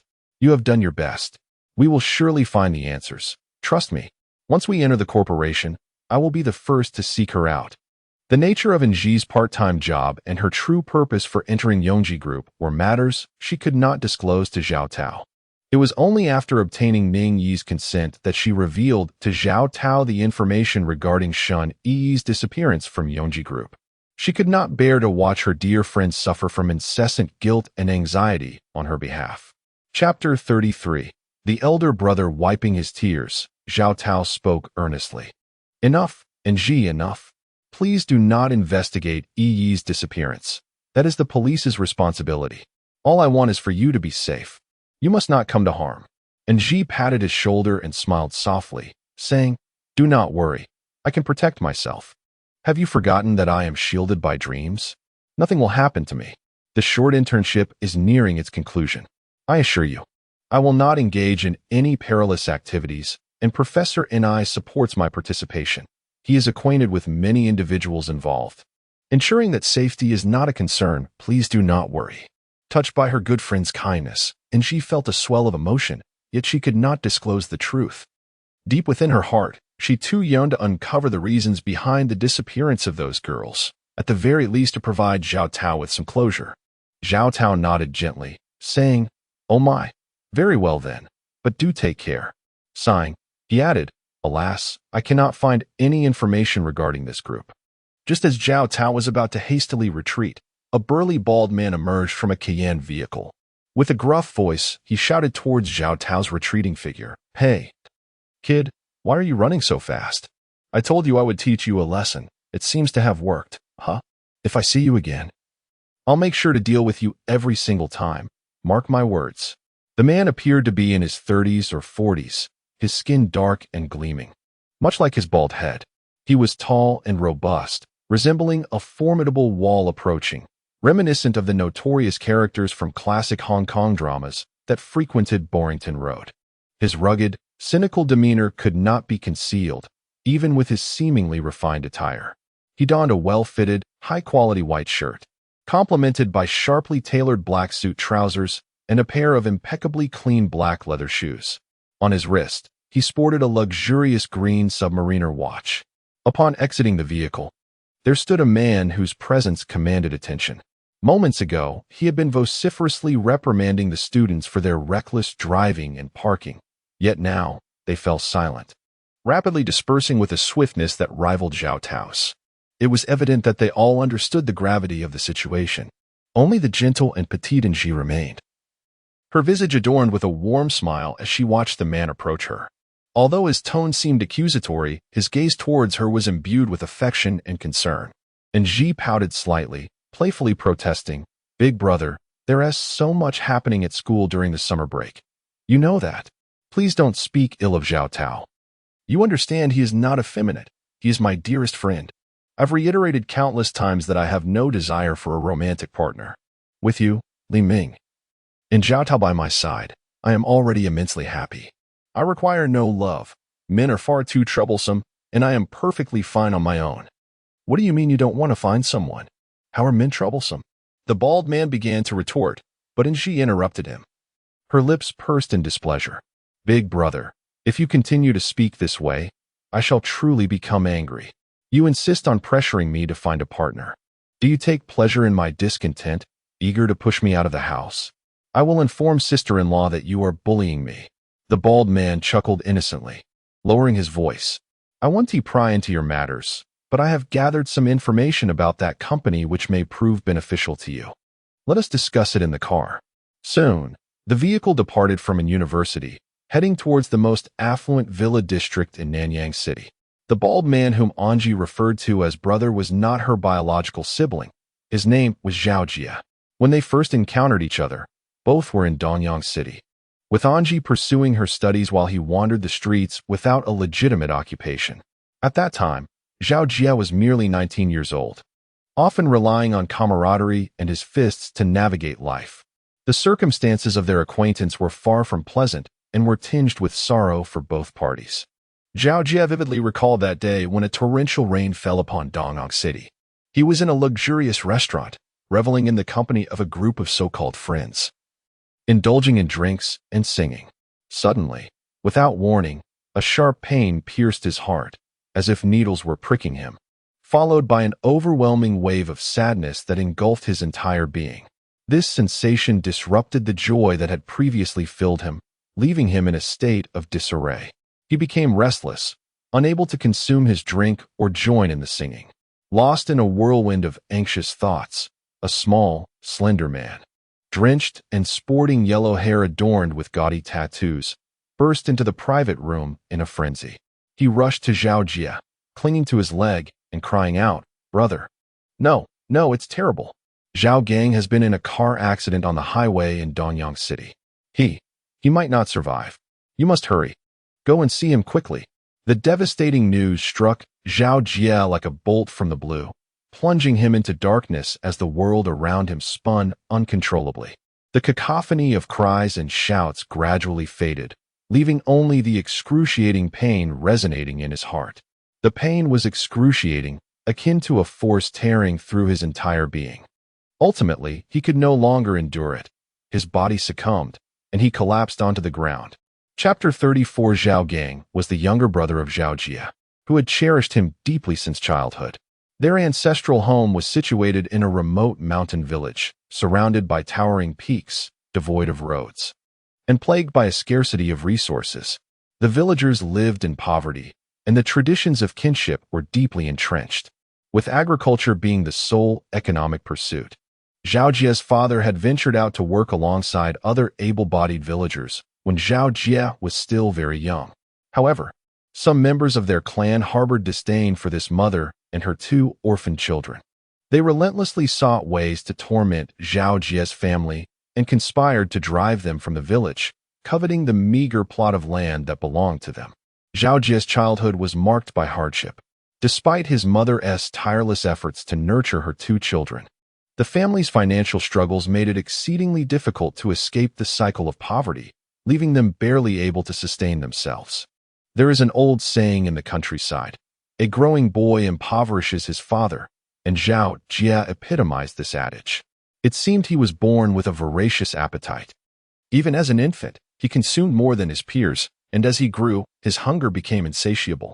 Each meal left him anticipating the next, and he would occasionally pilfer potatoes or sweet potatoes to satiate his hunger, yet he always felt unsatisfied. His mother, left with no other option, rationed her own provisions to ensure he had enough to eat, while his younger brother, in a show of selflessness, would save his share, claiming not to enjoy certain foods, so that Zhao Jie could have more. Aware of the love his family bestowed upon him, he endeavored to temper his appetite, yet it remained astonishingly large. As time went by, aside from his towering and robust figure, the rest of the family suffered from malnutrition and ill health, particularly his younger brother Zhao Gang, who resembled a fragile sprout, evoking a profound sense of guilt in Zhao Jie. Consequently, Zhao Jie lavished affection upon his younger brother, striving to safeguard his family with unwavering dedication. In the village, no child could best him in a fight. Even when other children banded together, they dared not provoke him. Life seemed destined to unfold in tranquil monotony. However, when Zhao Jie reached the age of 10, the village constructed a road, and the breathtaking mountainous scenery attracted a multitude of investors. Some sought to establish a cultural film city within the village, a prospect that promised to transform the villagers' fates. Igniting a fervor in the impoverished community, the allure of wealth prompted some clansmen to become envious, and they pressured Zhao Jie's mother to remarry for the sake of their meager possessions. In a fit of despair, she ultimately took her own life by throwing herself into a well, leaving her two underage children to be deceived and driven out of the village. The siblings found themselves alone on the mountainside, devoid of relatives or friends to turn to, and lacking any means of sustenance. Zhao Jie had no choice but to lead his brother on a path of begging and wandering, eventually arriving in Danyang City. Though Zhao Jie had yet to reach adulthood and possessed no particular skills or notable education, his formidable physique and fighting prowess, coupled with his loyalty and generosity, earned him the respect of fellow vagrants who scavenged and begged, all of whom willingly followed his lead. Gradually, Zhao Jie contracted a scrap collection station, and after earning some money, he established a construction team to engage in renovation business. Later, he ventured into real estate, and within a few years, he and his brother were living the modest life of newly affluent individuals. With their newfound wealth, Zhao Gang became increasingly compliant with Zhao Jie's requests, eager to provide him with the finest things the world had to offer. Fortunately, his younger brother was inherently timid, leading a life of caution over the years, never causing trouble or making excessive demands, which garnered Zhao Gang's unwavering trust. However, time ebbs away, and people inevitably change. Lacking maternal affection during his upbringing, Zhao Gang developed an infatuation for an older woman whose character starkly contrasted his own. This woman, affluent and accustomed to high-profile social circles, had a penchant for speed. Aware of Zhao Jie's wealth, she incessantly urged Zhao Gang to request a sports car from his brother as a birthday gift. To win her affection, the timid Zhao Gang resolved to persistently pursue this endeavor for the first time in his life. Day after day, he implored his brother to grant him a sports car for his birthday. Initially, when confronted with this unconventional request, Zhao Jie was reluctant to comply. Recognizing that his brother was merely 15 years old and, according to legal standards, ineligible to obtain a driver's license, let alone receive a sports car as a gift. Nevertheless, spurred on by the woman's influence, Zhao Gang became resolute in his demand, even threatening to run away from home. Ultimately, Zhao Jia, feeling cornered, conceited, and just days before his brother's 15th birthday, purchased him a brand new sports car. For the sake of his younger brother's safety, Zhao Jia arranged for a driver, forbidding Zhao Gang from driving himself. On the day of Zhao Gang's 15th birthday, a torrential rain fell upon Danyang City. Zhao Jia initially intended to celebrate at home, but his brother insisted on going out, claiming he had grown up and wished to celebrate with his friends. With no other option, Zhao Jia permitted the driver to take him out. Tragically, this outing marked a final farewell. It was said that Zhao Gang and his friends were reveling joyfully, indulging in copious amounts of alcohol, when a woman called, insisting that Zhao Gang personally drive to pick her up, resulting in a catastrophic accident. Zhao Jia arrived at the scene of the crash, where the devastation was heart-wrenching. Zhao Gang's small sports car collided head-on with Nji's father's vehicle, claiming the lives of 3 individuals on the spot. The 2 survivors faced grim fates. The woman whom Zhao Gang adored survived, yet became a legless vegetable, while the other survivor, a little girl named Nji, was reported to have a particularly unique condition. When Zhao Jia first encountered Nji, he had just emerged from the morgue, engulfed in sorrow. At that moment, his face was streaked with tears, his body felt weak, and his legs weighed down as if filled with lead. Through tear-filled eyes, he trembled towards a white bench by the door, only to discover a quiet, unweeping little girl seated there. Her face was pallid, her lips devoid of color, and her expression was vacant, with hollow eyes fixated dreamily on the door of the morgue. Had it not been for the blood covering her face and body, and her disheveled hair and clothes, Zhao Jia might have mistaken her for a sorrowful specter.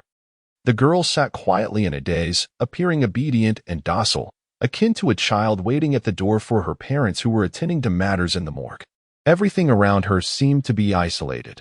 The sounds from the corridor, the din of the hospital, and the inquiries from others were all beyond her perception. Chapter 35. The Young Master. She remained motionless, lost in her silent reverie. Zhao Jia gazed at the little girl and was reminded of his mother's collapse at home after his father's accident. His heart ached even more. At that moment, several police officers and nurses passed by in the corridor. Zhao Gang, seated on a chair, overheard them mention that after the girl regained consciousness at the hospital, she had rushed to the morgue's entrance and had been sitting on the bench, maintaining her current state. Zhao Gang vividly recalled the first time the two of them spoke. Are you truly planning to starve yourself by refusing to eat or drink? Your parents would be heartbroken. Oh, me? Not eating or drinking. I'm not hungry. Even if I have to drink some kanji, I'm not hungry. I must drink it. For my family. And Ji's response was bewildered and vacant. And Zhao Jia felt that her demeanor perfectly encapsulated that of someone who had suffered a great tragedy. After they had finished their meal, the head of Xinjiang Group, Su Xing, arrived at the hospital. He turned out to be the father of that woman. Su Xing declared that he would take responsibility for the accident and compensate both the little girl and Zhao Jia for all their losses. Following this incident, with Su Xing's assistance, Zhao Jia expanded his business significantly and ventured into the market of Nanyang City. He continued to visit the little girl and Ji, and gradually, they became like siblings, their bond as intimate as that of blood relatives. Thus, as Nji grew up, she harbored no reservations towards her older brother. At this moment, Zhao Jia had just finished dinner at home. Nji had changed into a pink loungewear, her long hair cascading loosely around her shoulders. Clutching a stack of documents, she nestled comfortably on the soft sofa, engaged in conversation with her sister-in-law, who was visibly pregnant. Her face was adorned with a radiant smile, resembling a child who had yet to grow up, playfully teasing and indulging in affectionate antics. Nji lifted the stack of documents, her eyes sparkling with mischief, and asked, "Elder brother, this document was written by a woman, wasn't it? She must be as infatuated as I am. Surely, such a man cannot exist, can he, sister-in-law?" Zhao Jia's wife, petite and delicate, exuding a gentle charm, stood in stark contrast to her husband, a robust figure akin to a steel warrior. Upon hearing Nji's inquiry, she paused, a smile gracing her lips as she shook her head, then turned to Zhao Jia, saying, "You should ask him, right, dear husband? Do not speak nonsense. I swear on the heavens, the document was provided by a man. The sender is indeed a man." Zhao Jia, his bald head glistening, felt the weight of scrutiny from the two women and immediately swore earnestly. His serious demeanor provoked hearty laughter from Nji and his wife. "Ji, stop teasing your elder brother. He is not as cunning as you think. Are you not confident in his capabilities? This document is absolutely authentic. I have discreetly inquired among the socialites in Nanyang City, and believe it or not, there truly exists such a perfect man." As she spoke, Zhao Jia's wife handed Nji a beautifully sliced apple. Nji refrained from taking the apple, continuing her playful banter. "Sister-in-law, I want to eat. Do not offer me the apple. You cannot silence me with it. I know your bond is strong, but this protective instinct is rather overt. Don't you think, sister-in-law?" Upon finishing her words, Nji smiled along, while Zhao Jia beside her appeared somewhat anxious. He remarked, "Ji, there are few individuals I hold in high regard, but this young heir of the Yongji group is genuinely remarkable. Did you know? Others call him the little stock god. His investment acumen in the stock market is both precise and stable. If you could intern for him, you would undoubtedly learn a great deal." At this juncture, he cast a tender glance at his wife before continuing, "The young heir is truly perfect. Once you meet him, you'll understand that my brother is not deceiving you. If you could find a boyfriend akin to him, your sister-in-law, and I would be utterly at ease." Originally attentively listening to Zhao Jia, Nji grew impatient as he shifted to the topic of finding a partner. She stood up with a laugh, shaking her head. "Brother, you sound like one of those meddling ants. All right. You and sister-in-law continue to bask in your affection. I must go study my materials in preparation for my internship." With that, Nji turned and ascended the stairs. Anxious, Zhao Jia called after her, "Ji, that man is truly exceptional. You must seize the opportunity and give it serious thought. Whatever my brother can do to assist, he will. Remember to consider finding a partner during your internship." Zhao Jia's wife gently patted his shoulder, smiling as she said, "You are too eager. Do not pressure her, lest you frighten her away. Let Ji take her time. As long as the girl does not harbor a preference for women, especially someone like Li Ming, I would even accept her dating that effeminate Zhao Tao." Zhao Jia, increasingly alarmed, replied, "That simply won't do. Our Ji is so wonderful. What does that effeminate fellow have to offer her? Absolutely not. I cannot agree. Each encounter with him must be challenged." Her wife chuckled and remarked, "You know, do we really have a say in this matter? When we got married, my parents were also against it. As long as Ji is happy and content, we should offer our support." According to this information, the person she is about to interview is named FENG Shui, the second heir of the Yongji group. The mystery surrounding him surpasses that of the entire Shangwan family, as the outside world has been unable to uncover his photograph or any details about him. It is said that those who have attended the family banquets of the Shangwan clan have seldom laid eyes on this young master.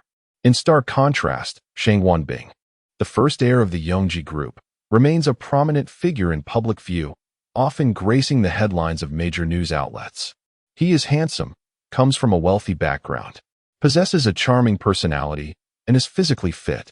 His passion for philanthropy and animal welfare has solidified his reputation as the quintessential affluent gentleman in the eyes of society.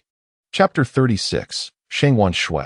In summary, Shangwan Bing appears nearly flawless in media portrayals, which inevitably leads to a plethora of rumors and speculation regarding his romantic entanglements. A small website once compiled an exceedingly trivial statistic that aimed to unveil the number of socialites and beauties in Shangwan Bing's circle, and the results were quite astonishing, suggesting a number sufficient to form an entourage. Strangely, despite Shangwan Bing's intricate social connections, neither the media nor the public has managed to glean substantial information regarding the Shangwan family, such as their initial capital or family feuds. However, the data in Nji's possession is quite remarkable. It clearly indicates that the true mastermind behind the strategic decisions at Yongji Group is none other than the second heir, FENG SHUI. The vast liquid assets and capital of the conglomerate lie firmly under his control, with him orchestrating investments and managing the group's stock prices. Remarkably youthful, he celebrated his 29th birthday just last month. There is much to scrutinize regarding this individual, FENG SHUI. Firstly, his educational background is unconventional. Unlike the typical scion of a wealthy family, who enjoys the finest education and graduates from prestigious Ivy League institutions, FENG SHUI completed only high school. At the tender age of 17, he became the CEO of a subsidiary, rapidly ascending within the corporate hierarchy. Secondly, his personality is intriguing. Typically, young and accomplished individuals in the business realm are adept socialites, yet FENG SHUI is notably reclusive, seldom engaging in social gatherings. It is said that he has been in frail health since childhood, possessing a solitary and introverted disposition that shuns conversation, preferring to remain at home engrossed in the intricacies of the stock market. Even during family gatherings at the FENG residence, few outsiders catch a glimpse of him. Lastly, he exhibits no desire for worldly pleasures, finding solace in the teachings of Buddhism and a vegetarian lifestyle, devoid of any romantic scandals or close female companions. His way of life resembles that of an enlightened monk, despite his mere 29 years. As a result, the public persona of young Master FENG is solely represented by FENG Bing, rendering FENG SHUI almost invisible to the masses. However, within his own circle, he is far from inconspicuous, garnering admiration from women and respect from men alike. Setting aside his moniker as a minor stock market deity, his physical appearance and physique could easily eclipse that of most male celebrities. Those who have encountered FENG SHUI describe him as possessing a refined and elegant demeanor, speaking in a measured and logical manner, reminiscent of a gentleman of great humility. Based solely on this attribute, it is difficult to associate him with the ruthless nature often found in the stock market. Others remark on his remarkably fair complexion, perhaps a result of seldom venturing outdoors. Spending most of his time indoors, his skin is as delicate and white as snow, evoking a sense of inferiority in most women. His aura is akin to that of Tom Cruise in the film Interview with the Vampire, exuding a mysterious pallor that captivates deeply. However, NG remains skeptical of such portrayals, bursting into laughter at this point. The so-called enchantment is merely a consequence of this individual being positioned in a favorable environment or opportunity, devoid of any magic or supernatural abilities. Moreover, much of the information is embellished for the sake of sensationalism. Truly, only the gullible would believe such tales. The earth would continue to exist without humanity. He is just one person. Does it warrant such exaggeration? Yet, this time, NG is mistaken. The reality of FENG SHUI far exceeds the information she has encountered. He is the very man that Vina cannot forget, the same FENG who had made a call to Vina during NG's interview. That call had nearly shattered the prideful and beautiful Vina's composure. Presently, Vina sits in the confines of the company's office, lost in a whirlwind of thoughts. Her demeanor appears far from well. This shift likely commenced after she received the call, or perhaps more accurately, after the departure of those two peculiar individuals. Indeed, it was from that moment that the assistant distinctly sensed a shift in Vina's demeanor, which had turned decidedly bleak. The assistant felt a profound sense of gratitude for her position within Yongji Group, a role she cherished and worked diligently to uphold, unwilling to jeopardize it through any unfortunate misstep. With a mixture of caution and a hint of surprise, she remarked, "Thank you, Sister Vina. I shall take my leave now."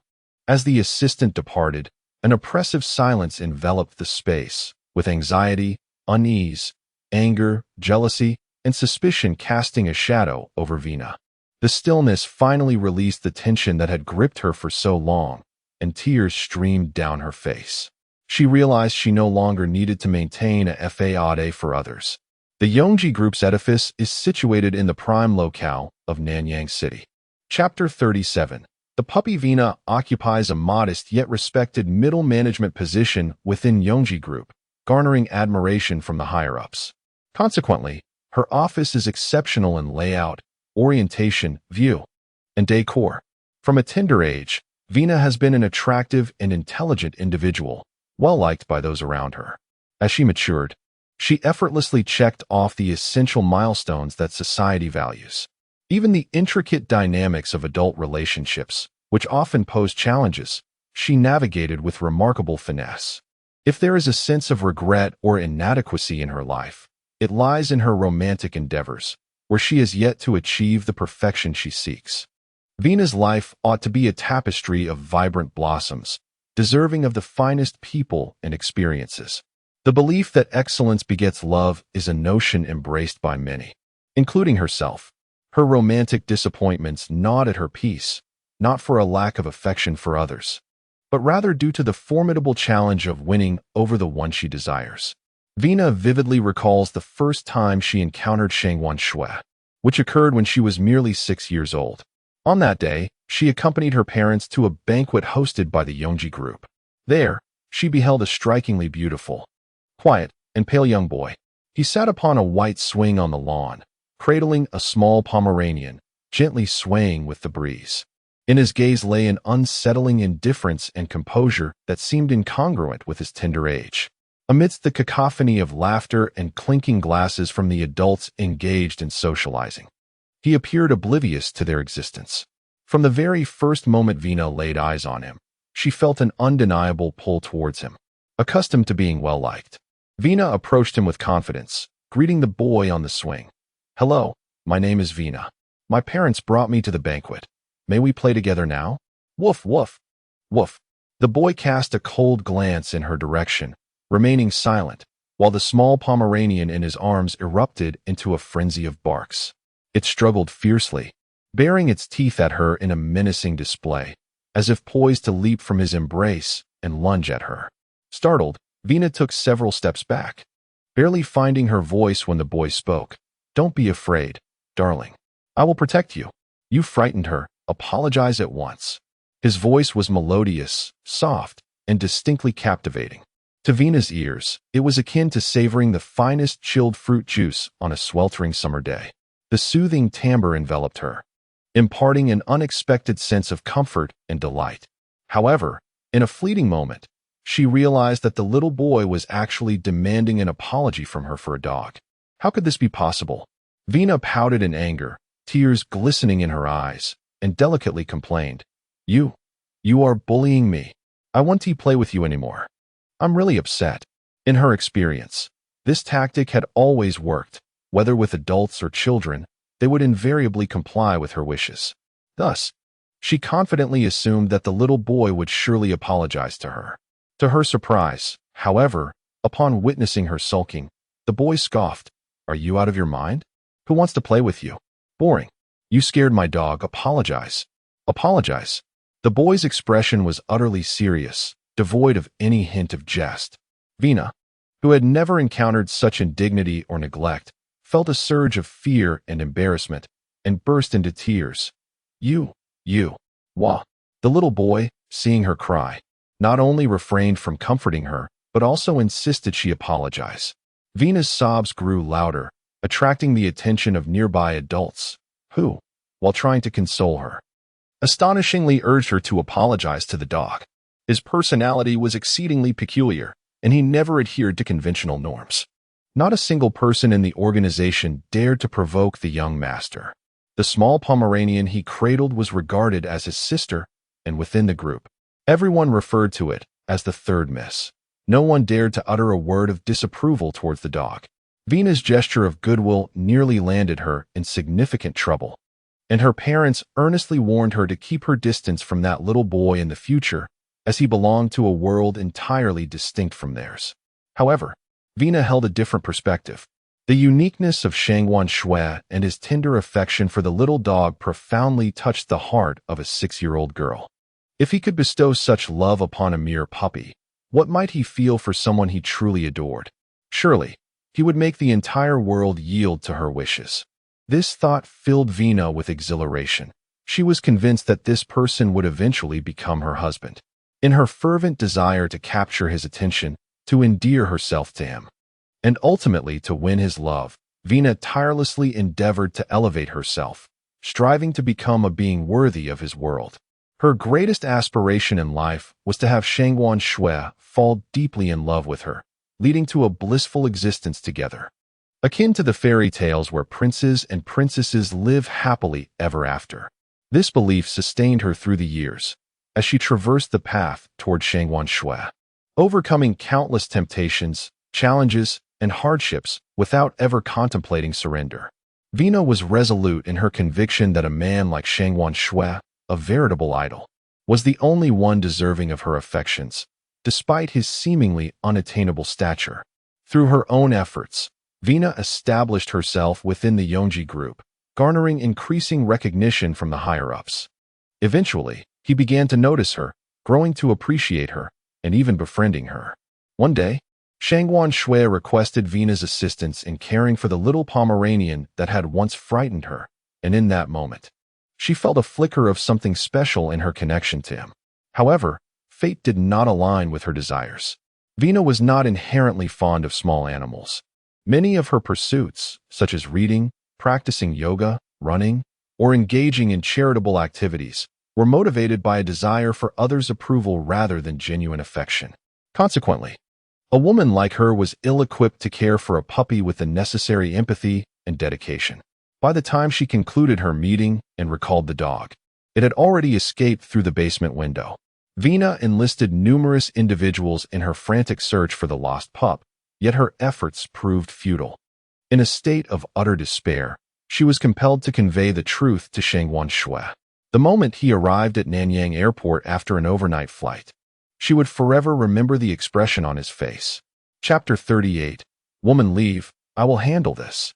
Shangguan Shui's gaze was filled with a mix of disgust and disappointment, which pierced Vina's heart, leaving her with a chilling sense of dread. She awaited the outpouring of his anger and dissatisfaction. However, he merely requested her to exit his room. He neither dismissed her nor imposed any punishment, nor did he make any deliberate attempts to distance himself. To Vina's surprise and relief, she initially interpreted this as a sign of his unique regard for her. Yet, it soon dawned upon her, with a sense of despair, that something had irrevocably changed. She realized she was no longer trusted by him. Shangguan Shui had sought his own people to search for the dog, and days later, when they finally uncovered information, she found herself to be the last to be informed. Vina distinctly recalls the moment when Shangguan Shui saw her in a feeble state. The typically refined gentleman erupted into an uncontrollable rage, his fury incomprehensible to those around him. It seemed that from that instance onward, Vina, who was naturally endowed with good fortune, had exhausted her quota of luck. The bond between her and Shangguan Shui could no longer deepen in intimacy. Following the death of her puppy, the reclusive Shangguan Shui refrained from adopting another dog. Moreover, the exclusive items he once allowed Vina to handle, such as forwarded documents or his briefcase, were no longer within her reach. The loss of trust signified that Vina's years of effort had been rendered null, as she had unwittingly dismantled a potential connection. Deep within her, an unsettling premonition lingered. The man she cherished most would no longer permit her proximity. Yet, Vina had never contemplated surrender. Having achieved it once, she believed she could do so again, especially as she stood by his side, possessing an advantage over any other woman. At that moment, however, fate had its own designs, and a woman named Nji made her entrance. Furthermore, the necklace adorning her neck, the very necklace that had nearly shattered Vina's composure, was conspicuously present at the interview site. Most crucially, Shangguan Shui was aware of it all. He sought to see her. If that necklace was indeed the one Shangguan Shui was looking for, then Vina would be left with no time or opportunity to cultivate any possibility between them. Though she had once caught a fleeting glimpse of a blurred image of the necklace, Vina, relying on her memory and all the information she had gathered, still felt that the necklace adorning Nji's neck was unlikely to be the one sought by Shangguan Shui. Yet, why did he insist on a close-up of a necklace? Why choose to meet her? Why offer her an opportunity for an internship at the group? How could she ever be worthy of him? These thoughts churned and intertwined within her mind, driving Vina to the brink of madness. The surrounding silence finally enveloped her in a sense of safety. and the emotions she had suppressed for so long poured forth uncontrollably. With a sudden burst of energy, Vina sprang from her chair, her hands forcefully striking the floor-to-ceiling window. In the empty office, she shouted in fury, "FENG SHUI, what must I do for you to love me? After all these years, why should my efforts be obliterated by a mere dog? Do you not see my regrets and my attempts at redemption? Why?" Her unabashed cries echoed through the room, her body resembling an overinflated balloon, crashing heavily against the glass. Tears streamed down her face, gushing forth like a broken faucet, cascading freely and blurring the exquisite makeup that adorned her features. Vina's body trembled as if struck by electricity, until exhaustion finally overcame her, leaving her to collapse softly onto the floor. At that moment, her wails had transformed into silent sobs, and the profound sorrow and despair etched on her face would surely break the hearts of any onlooker. Vina was engulfed in profound sorrow, utterly oblivious to the peculiarities outside the office building. The city beyond the floor-to-ceiling windows had surrendered to the depths of night, with only a few vehicles sporadically racing by on the desolate streets. Beneath the dim glow of the street lamps, a handful of solitary figures wandered, their weary bodies dragging from a day of toil, heads bowed as they hurried along, devoid of any inclination to survey their surroundings or appreciate the city's allure. Consequently, no one noticed the extraordinary scene unfolding before the Yangji Group's office building, precisely at the window above Vina, who wept inconsolably. In other words, the events transpired in the very office situated directly above her, yet the heartbroken Vina remained blissfully unaware. At that window, a woman lay prostrate, equally drenched in tears, her body trembling uncontrollably. This woman possessed a strikingly beautiful and porcelain-like visage, reminiscent of an exquisitely crafted masterpiece, devoid of any flaw or imperfection. However, her physique appeared alarmingly swollen, resembling a sponge that had languished too long in water, tightly encased in a black evening gown. Though she too was weeping profusely, her expression was marked by palpable terror. Moreover, her elegant black gown was riddled with countless minuscule cracks, from which dark crimson blood seeped relentlessly. Akin to a red night blooming cereus, hauntingly ethereal in its splendor. The woman, adorned with crimson nail polish on her slender, pale hands, possessed arms that were dark, thick, and stout, resembling two disparate components of an S-shaped figure haphazardly assembled together. After a brief outburst, she turned to retrieve a lamp, raising it with the intent to shatter the window. At that moment, the lights within the room abruptly extinguished, and an unknown force seized her entire S-shaped form, dragging her into an abyss of darkness. She vanished in an instant, leaving no trace as if nothing had transpired. Meanwhile, downstairs, Vina continued to weep, utterly oblivious to her surroundings. The building's impeccable soundproofing rendered her insensible to any disturbances. Lost in the release that night bestowed upon her, she reveled in the authenticity of her emotions. Clearly, the residents of this building who cherished the night were far from limited to her alone. Chapter 39.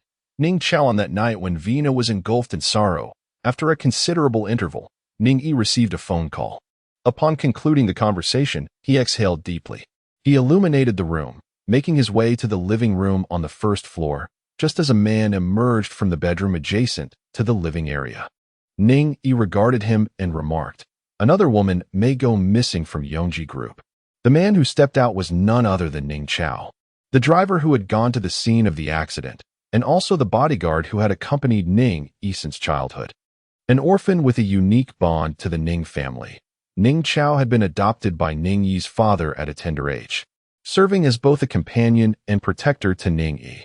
Upon growing up, he enlisted in the military, and everything he endured during his service was to better protect Ning Yi. Their bond resembled that of family and brothers. Who knows the identity of that missing woman? Is there still a chance for her survival? Ning Chao was acutely aware of what Yangji Group represented. Hence he furrowed his brow and inquired. Ning Chao's vigilance had always been high. His training in the T-type BD had honed his ability to react promptly to any subtle shifts in the external environment. As Ning Yi opened the door, Preparing to descend the stairs, he had already awakened from his slumber, despite it being the early hours of 4 o'clock in the morning. Ning Ida remarked, "We still do not know who it is. It seems the situation is dire." Reports indicated that a woman, gripped by extreme terror, had called the police. Yet her words were muddled, with only the plea for help discernible. Subsequently, the police traced the call and discovered the caller was within the Yongji Group building. However, Yongji Group denied any incident had occurred, and upon inspecting the office, no anomalies were found. Ning Chao continued. Ning Ida nodded. They had both anticipated such an outcome. His gaze fell upon the black cat on the sofa, and with a chilling tone, he stated, "Ning Chao, the secrets within Yongji building far exceed our assumptions. Anji did not recognize me, and she likely has no recollection of past events. However, the blood from tea has reacted within her, of that I am certain. My father is correct.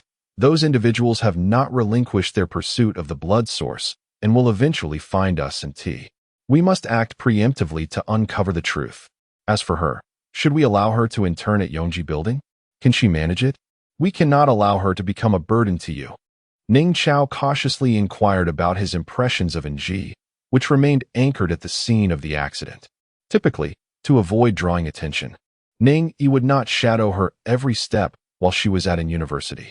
Nji is akin to me, for her own sake. She would indeed be an excellent candidate. Furthermore, her extraordinary sensitivity should enable her to uncover some obscure clues. Shangwan Shui will inevitably discover my identity, and Nji aligns more closely with that prophecy. The remainder of the matters shall be entrusted to the police. They are more adept than one might imagine. We must ensure the blood source does not fall into their hands." Ning Yi's expression was intricate as he spoke with gravity. Ning Chao asked, "Does Shangwan Shui believe it?" "He has no reason not to. The necklace is undeniably authentic," Ning Yi affirmed. "Then should we refrain from revealing the truth to Nji? What if Shangwan Shui?" Ning Chao hesitated, leaving his thought unfinished. Ning Yi gazed intently at Ning Chao's face and resolutely declared, "Nji has exerted herself during this interview. She performed exceptionally well, and thus has the right to know what we are undertaking. Shangwan Shui will not fall for her. Are you not concerned that she might harm you? Shangwan Shui is quite peculiar," Ning Chao stated bluntly. Ning Yi, brimming with confidence, replied, "Nji is trustworthy. Yet, to fall in love solely because of a necklace? I cannot believe it." At that moment, the sky outside remained shrouded in darkness, reminiscent of the gloom before dawn. The entire city lay in slumber, poised to welcome a new day, where everything would begin anew. Nji murmured, "Who is it? Truly annoying. Making such a racket so early in the morning." However, her murmurs proved futile. The woman's voice persisted, unwavering and undiminished, abruptly awakening Nji from her slumber. With great effort, she blinked her eyes open, her mind still hazy as she scanned her surroundings. Suddenly, it dawned on her that the voice belonged to her mobile phone's ringtone. In a flurry, she seized the device and said, "Hello, this is Nji. May I ask who is calling?" "In Aida, forget about today's matters," came a displeased tone from the other end. Nji hastily replied, "I apologize, Professor Ni. I did not hear the alarm and overslept. I truly remember." The cool voice of Ni Ida resonated through the phone. "Very well. You are to be in my office in half an hour." "Understood, Professor Ni. I will be there immediately." Nji fervently nodded in agreement. Her lingering drowsiness vanished as she sprang into action, hastily preparing herself. To facilitate her summer part-time job, she had moved into a dormitory arranged by the university. Little did she know that with the onset of summer break, the administration had consolidated all remaining students into the same building for ease of management. In this unfamiliar setting, Nji struggled to adapt, finally succumbing to sleep past 4 in the morning, which led to her missing the wake-up alarm. Of course, she was acutely aware that such personal issues were of no concern to the professors. Within half an hour, Nji sprinted to office 333. Upon entering, she beheld the striking figure of Ni Ida, poised by the window. Breathless, she exclaimed, "Professor Ni, good morning." Upon observing her expression, Ning Yi felt that she remained quite displeased. He raised his hand to glance at his watch and remarked, It is 9 o'clock in the morning. You call this early? As my student, I hope your nightlife does not impede your work. I have a profound aversion to those who are tardy. All right, Professor Ning, I shall certainly take heed. You summoned me regarding the internship at Yongji Group, did you not? And Ji inquired, panting slightly. Chapter 40. Oral presentation. And Ji assumed that he had called her to discuss the email, but it became evident that her understanding of Professor Ning was still insufficient. He regarded her with a detached demeanor and inquired, "Have you thoroughly reviewed the materials I provided earlier? Share your thoughts." As Ningi scrolled through his mouse, he paused momentarily and then, in that characteristic icy tone, continued, 17,526 words and 4 tables. This is your summary? Excessively lengthy. I require an oral presentation. Concise and to the point. And Ji, perplexed, responded, "An oral presentation? Professor Ning, written content is far more precise. I fear I may not articulate my thoughts clearly." With that, she lowered her head, a hint of crimson gracing her cheeks. She had always felt uncomfortable under the scrutiny of others. In the past, during regular meetings in the laboratory, whenever it was her turn to present, Ji would resort to any means to evade the spotlight. For this reason, she had been admonished by the professor countless times. However, her anxiety and fear of speaking remained an insurmountable hurdle, an innate timidity she could not seem to overcome. As the Japanese designer Ri Kinya once stated, "The more expressions we employ to describe something, the more challenging it becomes to convey it accurately. In a short span of time, articulating one's thoughts clearly is an invaluable skill, particularly essential for an internship at Yongji Group." Ning Yi, speaking leisurely, rose from his seat and approached the window.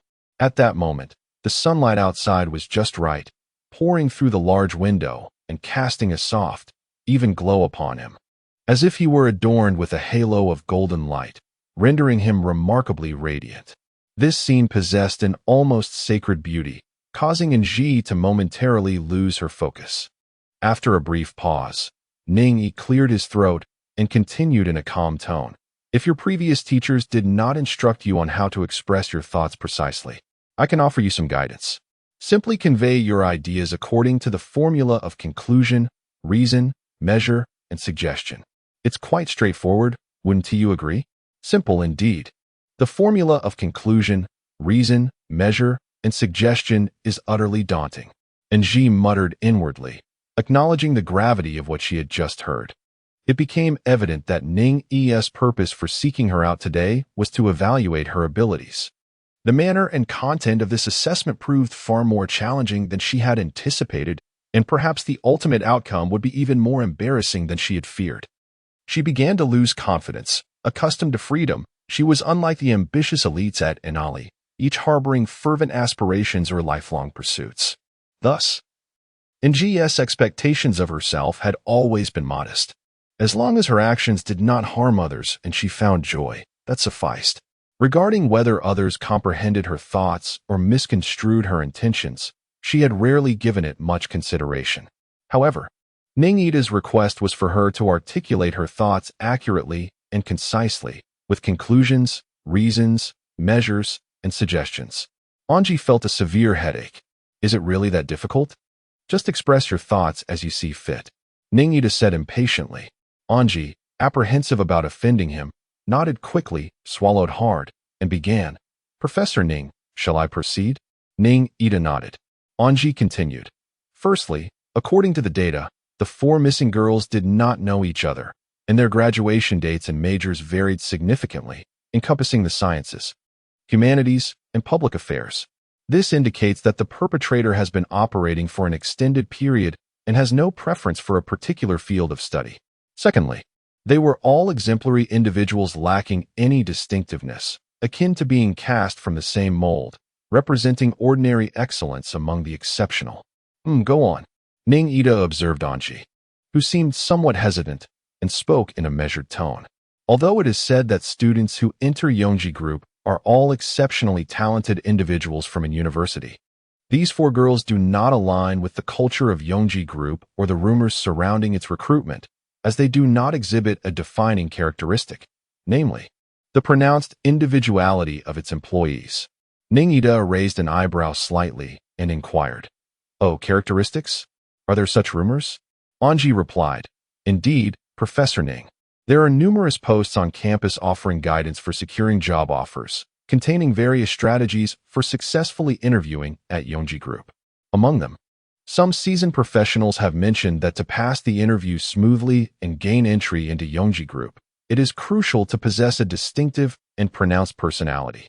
For instance, while everyone excels academically, each possessing a grade 10 proficiency in piano, there exists an individual who not only masters computer science, but also excels as a skilled gamer, thus marking a distinctive trait."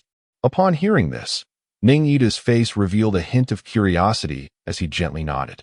And Ji continued, stating that the information indicated these 4 young women possessed rather introverted personalities. Despite their impressive academic achievements, elegant handwriting, and talents in flower arrangement, yoga, piano, and embroidery, these attributes seemed rather standard among many students at an university, lacking any remarkable uniqueness. Ning Ida smiled faintly and inquired, "Do you possess such skills as well?" And Ji hurriedly shook her head, exclaiming, "No, Professor Ning, I truly do not. I belong to a rare breed. The subjects I detest most are mathematics and piano. Embroidery eludes me as well.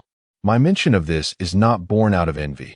Passions do not differentiate between high and low status." At this point, she abruptly covered her mouth, realizing she may have misspoken. As a student under Ning Ida's guidance, labeling herself as part of a peculiar few might imply that his standards were rather low. Her inability to excel while deeming others' accomplishments as ordinary seemed akin to sour grapes. "You need not worry about not fitting the mold of a typical and university student. Feel free to speak your mind. I am aware of my own shortcomings." Ning Ida teased. This remark left Ji somewhat speechless, unable to formulate a fitting response. She continued to express her thoughts in a subdued manner. "I perceive a significant flaw in their interests. They rarely interact with male peers of their age. Originally, individuals with introverted personalities who also favor delicately feminine interests, lacking experience in interacting with males, are particularly vulnerable to deception once they enter society." Ning Yi inquired softly, "Oh, deceived? You seem quite experienced in dealing with boys, don't you?" "Not at all," came the reply.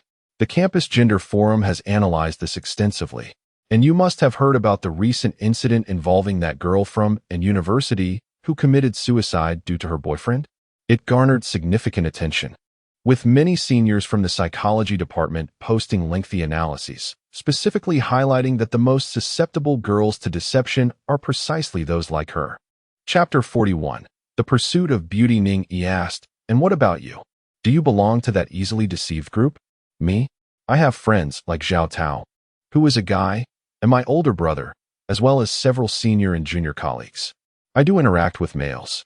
And Ji earnestly explained, showing no sign of perceiving any impropriety in Ning Yi's question. "Zhao Tao? Let's not mention him. Your older brother, is it Su Xing? Given his age, he could almost be your uncle." And Ji clarified, "Not him. You wouldn't know him. He doesn't frequent Nanyang City." "But what does my brother have to do with the missing persons?" And Ji's slightly delayed mind finally registered the incongruity. How could a conversation about 2 missing individuals veer into a discussion about her brother? It was well known that Ning Yi was meticulous in her dealings, yet she seemed tolerant of such a digression. Ning Yi nonchalantly remarked, "It has nothing to do with the missing. It's merely a diversion to ease your tension." And she sensed that there was a deeper meaning in his words, yet he could not decipher it. Thus, he decided to abandon his musings and directly stated, "Professor Ning, I am not merely engaging in idle chatter. I suspect that the disappearance of these young women is related to their susceptibility to deception. Perhaps the very reason they fall prey to such deceit lies in their excessive pursuit of perfection."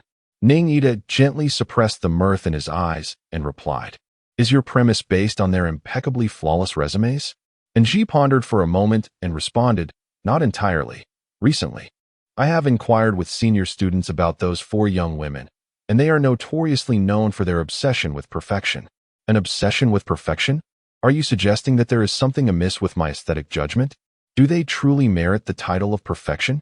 Ning Ida inquired, his tone devoid of jest.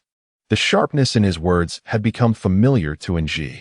In comparison to Ning Ida's ideals of perfection, even the students of an university, who are regarded as the CRME de la CRME by outsiders, appeared rather ordinary in his presence.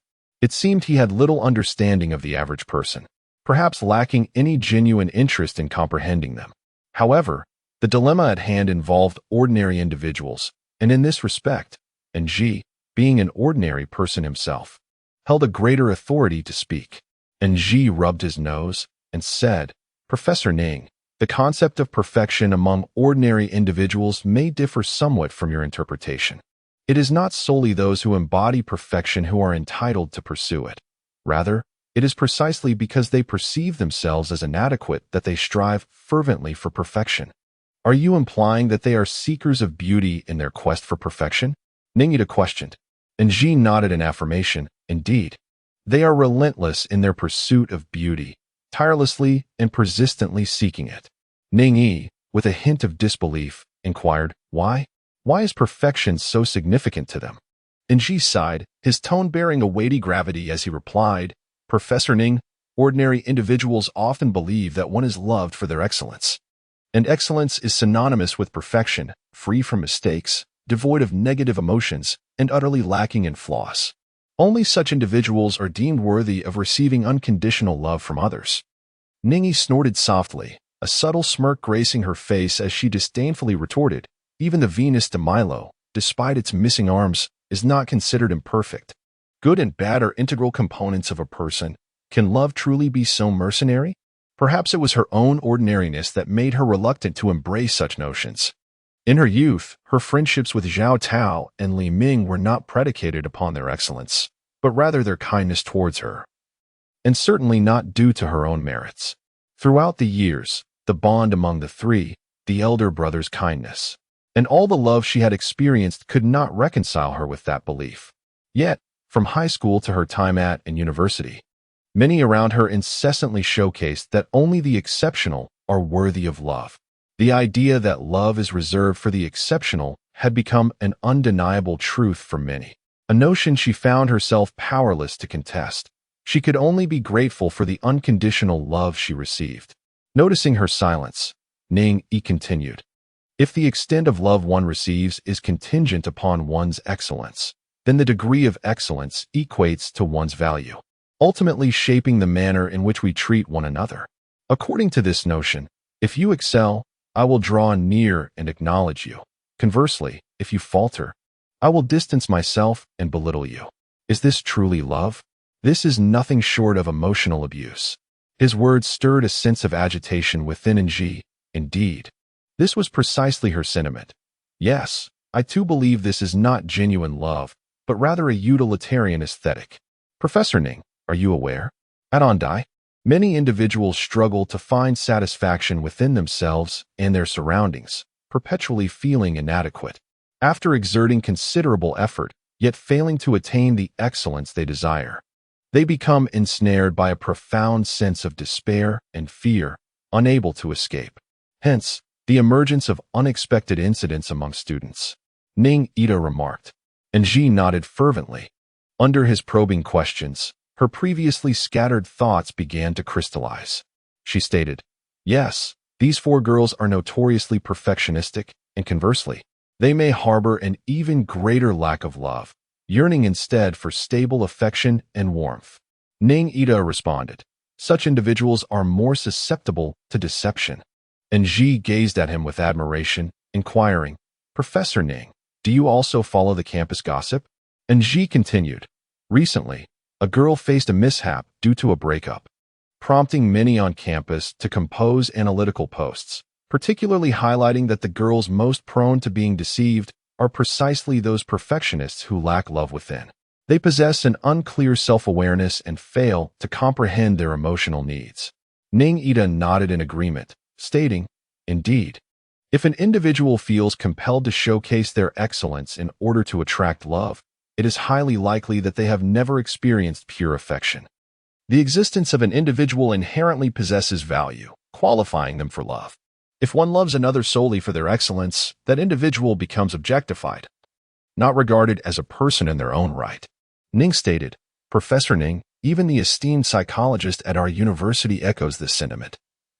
He asserts that excellence is not the cause of love, but rather its consequence. The true impetus for genuine excellence is singular, to feel one's uniqueness and worth through being loved and appreciated, thus inspiring an authentic effort from within. Ning confidently proclaimed, "Indeed, one must always believe in their true self, deserving of love and all things wonderful." The aspiration to become excellent and better arises from the inherent worth one possesses. Professor Ning is remarkable. Your understanding of psychology is impressive. And Ji remarked, attempting to flatter. Ning, unfazed by the compliment, nonchalantly gestured to refocus on the core of their discussion. After a moment of contemplation, Ji continued, "Moreover, it seems every girl goes missing around the one-year mark of work, reminiscent of a curse among freshmen at university." Chapter 42. The curse. Ning Yi's tone remained as cool as ever, yet a long-lost smile graced his handsome visage.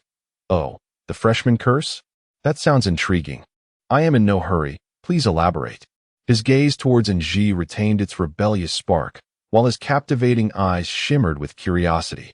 Once, the seemingly aloof and fastidious Ning revealed an unexpectedly gossipy side, much to the delight of Ji, who couldn't help but smile at this revelation. Ning's voice suddenly took on an unusually warm tone as he remarked, "Ji, you truly have a penchant for laughter, and that is wonderful." It was the first time he addressed her name with such earnestness and focus. The familiar, cool intonation of the past had dissipated, replaced by a gentle warmth. His voice was inexplicably melodious, causing Ji's heart to constrict and her cheeks to involuntarily flush. This sensation left her feeling somewhat awkward, prompting her to clear her throat and hurriedly explain, "This curse is considered a legend at a university, which states that freshmen must not engage in romantic relationships during their first year." At this juncture, she abruptly paused, lost in contemplation.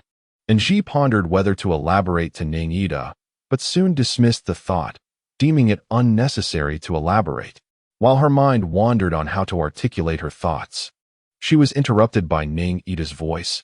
"Is narrating this matter so tedious? It is quite impolite to drift off while speaking to a teacher, don't you think?" Ji? Upon hearing this, Ning let out a soft huff, yet his smile broadened. He gazed into Ji's eyes and inquired, "And what about you? Do you believe in this curse?" Ji nodded earnestly, responding, "Of course I do. Who wishes to suffer in love so profoundly?" A classmate, sharing from personal experience, expressed that she truly felt like an invisible presence, which was quite terrifying. However, as soon as the words escaped her lips, she regretted them. Ning is a legendary figure at the university, a paragon of high education and intelligence, and undoubtedly a staunch materialist. At present, her blind faith in a mere legend might invite his disdain and admonishment. The thought of his sharp and cold demeanor made Ji feel somewhat apprehensive. Thus, she hastily shook her head and declared, "I don't believe it. I certainly don't believe it. The freshman curse, this campus legend, is nothing but the remnants of feudal superstition. As a successor of socialism in this new era, I would never subscribe to such notions. Rest assured, Professor Ning, my ideological consciousness is quite elevated." At that moment, her demeanor nearly resembled someone brandishing a book on Marxist philosophy to declare her loyalty and conviction. Ning's smile grew even more radiant as he remarked, "Oh, is that so? I find the concept of this freshman curse rather intriguing, for its content aligns with certain psychological principles." "What?" Ji gasped, taken aback by his unconventional perspective. Had her flattery fallen flat this time?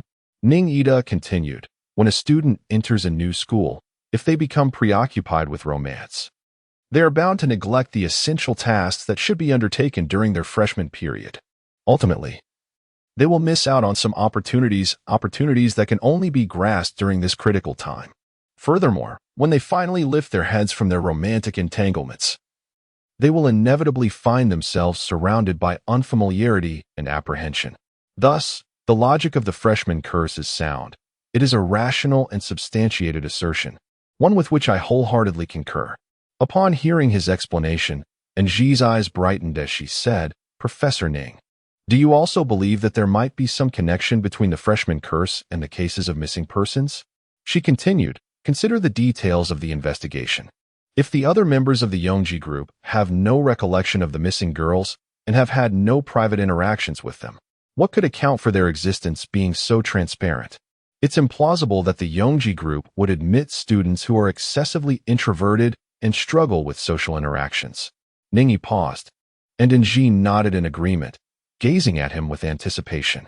He continued, therefore, I suspect that those girls from an university quickly entered into a romantic relationship with a man within the group shortly after joining.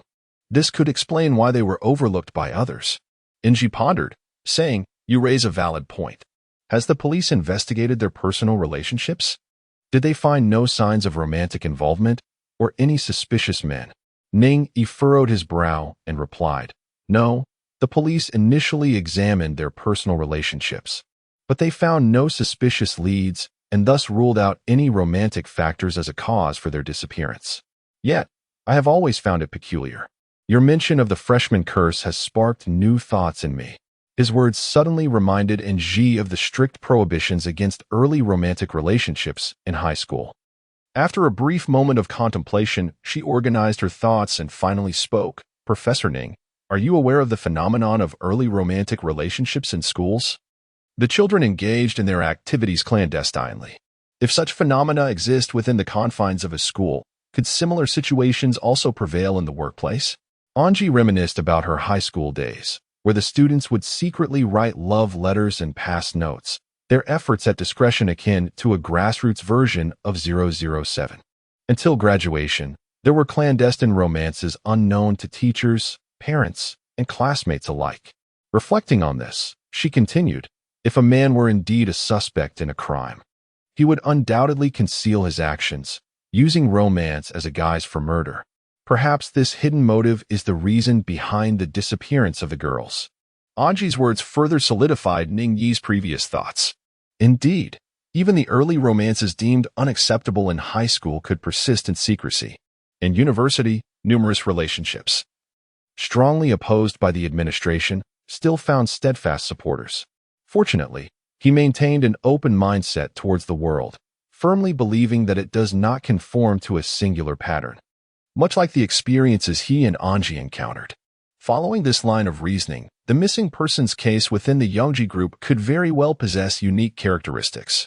With this in mind, Ningyi spoke up, inquiring, your narration is eloquent. These points are significant. Is there more? Questions? Certainly, Professor Ning. Anji replied, puzzled.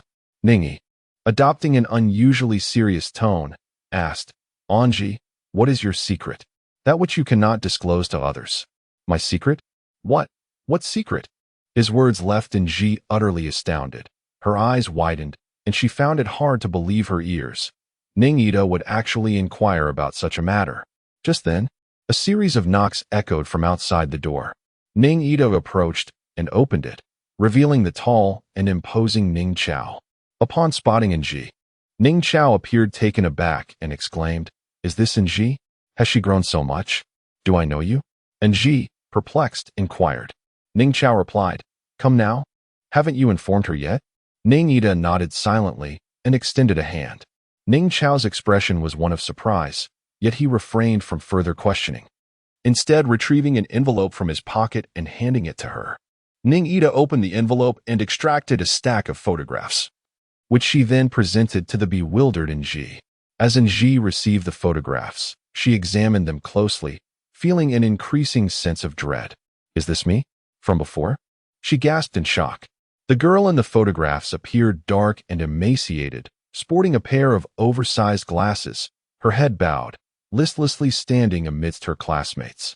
This girl seemed like a completely different person from the Nji of today, yet at first glance, she instinctively recognized herself.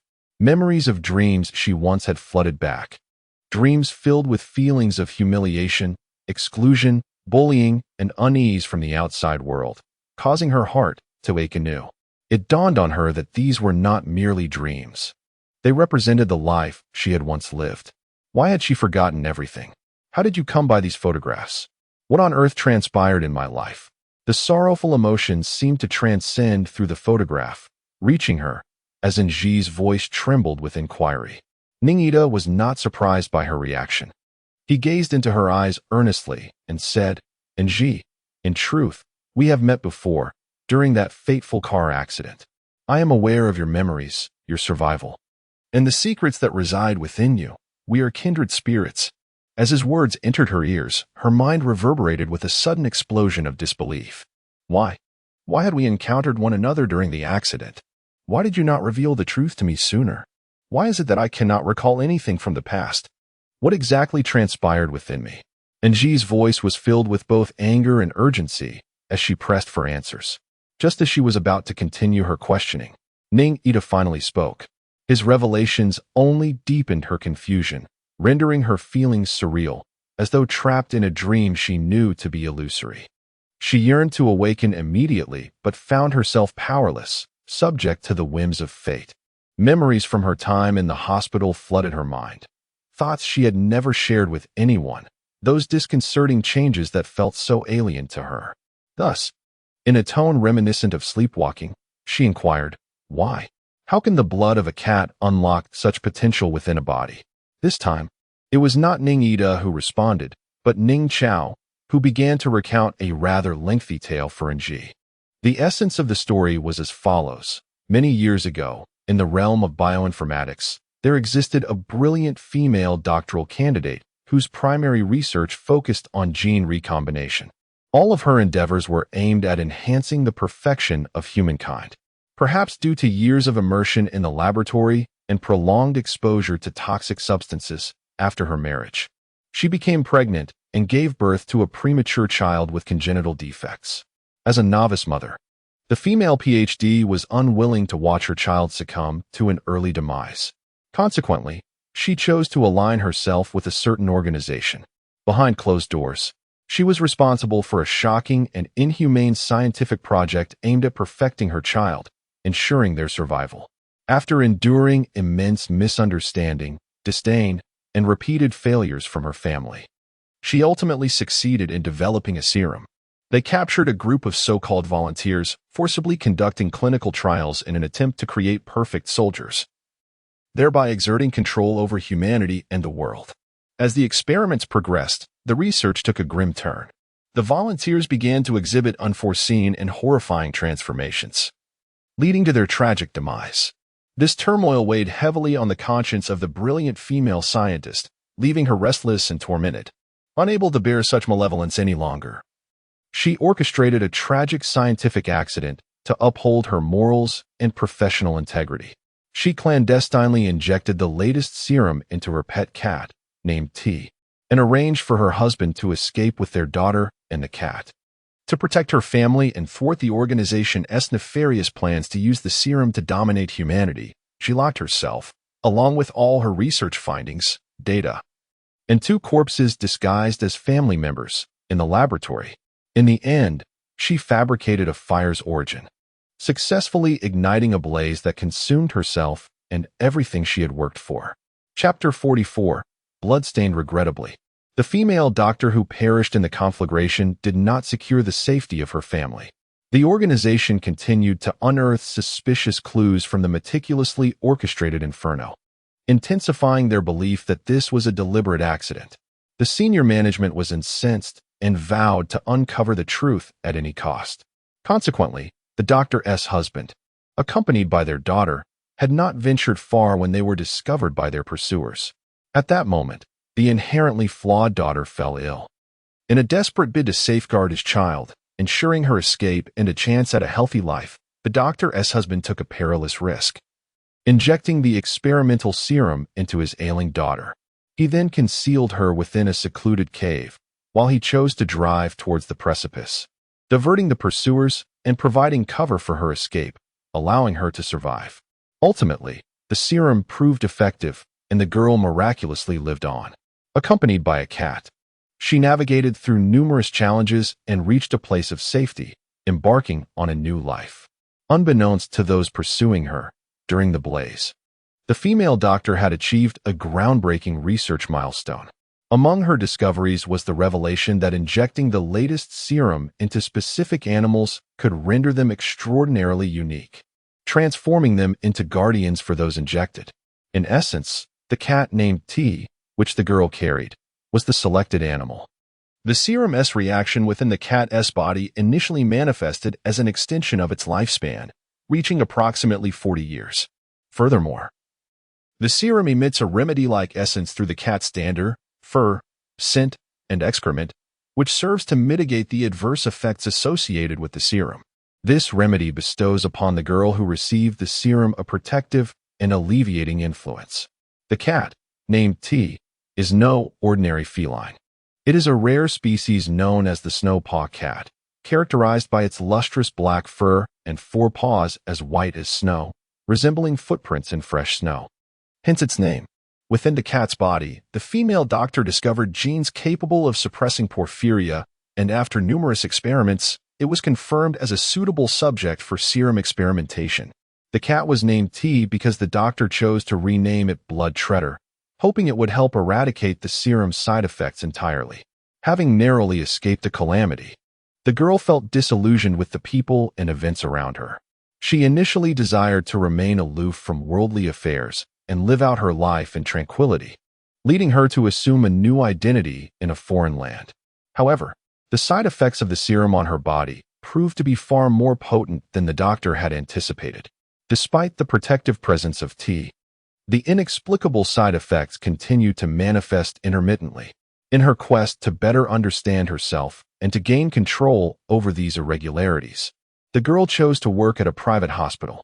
It was there that she met Ning Fan, a wealthy businessman suffering from heart disease. Their connection was instantaneous, leading to a clandestine marriage, as they concealed their union from others, until one day the girl discovered she was pregnant. From conception to childbirth, the existence of the fetus triggered profound hormonal changes within the mother's body. This transformation has triggered a series of anomalies within the girl, with the side effects of the serum becoming increasingly pronounced, rendering the guardian T incapable of exerting any suppressive or remedial influence. Ning Fan exhausted every conceivable means to safeguard her, yet his efforts proved futile. After she desperately gave birth to their son, the girl's internal organs began to deteriorate at an alarming rate, and her external features exhibited rapid signs of aging, leading to her untimely demise. In the throes of grief over the loss of his beloved wife, Ning Fan painfully discovered that their newborn, Ning E, was also exhibiting abnormalities. The child's complexion turned a disturbing shade of purple, manifesting severe signs of asphyxiation. Driven by the desperate need to save his son, he emulated his father-in-law's methods, inflicting a wound on T and transfusing a significant quantity of its blood into the child. Thus, the newborn survived, and the injured T swiftly recovered. To prevent any organization from discovering the child and the serum guardian T, he meticulously concealed their existence and married a woman who adored him, dedicating himself to the protection and upbringing of the child. As the boy grew, he began to exhibit an increasing number of extraordinary traits that set him apart from ordinary individuals, such as an impeccable memory, rapid wound healing, the ability to scale walls like a spider, and an exceptionally handsome appearance. Aware of the truth, Ning Fan sought out the finest mentors to nurture him and arranged for a personal bodyguard to accompany him at all times, exerting every effort to ensure the child's safety. However, the serum within the child tethered him to that cat. Whenever the allotted time for separation elapsed, he would succumb to bloodlust, brutality, and uncontrollable rage. Ning Fan deployed numerous resources in search of a solution to this predicament, yet success remained elusive.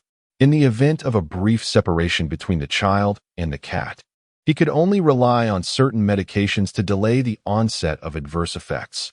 Thus, the cat became an indispensable presence in the Ning household. However, an unfortunate incident years ago led to the child losing his beloved feline companion, resulting in severe abnormalities manifesting in him. His bloodthirsty behavior was captured by a journalist. In an effort to safeguard his son and their secret, Ning Fan grappled with the journalist for the camera and inadvertently fell from a high building. The journalist died on the spot, while Ning Fan sustained grave injuries and later succumbed to his wounds. Before his passing, he revealed the entire truth to his child, cautioning him to remain vigilant against that organization. Ning Fan also made his child promise to protect himself and T at all costs, ensuring they would not fall into the hands of malevolent individuals, lest they endanger humanity as a whole. Miraculously, the child who survived this tragedy was Ning Ida. After Ning Chao recounted this tale reminiscent of a superhero's origin story, and Ji was left utterly speechless, her astonishment rendering her incapable of uttering a word. Given her intelligence, she found it impossible to assimilate the information other than to perceive that she must be dreaming. Yet, out of respect for the storyteller, she felt compelled to say something. Even if her mind was a blank slate, after much contemplation, she could only ask naively, how could the blood of a cat cause such profound changes? Upon hearing her question, Ning Chao was immediately struck with doubt regarding his storytelling prowess.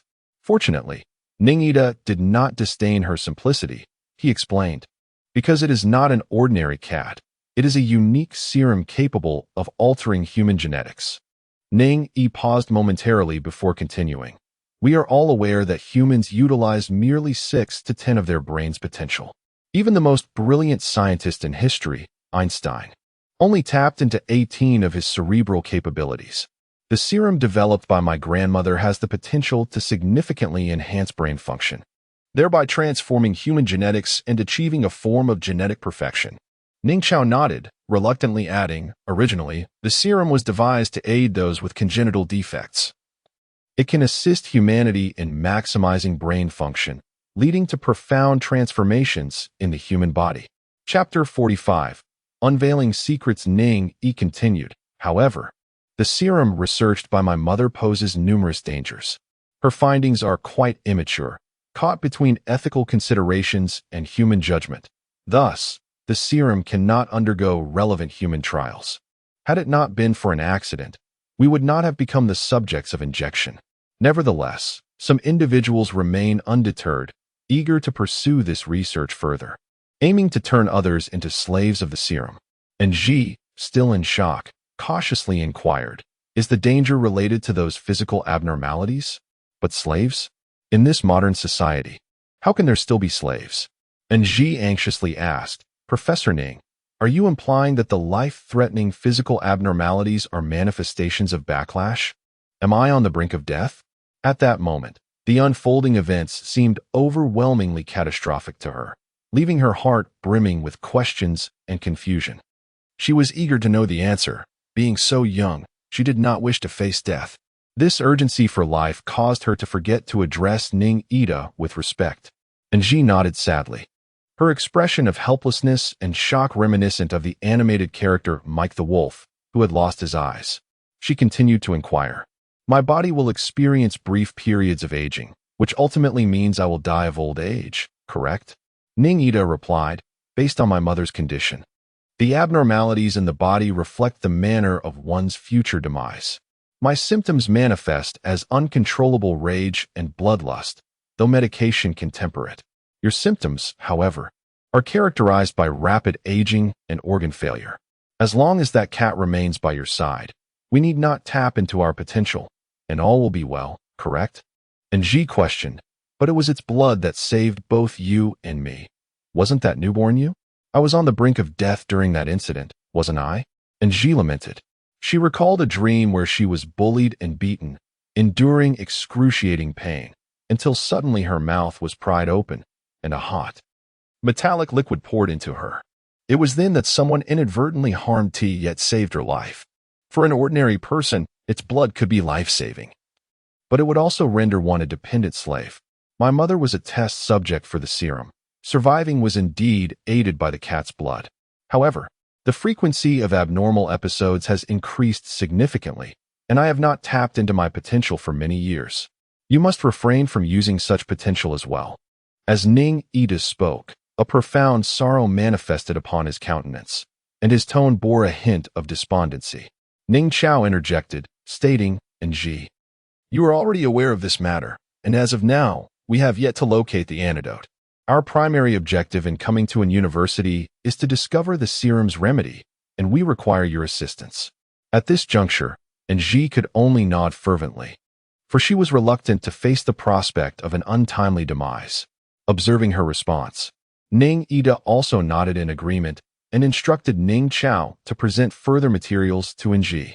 Ning Chao retreated into the inner office, emerging with a black velvet file box. He produced a specially crafted key and delicately unlocked it. The box was filled with photographs and numerous documents, which he meticulously arranged upon the expansive desk in a specific order.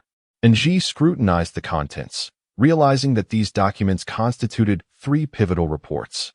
The first pertained to the young women who had vanished from the Yongji group. The second was related to the Xuanmei research project team. The third concerned the overseas tie-in organization. Although she was unaware of the interconnections among them, the carefully safeguarded file box hinted at their significance. At that moment, sunlight streamed through the window, casting a warm glow upon the wooden surface of the desk, which appeared particularly smooth and inviting. Ji extended her fair hand, gently retrieving the first document. The contents were as follows. 1. Missing female personnel. Name: Fan X, Major, Accounting, School of Business Administration and University. Position: Accountant, Financial Department of Yongji Group. Date of disappearance: 5 years ago, shortly after the student commenced employment in June. She went missing the following January. Note: the father was the head of the hematology project at the University of Anda and passed away from a myocardial infarction 5 years ago. 1. Female missing person. Name: Miao X, Major, Economics at the School of Economics and Management, University of Anda. Position: Specialist in the Development Department of Yongji Group. Missing since 4 years ago, having joined in May and gone missing in September. Note: her ex-boyfriend was a key member of the hematology project at the University of Anda and died in a car accident 5 years ago. 2. Female missing person. Name: Wang X, Major, English at the School of Foreign Languages, University of Anda. Position: Specialist in the Foreign Affairs Department of Yongji Group. Missing since 3 years ago, having joined in July and gone missing in January of the following year. Note: her brother was a key member of the hematology project at the University of Anda and committed suicide 5 years ago by jumping from a building. 3. Female missing person. Name: Zhao X, Major, Law at the Law School, University of Anda. Position: Assistant in the Legal Department of Yongji Group. Missing since 2 years ago, having joined in June and gone missing in August. Note: her sister was a key member of the hematology project at the University of Anda and died from food poisoning 5 years ago. 4. Female missing person. Name: Zhuyi, Major, Self-taught Computer Science at the Information Technology College of the University of Anda, affiliated with the Adult Education College. Position: Front Desk at the Computer Department of Yongji Group. Missing since 1 month ago, having joined in April and gone missing in late May. Note: no information linking her to the hematology project at the University of Anda has been found. This detailed dossier meticulously lists each missing girl alongside carefully affixed photographs. Anji observed that the girls varied in height and body shape.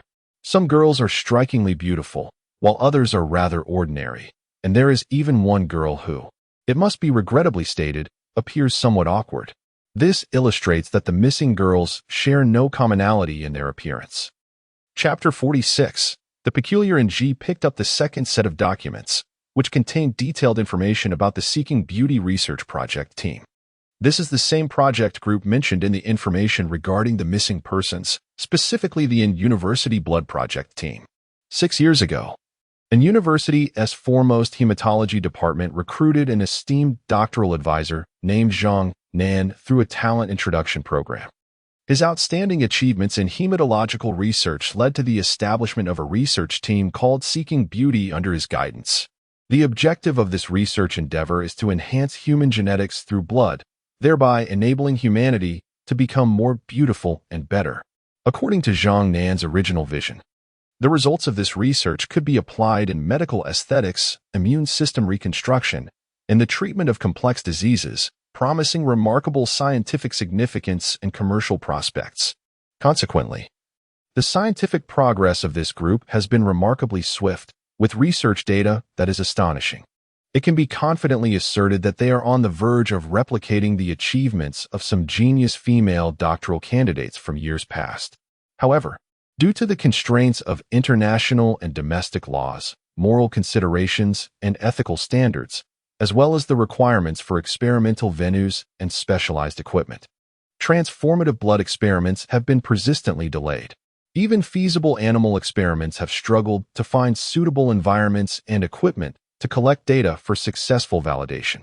Professor Zhang Nan and his team were deeply troubled by the constraints they faced, leaving them restless and despondent.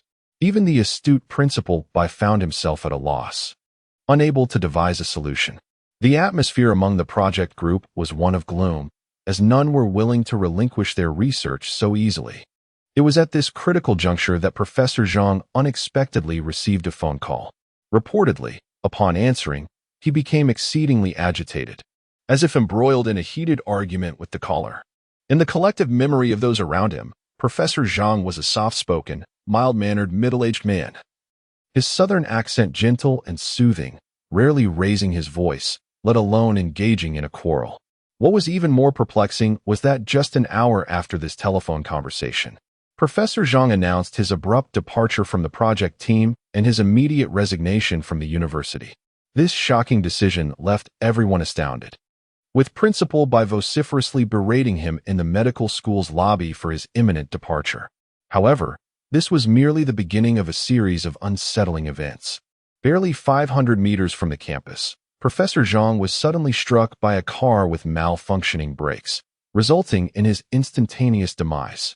That same evening, his deputy, Professor Fan, another key figure in the research project, experienced severe chest pain after dinner at home.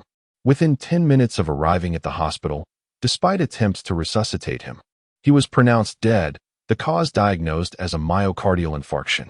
Though Professor Fan had never exhibited any prior symptoms, death claimed him in an instant. A few months later, his daughter, Fan X, disappeared after joining the Yongji group, vanishing without a trace, and was declared dead 4 years later. This virus-like misfortune did not cease. The following day, before dawn, another male key researcher, long tormented by mental fatigue, took his own life in the faculty dormitory, residing in a single room. He opened his bedroom window and leapt from the 8th floor. Inside his room, only a blank sheet of paper remained, upon which were inscribed 3 letters, ABO. 2 years later, his sister began her employment at the Yongji group in July, only to vanish the following January, never to be heard from again. Some have analyzed her brother's final words. ABO, also known as the human ABO blood group system, was discovered and established by Austrian Karl Landsteiner in 1900 as the first human blood type system. This classification is based on the presence or absence of specific antigens, agglutinogens, A and B on the surface of red blood cells, categorizing blood into 4 types, A, B, AB, and O.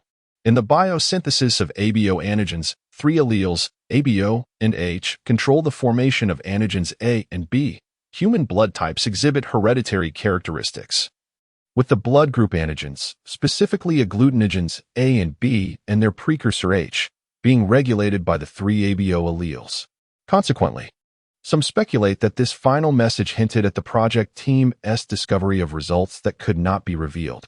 The harbinger of misfortune for the Seeking Beauty research team is the sole female key researcher of the group, whose cause of death is even more perplexing. The day following the incidents involving Professor Zhang Nan and others, she attended the wedding of a dear friend. Among the banquet's offerings was a dish of pan-fried wild matsutake mushrooms, which the vast majority of attendees indulged in, yet she alone suffered an unfortunate fate. Chapter 47. The photograph. As events unfolded, all individuals who seemingly had contact with the core materials of the Xuanmei research project encountered inexplicable mishaps, leading to the project's stagnation. Later, others at the university attempted to continue this research. However, further accidents ensued, resulting in another cessation of studies. Ultimately, the true essence of Professor Zhang Nan's Xuanmei research project, encompassing its data, experimental progress, and scientific achievements, transformed into one of the most significant unsolved mysteries in the annals of the university. Successive university leaders chose to remain silent on this research endeavor.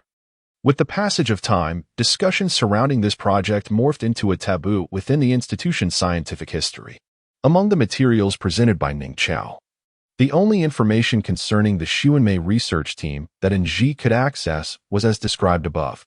Although these bizarre incidents occurred several years prior, she still felt the weight of their extraordinary nature while perusing the documents.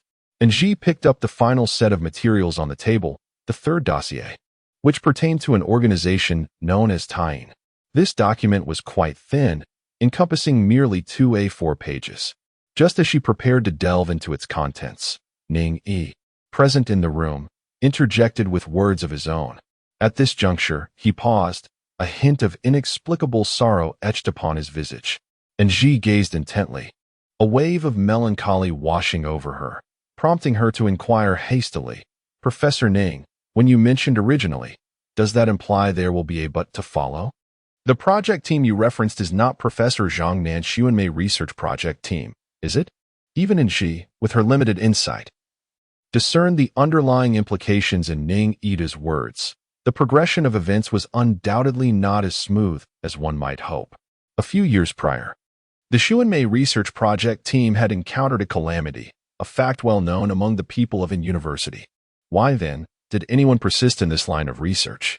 Were they genuinely unafraid of unforeseen circumstances, or were they perhaps the architects of such misfortunes? Ng found herself engulfed in confusion, yearning for clarity, while the sorrow etched on Ning Yi's visage only deepened her curiosity. Although she was now aware that Ning Yi was also a subject of serum experimentation, the esteemed place he occupied in her heart remained unaltered, still exalted and belonging to a realm apart. Could it be that this seemingly indifferent idol also experienced sorrow? She was eager to uncover the truth. Upon hearing her question, Ning Yi raised an eyebrow slightly, casting her a fleeting glance before responding. Indeed, others continue this research. Not everyone is consumed by fear of death. They are truly passionate about scientific inquiry. With that, he exhaled deeply. Ning Chao patted his shoulder, retrieving an old photograph from his pocket and presenting it to Ng. Puzzled, she glanced between the two men before accepting the photograph, scrutinizing it with great care. It was a somewhat aged image, its colors having faded to a yellowish hue. In the photograph stood 3 men, each sporting black-framed glasses and clad in white shirts. Standing side by side, their faces illuminated by joyous laughter. The 3 individuals exuded an undeniable aura of scholarly elegance, their spirits uplifted and brimming with aspirations for the future, as well as a profound contentment with their present circumstances. Ning Chao pointed to the tallest man in the center of the photograph, stating, "This is Professor Zhang Nan, a highly esteemed figure deserving of great respect." To his left stood his devoted disciple, the last doctoral student he had mentored, while to his right was a close friend and confidant, an associate researcher at the Medical College of Anhui University. As Ning Yi gazed at the photograph, a deeper sadness enveloped her features. Observing this, Ng wisely refrained from speaking, offering only a gentle nod, and continued to listen in silence. Ning Chao proceeded to elaborate. These 2 gentlemen were both abroad when the tragic incident befell the Seeking Beauty research project. It was only approximately a week after the calamity that they learned of the devastating news. According to Ning Chao, Professor Zhang's doctoral student was in Switzerland at the time, engaged in a 2-year exchange program, having been abroad for over a year when the tragedy occurred. The associate researcher, on the other hand, was conducting research as a visiting scholar at a university in the United States, where he had just begun his 2nd year of tenure. Ning Chao remarked, "Perhaps it was this stroke of fortune that allowed them to evade disaster." That fateful evening was meant to be the first internal meeting for De Shao. But just as he was nearing Anhui University, a sudden and ferocious fire erupted at the medical college, claiming the lives of 12 individuals in its relentless blaze. You should be able to deduce that those who perished in the flames were precisely those who continued their research, the 2 men in the photograph along with their students. Ning Yi sighed, his voice trembling slightly as he recounted, "The inferno not only obliterated the entire laboratory, but all the research achievements vanished into thin air, as if they had never existed. Over the years, I have tirelessly collaborated with the authorities, exploring every avenue. Yet we have been unable to unearth any suspects or valuable clues. The incident was shrouded in mystery, and the disappearance was alarmingly complete. Chapter 48. The Dark Moon. Upon finishing, Ningida let out a deep sigh. In Nji's memory, he had always been a figure of lofty superiority, and witnessing him in such a dejected state was a first. It dawned on her that he, too, was merely an ordinary person. At that moment, her mind involuntarily marveled at this realization. Ning Chao offered consolation, saying, "Duh, you have done your utmost. The old master has said that they are formidable, and this matter was inherently complex. As long as we are unharmed, we shall surely find a resolution." A wry smile crossed Ningida's face, and he nodded with a hint of resignation, choosing not to speak further, leaving the room enveloped in silence. In truth, his words had tightened Nji's heart. Yet she had not yet formulated her questions. She hesitated to reveal her own intellectual shortcomings, especially since she shared the same blood as him. However, when the two men turned to face her, the pressure to contribute something compelled Nji to speak. "Professor Ning, you have entrusted me with such significant information. Are you not concerned about the potential breach of secrecy? What if I inadvertently let something slip, leading to disastrous consequences?" With a derisive chuckle, Ning Chao openly mocked her. Her query left him utterly speechless. In stark contrast to his blatant disdain, the sharp-tongued Ning appeared far more composed and refined. Furrowing his brow as he spoke, "A leak? We are essentially the same. If T encounters trouble, both you and I are doomed. Should you inadvertently reveal our secrets to those with ulterior motives, they would not hesitate to eliminate you. Indeed, I am foolish for having forgotten that I, too, am merely a living experiment." Nji let out a wry smile, scornful of her own intellect and her inability to articulate her inner turmoil. With T's blood already coursing through her veins, she and Ningyi were both beneficiaries of the serum, equally bound to their guardian, T, even in her quest for survival. She would not be naive enough to divulge confidential information. It is no wonder that Ningyi sought her assistance and confided in her with the entire truth. Nji scratched her head, her thoughts a chaotic tangle, her brow furrowed in confusion, utterly at a loss for how to proceed. Typically, she is not a complex individual, lacking the aptitude for deciphering human nature or unraveling life's conundrums. Perhaps the world is so capricious, the more one yearns for a stable and simple existence, the more one is beset by unforeseen complexities. Nji felt her intellect insufficient, struggling to assimilate the overwhelming information. Within her, fear and helplessness entwined chaotically, leaving her devoid of the courage to assert a resolute determination for victory. Thus, all she could manifest was a frown of despairing silence. And the two imposing men around her remained equally mute, enveloping the room in an oppressive stillness, the atmosphere growing frigid. Unable to remain silent any longer, Nji contemplated and cautiously ventured to inquire, what caused the devastating fire? She recollected that the school maintained stringent fire safety regulations, particularly for the teaching buildings housing laboratories, where each room seemingly had a designated firefighter responsible for its safety. Ning Chao finally nodded in approval and remarked, "You have posed the right question." The first casualty of the fire that day was the firefighter assigned to ensure the safety of their laboratory. According to him, following that catastrophic blaze, Ning officially reported to teach at a university. He diligently cooperated with the police in their investigation to uncover the true origins of the fire, ultimately concluding that there were two ignition points, one in the pathology lab of the project group and another in the biochemistry testing and experimentation lab. The police discovered that the pathology lab frequently utilized chemical solvents such as ethanol and xylene during the preparation and processing of samples.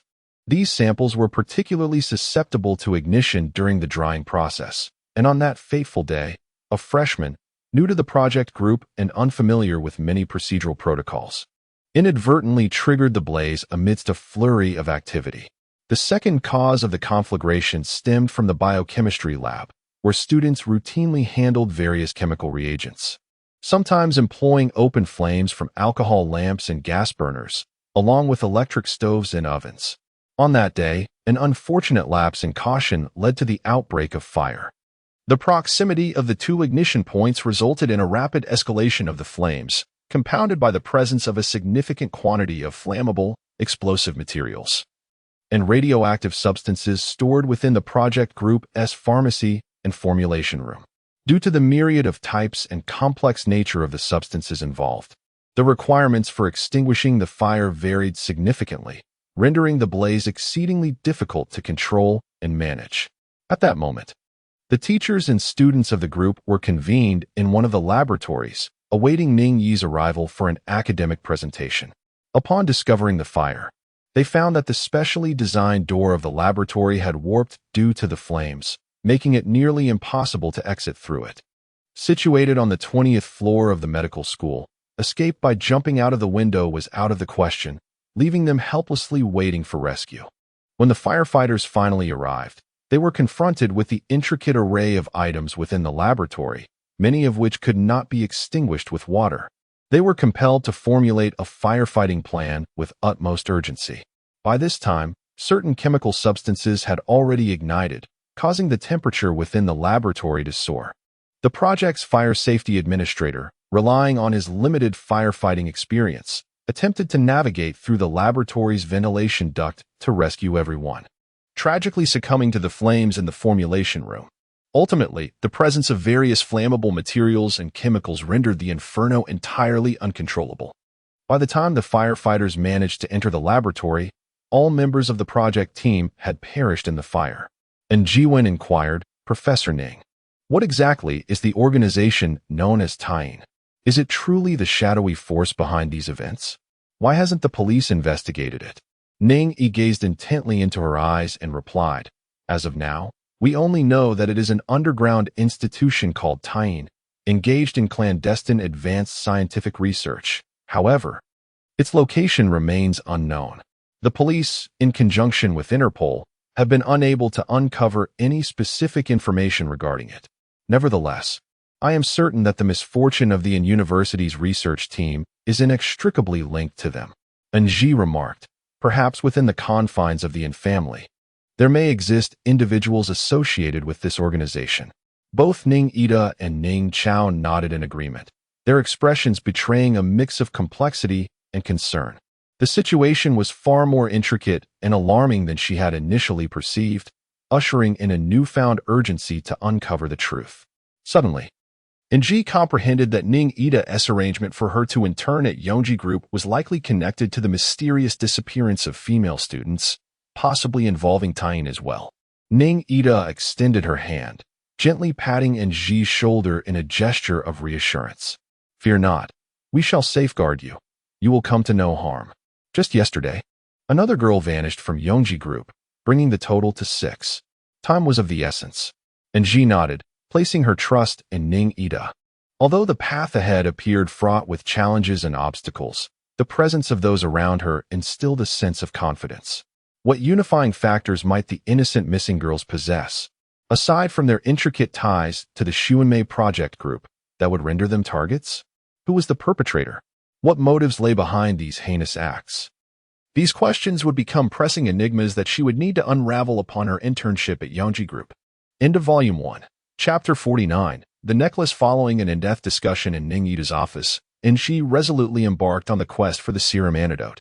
The subsequent days in Nanyang City were marked by splendid weather, with the sky a brilliant azure and the sun casting its radiant glow across the entire city, lifting everyone's spirits inexplicably. On the appointed Wednesday afternoon, Ji arrived at the renowned Yongji Group building a full 40 minutes early. The charming receptionist welcomed her and guided Ji to a spacious conference room on the 8th floor, which was elegantly decorated. Inside, she found herself alone, surrounded by an air of anticipation. Choosing a seat, she gracefully settled down, feigning calmness as she perused her self-prepared resume. She endeavored to project an image of poise, acutely aware that someone might be scrutinizing her from the other side of the conference room camera. Beneath her composed exterior lay a twinge of anxiety regarding the interview, and an intense curiosity about the esteemed Ms. FENG SHUI. The more anxious one becomes, the more interminable the wait feels. Such is the brilliance of Einstein's theory of relativity.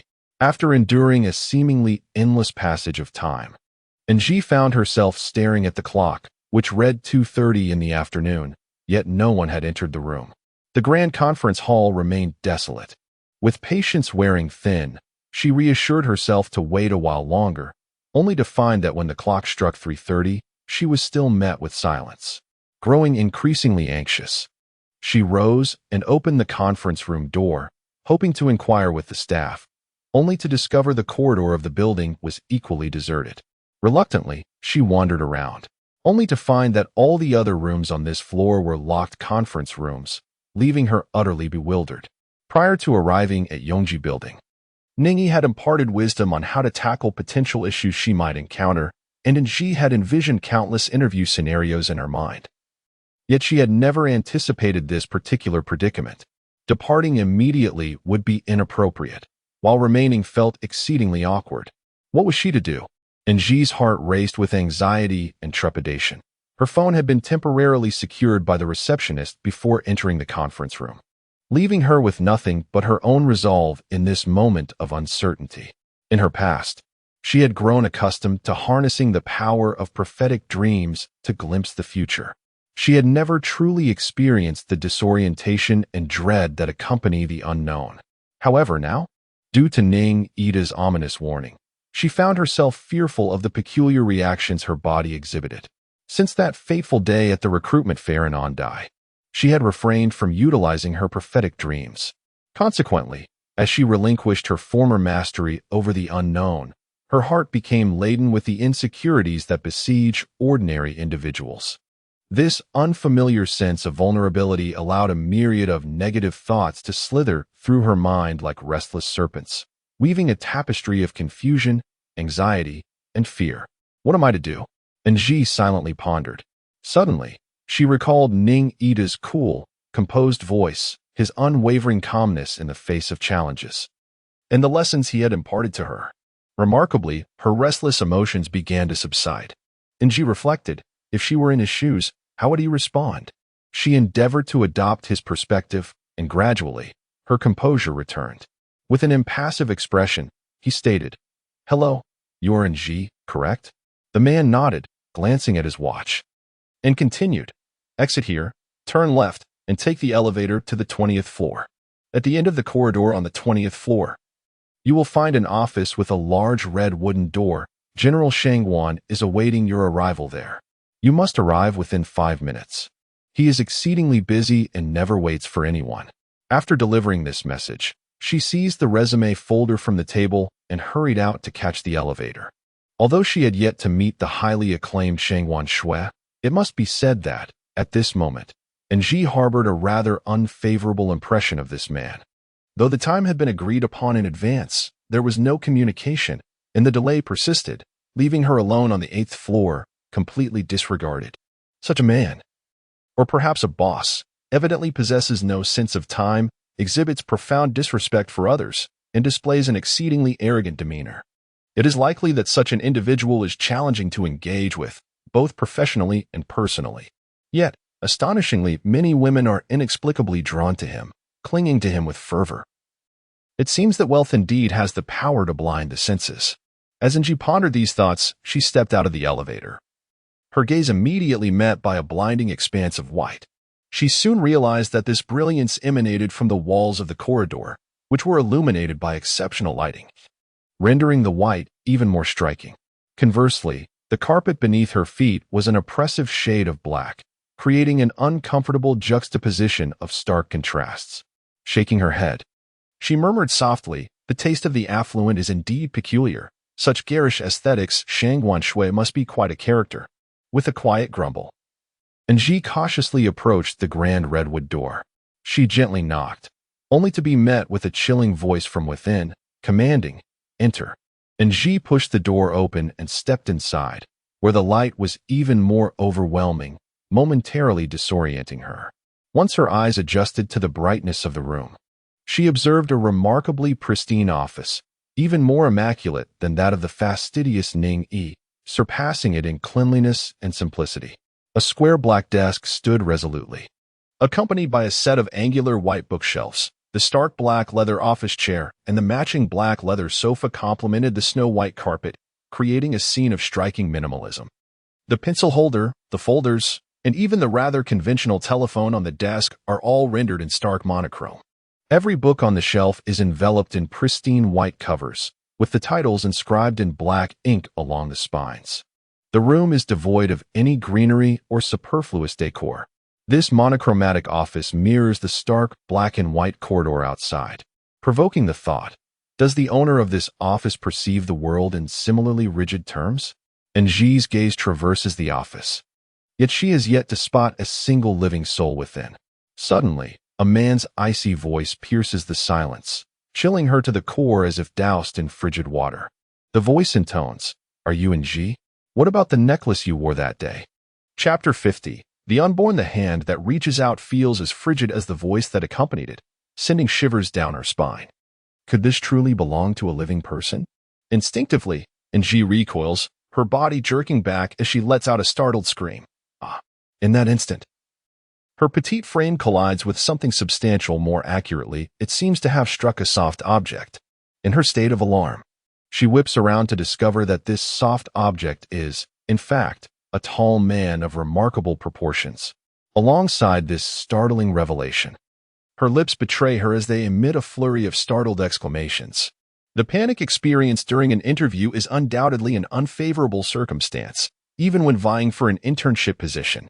If your demeanor while waiting in the conference room barely passes muster, then your performance here is decidedly insufficient. A melodious voice, belonging to a woman, pierced through the awkward tension that had just ensued. Angie, perplexed, hurriedly turned towards the source of the sound and discovered that Vina, the chief interviewer at the recruitment fair, had somehow positioned herself behind her. My word, do these individuals possess the ability to walk without a sound?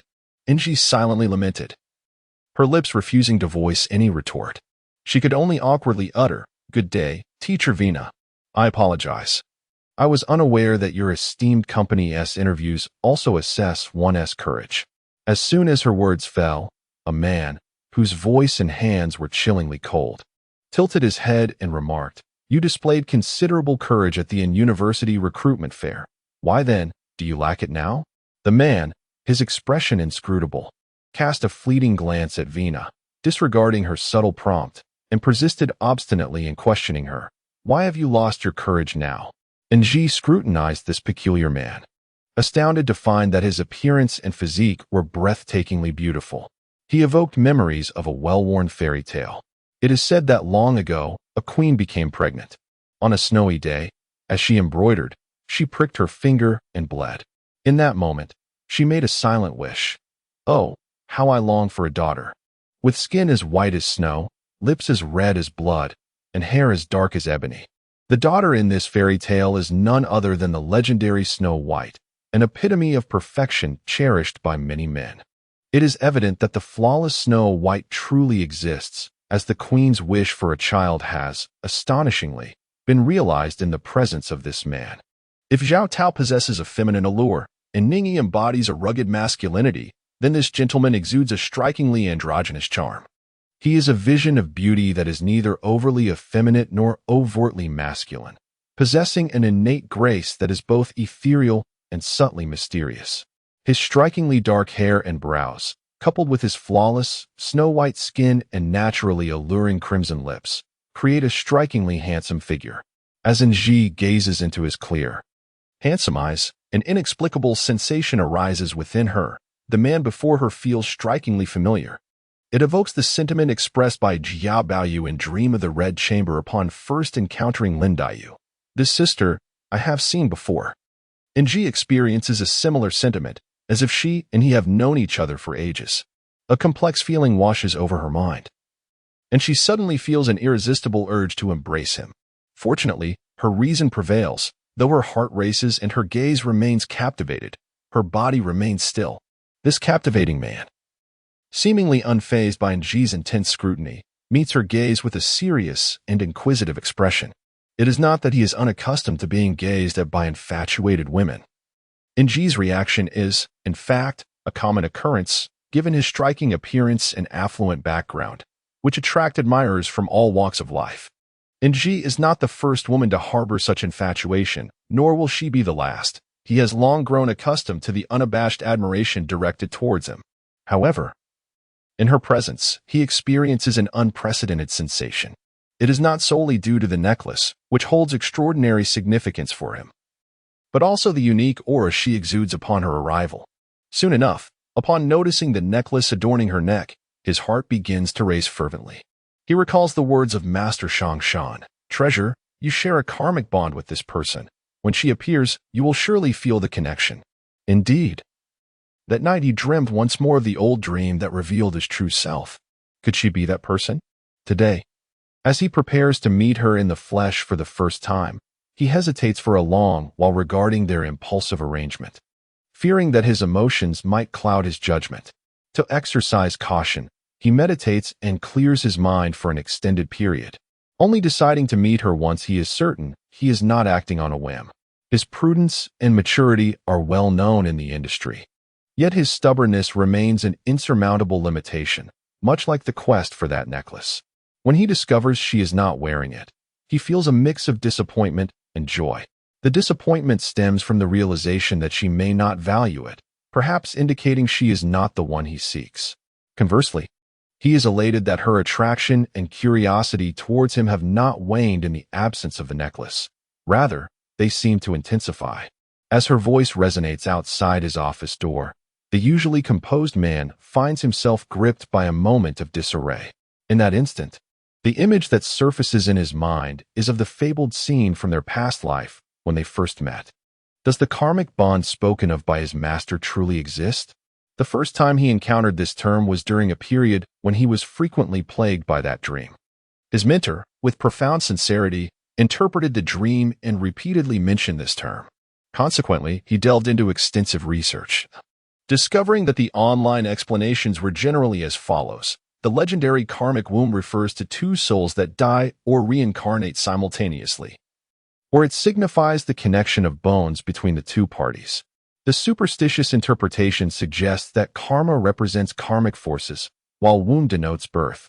In essence, when an individual carries a certain karmic burden, upon encountering the womb, this so-called karmic influence manifests itself. Typically, the karma seeks out the womb, driven by karmic forces, often oblivious to its own nature. There exists a peculiar resonance between the two, which may not be immediately apparent upon their initial encounter. Yet there might be an overwhelming sense of familiarity. Chapter 51. Stubbornness. He also discovered online that even if two individuals appear to belong to entirely different realms, the karmic womb connection fosters a sense of shared similarity at a profound level of their souls. Even if this resemblance is elusive and indefinable, their hearts will still recognize each other as kindred spirits. She and he were indeed beings from disparate worlds, and by all logical standards, they should have had no intersection, much like in a previous life. Yet, unexpectedly, she appeared in his reality without any forewarning. Is this what they call fate? Is she truly the one? On the black office desk lay a substantial stack of documents, all voluntarily submitted by Vina. The contents pertain to an investigation of Nji, demonstrating Vina's diligence as the chief interviewer in understanding the newcomers. However, in the marketplace where he usually displayed decisive ruthlessness, he found himself unexpectedly hesitating before the pile of documents, ultimately choosing not to open them. Deep within, he yearned to understand her, to uncover every detail about her. Yet, he was unwilling to glean all the answers from a stack of cold information. He desired to learn through genuine interactions, to gradually uncover the essence of a person in a manner imbued with sincerity, the warmest approach to truly getting to know someone. It was akin to his childhood days, sharing the last piece of milk biscuit with a friend beside the swings in kindergarten. He would extend his hand to that child and say, "I had such a wonderful time playing with you today. Shall we play together again tomorrow?" The child would nod in agreement, prompting his cheerful response, "I'm so glad to meet you. See you tomorrow." The child would wave back joyfully, "See you tomorrow." As he observed Nji, Her mind was equally in a whirl. Her heart raced wildly, her gaze fixated on his face, which drew her in like a beautifully crafted magnet. And she found herself momentarily entranced, while he seemed to revel in her fascination. Standing nearby, Vina's mind was awash with myriad questions. Were it not for her concern over his perception of her, she would have succumbed to her inner turmoil, wishing to tear this woman apart with her bare hands. Why was this man, typically aloof towards women and particularly disdainful of their infatuations, so uniquely captivated by her? Was that necklace, which granted him the chance to see her, truly genuine? Who was she, after all? Upon her inaugural visit to Yongji Group, she transformed the atmosphere into one of complexity and discomfort, rendering her almost ashamed to face the elders of Jiangdong. Reflecting on the past, she recalled with a wry smile the blunder she made during her first encounter with Ning Ida. Little did she know that this interview would far surpass that previous embarrassment, illustrating the adage that there is no limit to humiliation. In her mind lingered memories of Ning Ida's acerbic tongue and sharp wit, and now, facing a man whose demeanor was even colder, she instinctively felt her fate was sealed. Adding to her trepidation was the presence of the formidable Vina, which intensified her desire to disappear into the ground. Consequently, despite Vina's aggressive interrogation, she resolved to remain silent. Unexpectedly, the strikingly handsome man broke the silence. Showing no inclination to chastise her infatuation nor acknowledging Vina's interruptions, simply pressing on with his inquiry. "Why are you here? Have you lost your courage?" Vina interjected, her tone icy. "Here, you have no right to question." "Very well, Ms. Vina, but I fail to see the connection between an interview and a necklace," and Ji replied, striving to contain her rising dissatisfaction while maintaining a semblance of politeness. Her displeasure began to surface as she insisted. "Yet I have the right to know the identity of the other party. Since this is an interview, it should be a mutual selection." The beautiful Vina laughed disdainfully. Having heard much about the rebellious nature of university students and their indulgence by other recruiting organizations. However, this was Yongji Group. Attempting to play any games of personality here would be a grave miscalculation. Over the years, those who have engaged in such actions have invariably met with dire consequences. Furthermore, should she attempt to employ this tactic to capture his attention, she would be gravely mistaken, whether in the realm of business or romance. He has always harbored a profound disdain for any form of manipulation. With this thought in mind, Vina's face betrayed no emotion. Yet her heart brimmed with a touch of schadenfreude as she awaited Anji's misfortune. At that moment, the handsome man spoke, his voice unusually cold. "I am FENG SHUI. Why are you here? Have you lost your courage?" Once again, he posed the same question. The man's obstinacy was remarkable. Anji sighed, maintaining his composure as he replied. "On that day at an university, it was my own school, familiar and devoid of reason for trepidation. Today, however, I find myself in an entirely unfamiliar environment, confronted by numerous unforeseen circumstances which hindered my ability to adapt swiftly. Moreover, your esteemed company is renowned, and I am genuinely eager to secure the internship position, which has led to my overabundance of concerns and lack of courage." A subtle smile flickered on FENG SHUI's face as he continued to probe. "The necklace you wore on the day of the interview, was it yours? Did you acquire it through prayer for safety? May I inquire from whom you sought it?" He widened his eyes in curiosity. Anji scratched his head, a hint of awkwardness in his demeanor as he confessed, "To be honest, I am not quite certain. It seems to be from a master named Changshan. A superstitious friend specifically sought it out, although I recognize that such matters should not be taken seriously." Chapter 52. Stepping on a Landmine. Superstition? FENG SHUI's brow furrowed slightly as he repeated the word. His displeasure cast a shadow. Yet the shift in emotion instantaneously elevated Vina's spirits. Indeed, the naive Anji had unwittingly stepped on a landmine. Vina smugly mused within herself, realizing that she had vastly overestimated this woman, who was clearly oblivious to the intricacies of FENG SHUI, even unaware of his taboos. Her years at Yongji Group had afforded Vina profound insights into the FENG family. In truth, this family's affairs are exceedingly intricate, leading many within to harbor beliefs in feng shui and fate, particularly the enigmatic FENG Shui, who exudes an air of mystery. To put it charitably, he is deeply passionate about traditional Chinese culture. To speak less kindly, he is a man steeped in superstition.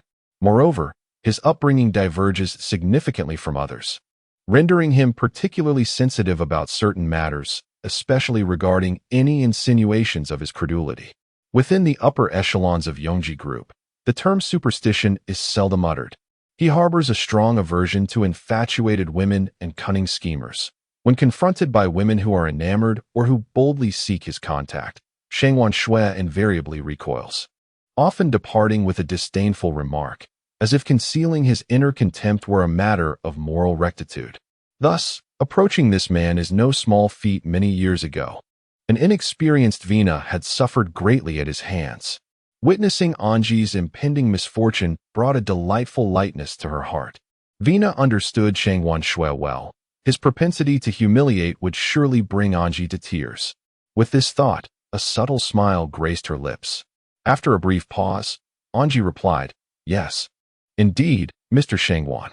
As a new generation of university students, we ought to be guided by Marxism and resolutely reject feudal superstitions. We should uphold the principles of science, as this is the foundation of progress and the enhancement of our overall quality. My friend's actions are steeped in superstition and fundamentally misguided. One's fortune or misfortune should not be entrusted to external objects. Although she expresses concern for my well-being and hopes for her own safety, such methods are unwarranted. Thus, I chose not to wear that necklace today." After speaking, she revealed a brilliant smile, casting a satisfied glance at FENG Shui. And Ji privately pondered, with such righteous and positively charged rhetoric, surely neither of them could be in the wrong, could they? When confronted by FENG Shui's stubbornness, she felt she had already experienced its intensity. It was amusing to witness such a novice job seeker treading on sensitive ground so cheerfully. FENG Shui's expression darkened as she observed Ji's reaction. And Ji still hadn't grasped the gravity of her prior misstep. Her mind was muddled. She had merely come to interview for an internship, and logically, the process should have been straightforward, without causing any discomfort for the esteemed Shangwan.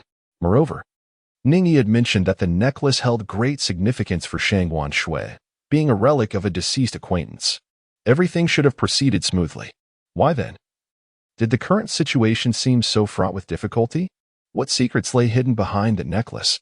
At that moment, Vina's melodious voice broke the tension. With a charming demeanor, she remarked, "Shui Xiao, do not be upset. Others know nothing. In their minds, the so-called science is merely a reliable method that allows for self-refutation and dynamic openness, priding itself on formal logic and evidence. However, blind faith in science itself constitutes an unconditional acceptance that disallows questioning, rendering it akin to a form of superstition." After uttering this, she directed a radiant smile towards FENG Shui, prompting him to nod gently, his expression softening and his gaze becoming considerably gentler. Although Ji was unaware of FENG Shui's various taboos, nor the nature of his relationship with Weina, she was not so naive as to overlook the implications of Weina's earlier remarks, her presence in the office, the casualness she exhibited towards her superior, and the subtle shifts in FENG Shui's demeanor. These cues led Ji to realize she had misspoken and that Weina shared a close personal rapport with Mr. Shangwan. Consequently, Ji fervently pondered what words might remedy her blunder. Yet, Weina was not inclined to let her off easily, and, with a smirk that was neither genuine nor dismissive, inquired, "Since you comprehend these principles, why did you wear that necklace at the recruitment fair?" At a loss for a response, Ji was taken aback when the frosty FENG Shui interjected, addressing her, "I am merely curious. Do not be afraid. Speak candidly, and you shall not be reproached." Weina, clearly displeased, interjected, but FENG Shui shot her a cold glare, his expression darkening once more. Aware of his temperament, Weina wisely fell silent, and Ji found herself momentarily stunned. She could not decipher the dynamics between the two, and without further deliberation, she acquiesced to FENG Shui's request, stating truthfully, "The night before the recruitment fair at a university, I experienced a nightmare that left me feeling quite unsettled upon waking. A friend remarked that the necklace possessed a mystical quality, claiming that wearing it would ensure my safety and bring about smooth sailing in all endeavors.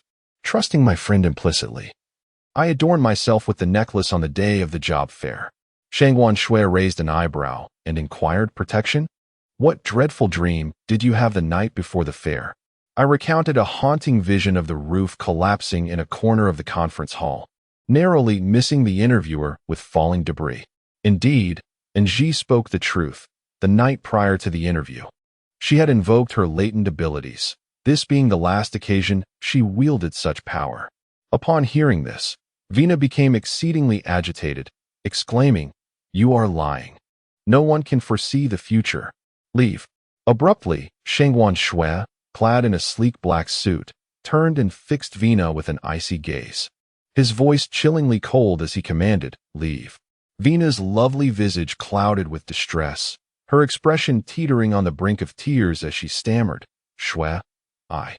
Shang Shui remained expressionless, his tone still imbued with a penetrating frost, stubbornly reiterating, "Leave." Upon hearing his words, Vina's eyes brimmed with tears, her sorrowful gaze evoking profound sympathy from onlookers. Yet, Shang Shui's frigid demeanor did not waver in the face of her apparent vulnerability. His expression and voice were equally formidable, exuding an aura of chilling detachment. Previously, I had thought Ning Yi's voice to be quite frosty, but now, listening to Shang Shui, I realized that Ning Yi was, in fact, a rather gentle man by comparison. At least his voice still carried warmth, and his appearance radiated a sunny disposition, in stark contrast to Mr. Shangwan, who was clad entirely in a black suit, even the inner layer being a deep shade of ebony.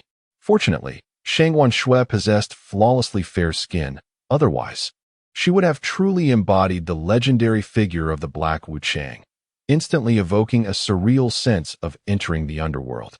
Much like the sensation this scene imparted to Anji, the overwhelming sense of grievance emanating from Vina, coupled with Shang Shui's frigid indifference, created a tense standoff in their conversation, leading Anji to perceive an undercurrent of ambiguous rivalry between them. Initially, she believed they merely shared a good rapport, only to realize that they were, in fact, a couple, having never experienced romantic love herself and lacking an interest in the affairs of others. Anji found the notion of mediating between lovers rather bewildering, leaving her at a loss regarding how to proceed.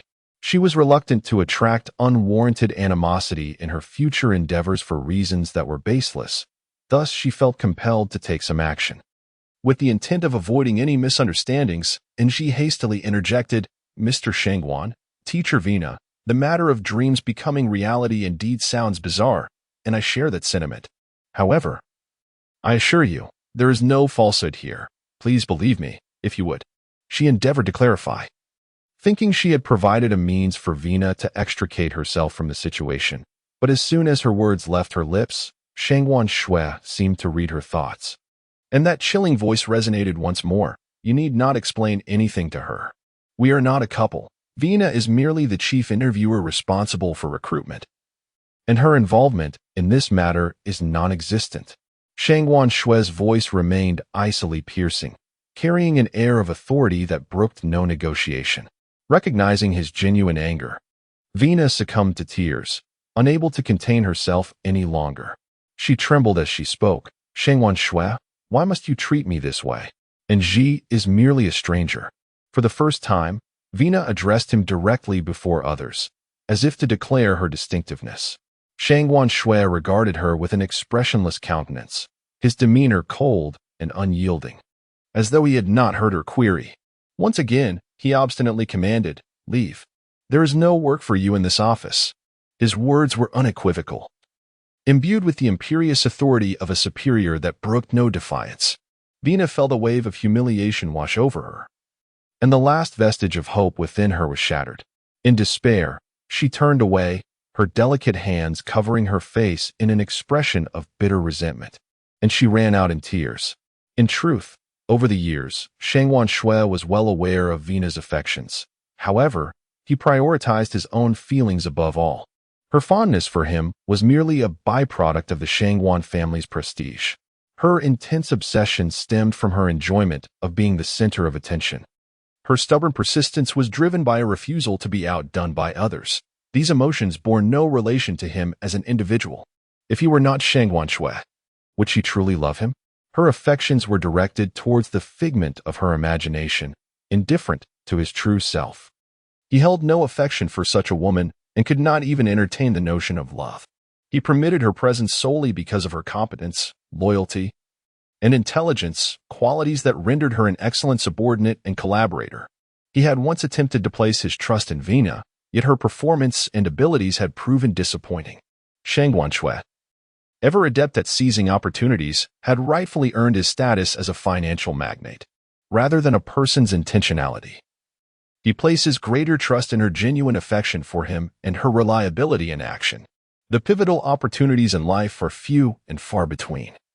The reason Vina failed to seize them is not due to being schemed against or lacking favorable circumstances, but rather because she was unworthy and insufficiently dedicated, which speaks volumes about her character. He perceives with clarity that they belong to different realms and thus maintains a distinct distance between them. However, the years of camaraderie and her contributions to the organization prevent him from being entirely callous. Had he not encountered that individual, Shang Wanshui might have tolerated the prolonged existence of such a state between them, as Vina was hardly someone he detested.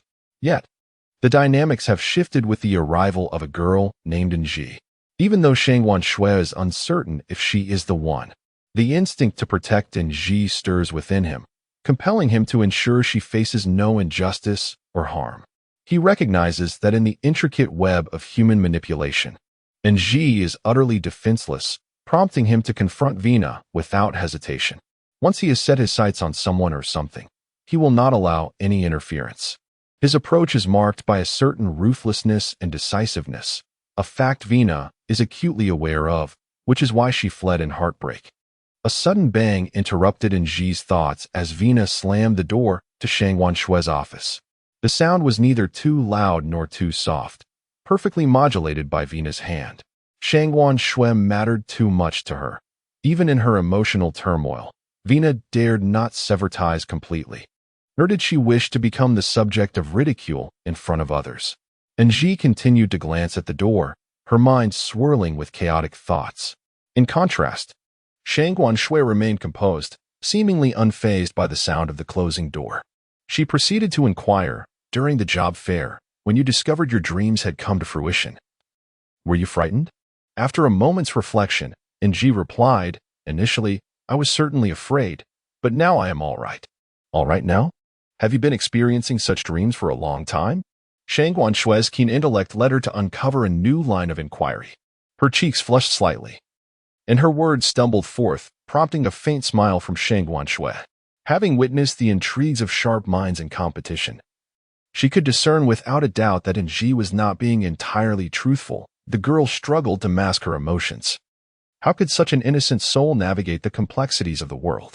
Contemplating this, Shang Wanshui felt not disdain for her naivety, but rather an earnest sense of compassion. Chapter 54. The highest virtue. Dreaming is nothing unusual. I too occasionally experience bizarre dreams where reality intertwines with fantasy.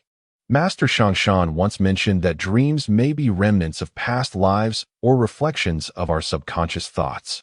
The manifestation of such dreams is not an extraordinary phenomenon, so do not fear them in the future.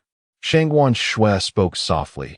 Her tone, though still somewhat frosty, carried a more melodious cadence. Her words instilled a sense of guilt within Nji, who gently nodded and replied, Thank you, Miss Shangwan. I will remember that. She despised lying and was unaccustomed to it. The matter concerning the blood source was of utmost importance. It was imperative that she kept it to herself and refrained from uttering any misstatements. Nji was acutely aware of this necessity. However, in the face of Shang Wanshui's comforting words, there lingered a twinge of guilt within her. In Shangwan's eyes, this handsome man, despite his cold demeanor and frosty speech, did not seem to be as unapproachable and difficult to engage with as the information had suggested. Shang Wanshui appeared to be of a similar age to Ning Yi. Yet her manner was considerably more affable, and Nji felt no trepidation in his presence. perhaps because he had never uttered any unkind words towards her. And Ji held little ambition regarding her role as an intern.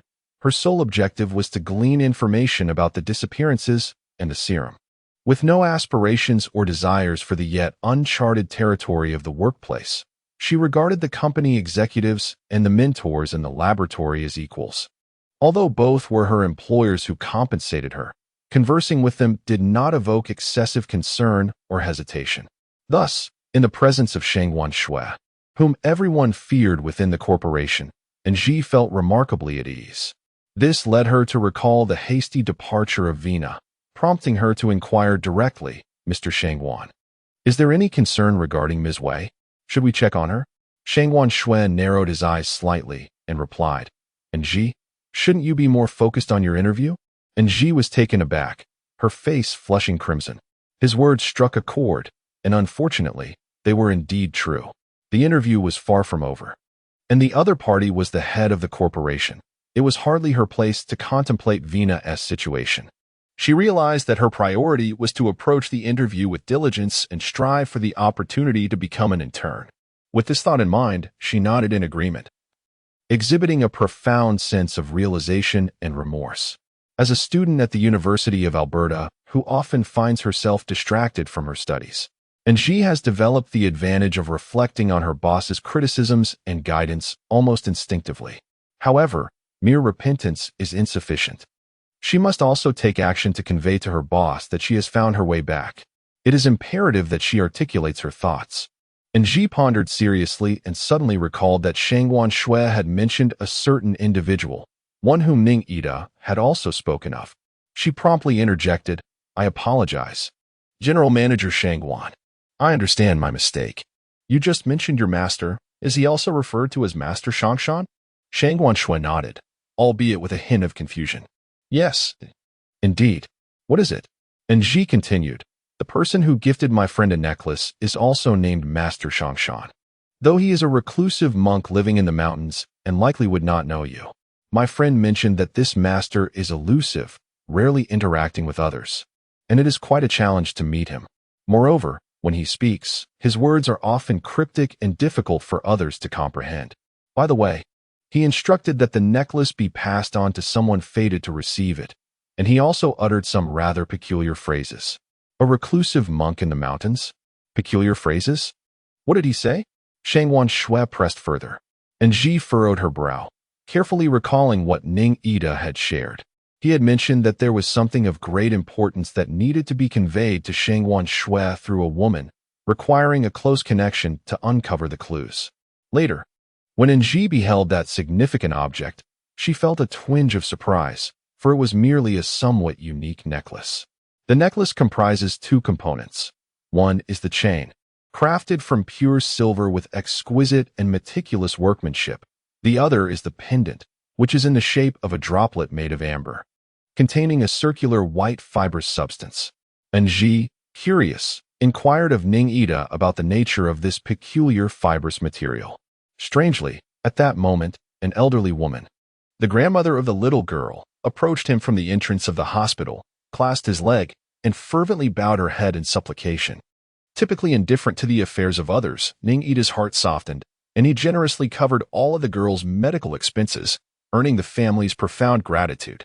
Later on, Ning Ida's curiosity piqued. He discreetly questioned the old woman as to why she had chosen him for assistance.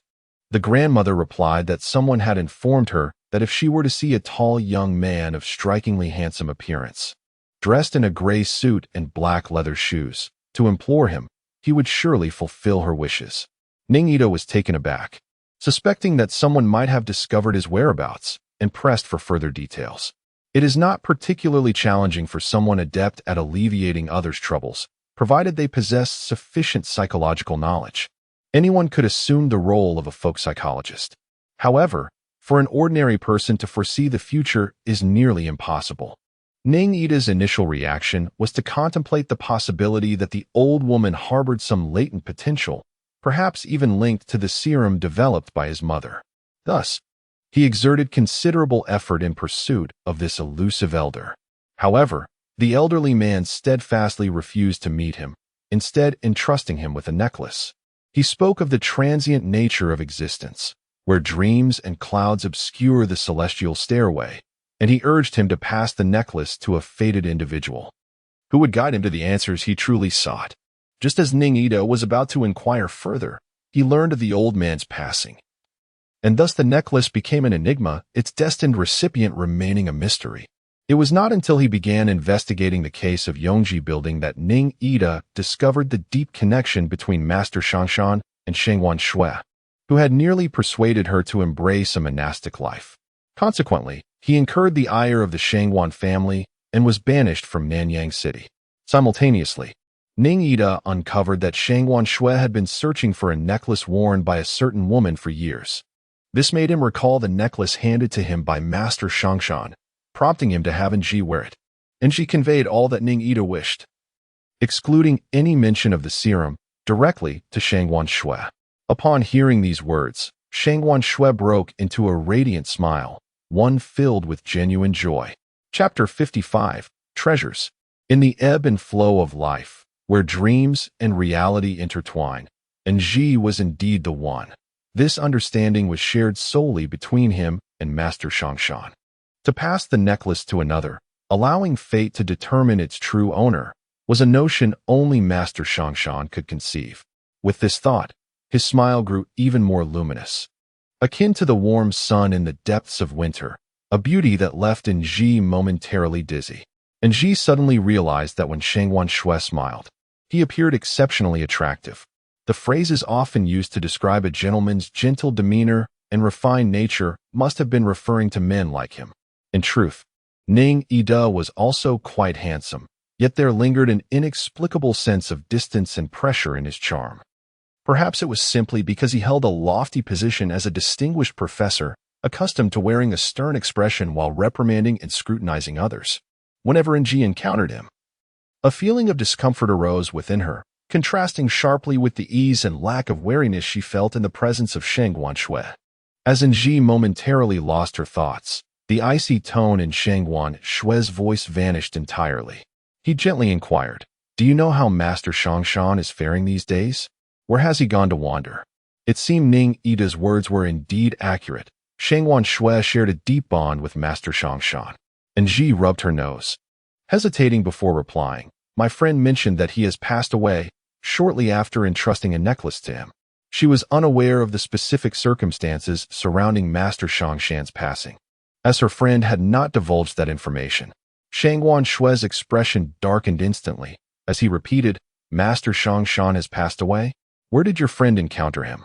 Nji, bewildered, nodded and replied, "Yes, he has passed away, but I did not inquire about the exact location. He did not mention it." Shengwan Shui fell into silence. For Master Shangshan held a significance that transcended the ordinary for him. Even in earlier years, when his family endeavored to sever their connection, Master Shangshan always found ways to relay pertinent information and updates about himself through suitable individuals and opportunities. However, this inconspicuous connection was abruptly severed. Shengwan Shui recalled that the last message he received was that the necklace had been dispatched, destined for someone who traverses both dreams and clouds. From that moment forth, he devoted significant effort to searching for both the necklace and the individual, while Master Shangshan vanished without a trace. Now, the news relayed by Nji is even more astonishing.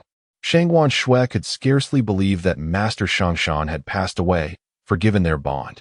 He would surely have found a way to leave a message if he were truly on the brink of death. Strangely, in recent years, there has been no word from Master Shangshan, regardless of circumstances. Reflecting on their initial encounter, Shengwan Shui felt a surge of emotions. At that time, his beloved father had just passed, plunging the entire family into a state of emotional turmoil. Shengwan Shui, already grappling with his own despair, fell into an endless cycle of depression. There were days when he consumed a handful of antidepressants, utterly devoid of spirit, perpetually sensing that life held no significance.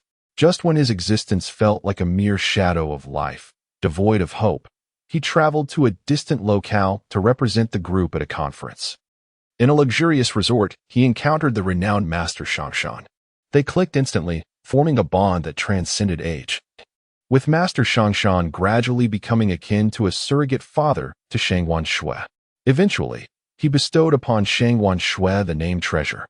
Inspired by a poem from the Yuan dynasty by Ho Yuan, unaware of the frailty of the body, enduring countless vexations, who would cease before death, suffering from insatiable desires. Discerning the path of cultivation early, recognizing one's own treasure, which is priceless and everlasting.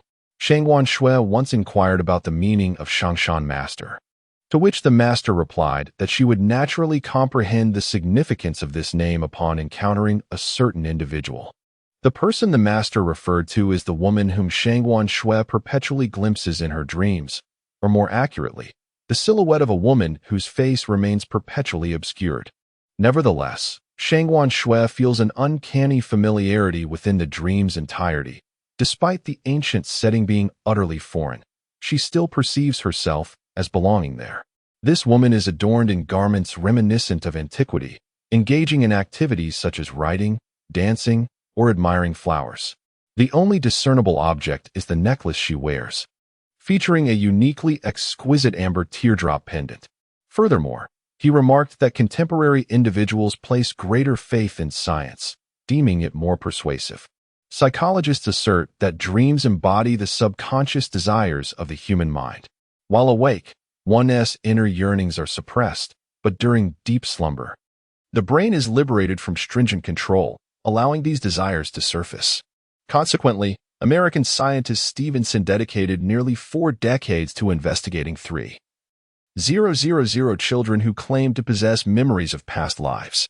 His ultimate conclusion suggested a notion of reincarnation, however.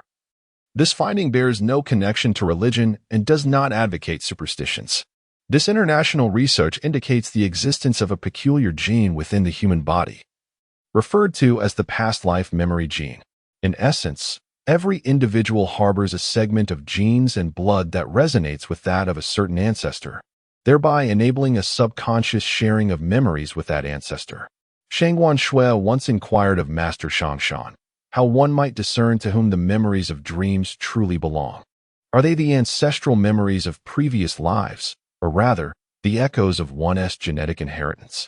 Master Shangshan replied that this dilemma is akin to the age-old question of whether the chicken or the egg came first. Individuals engage in the daily routines of eating, dressing, and sleeping. Through the repetition of such actions, they naturally evolve into habits. Thus, recurring dreams may be viewed in a similar light. If, within one's dreams, a particular figure frequently reappears amidst an environment that is both familiar yet strange, it signifies that 2 genetic influences are concurrently at play in the subconscious, reflecting the duality of self-interest and primal instinct inherent in human nature. Master Shangshan expounded that every individual harbors a profound sense of consciousness, an awareness that often propels them towards ambition and progress, sometimes to the point of recklessness. In psychological terms, this represents the dichotomy of self-interest versus primal instinct. When one's consciousness perceives an action as beneficial to oneself, it instinctively gravitates towards it, much like recognizing a beloved family member on the street, where immediate recognition aligns with self-interest. Conversely, primal instinct operates from a self-centered perspective. For instance, upon encountering a certain woman, one might internally proclaim, "She is the one I desire. I wish to cherish and love her for a lifetime," leading to an overwhelming urge to incorporate her into one's sphere of influence. In such moments, the individual does not adopt a detached observer's stance. Rather, they engage as a participant, transferring all their feelings into the dreamscape, simultaneously seeking affirmation and a sense of belonging, while honing their adaptive capabilities through conscious mental training. Thus, he proposed an alternative perspective, suggesting that certain scientists believe that everything experienced in dreams could potentially exist in reality. However, this reality is not the one we inhabit, but rather a different realm altogether. This realm corresponds to the concept of parallel universes, as posited by modern science. Reflecting on the various insights shared by Master Shangshan, FENG SHUI lowered his head in silence, and Ji, observing his demeanor, felt a sudden pang of sorrow. She had previously heard from Ning Yi that Master Shangshan and Shengwan Shui shared a profound bond, indicating the significance of this individual in his life, and thus he must be feeling quite despondent. Wishing to alleviate his spirits, she gently spoke, "Mr. Shengwan, please do not be too disheartened. The information from my friend may not be entirely accurate. He merely relayed what he had heard. Master Shangshan holds great importance for you, does he not? His remarkable capabilities surely warrant your trust and reliance. Friends with such a strong connection would not simply lose contact without reason. There may be circumstances beyond his control preventing him from reaching out." And Ji spoke these words with heartfelt sincerity, for in her heart, Zhao Tao and Li Ming were equally significant to her. She thought that if there ever came a day when she lost contact with them, it would undoubtedly be due to some unavoidable predicament, thus leading her to conclude that Master Shangshan and Shengwan Shui's situation was similar. Her words of comfort sparked a glimmer of hope in Shengwan Shui's eyes. He raised his head and gazed into Enji's eyes, asking, "Is this truly how you feel?" Enji nodded affirmatively, responding, "Indeed, Mr. Shengwan, two friends with a strong bond would not sever ties without cause, even if it becomes truly unavoidable to lose contact. A friend remains a friend. The bond of friendship will not wane with the passage of time. Such a modicum of trust should indeed exist between good friends. Would you not agree?" As Shengwan Shui gazed upon Enji's somewhat youthful visage, with those clear and beautiful large eyes, an unexpected feeling stirred within her. The words she spoke were rather naive, and her thoughts simplistic, yet they evoked a warmth in the seasoned Shengwan Shui, who had navigated the complexities of the business world. For someone like him, trust was a luxury. The machinations of the commercial realm, the scheming and manipulation among individuals, as well as the overt and covert power struggles at higher echelons, had left him weary and disenchanted with humanity. After years of toil, Shengwan Shui had grown accustomed to a state of vigilance, as if every person who approached him had ulterior motives to varying degrees. Consequently, when Master Shangshan first emerged, his family viewed him with skepticism. They surmised that Master Shangshan was duplicitous and harbored ulterior motives, intent on seizing control of the Shangwan family through him. Others around him echoed this sentiment, urging him to distance himself from Master Shangshan, to cherish his existing life, and to fulfill the role of a distinguished heir to the Shangwan legacy. Ultimately, the family's collective will prevailed, and they expelled Master Shangshan, exerting every effort to sever their connection, until Shengwan Shui was left entirely in the dark regarding Master Shangshan's whereabouts. All his energies were subsequently channeled into the development of the enterprise. As Shengwan Shui excelled in his work, his standing within Yongji Group rose, and his prestige among peers strengthened. Yet, in every gain, there exists a corresponding loss. In recent years, the number of sincere individuals surrounding him has dwindled, and the opportunities to hear genuine words have become increasingly rare. The people he encounters often harbor feelings of fear, respect, flattery, and an overwhelming desire to please him. For they all have their own motives. No one wishes to broach his taboos or provoke his displeasure. Shengwan Shui is an astute individual, fully aware that in certain positions, compelling others to heed his words is a simple task. However, earning their heartfelt trust and genuine affection proves to be an arduous endeavor. While status may cast a radiant aura, it cannot bequeath true love. What he lacks is something others cannot fathom. Hence, after witnessing the frailty of human nature and the shadows of the commercial realm, Shengwan Shui has chosen to embrace solitude. He would rather be mischaracterized as a homosexual than venture into relationships devoid of sincerity. Deep down, he yearns for someone who can approach him, motivated solely by a pure love for him as a person, rather than as Shengwan Shui of Yongji Group. He vividly recalls his first encounter with Master Shangshan, who regarded him as an ordinary individual without a hint of apprehension or wariness, ultimately treating him as a true friend. This sentiment fills him with nostalgia. Presently, the unexpected presence of Enji, adorned with a necklace, rekindles that feeling, as it allows him to perceive her as an equal. The depths of her being intrigue him, igniting a desire to understand her more profoundly. With this thought, Shengwan Shui gently smiled, easing the tension in his furrowed brow, and softly advised Nji. Once you step through this door, refrain from mentioning your necklace and Master Shangshan to anyone else. This is a taboo within the group. Speaking of it will not benefit you. Do you understand? Why? Isn't Master Shangshan a significant friend of yours? Nji inquired with wide eyes. For reasons unknown, she felt no fear towards Shangwan Shui, as if he were a long-standing friend. Facing Nji's innocence, Shangwan Shui offered a rather simplistic explanation. The elders believe he might lead me astray. Oh, understood, Mr. Shangwan, I see. But does Teacher Wei know about me? Indeed. She trusted Shangwan Shui's reasoning, yet felt a bit awkward to ask. This question did not trouble Shangwan Shui at all. His gaze drifted out the window as he replied, Weina is very astute and knows exactly what to do. You only need to manage your own affairs.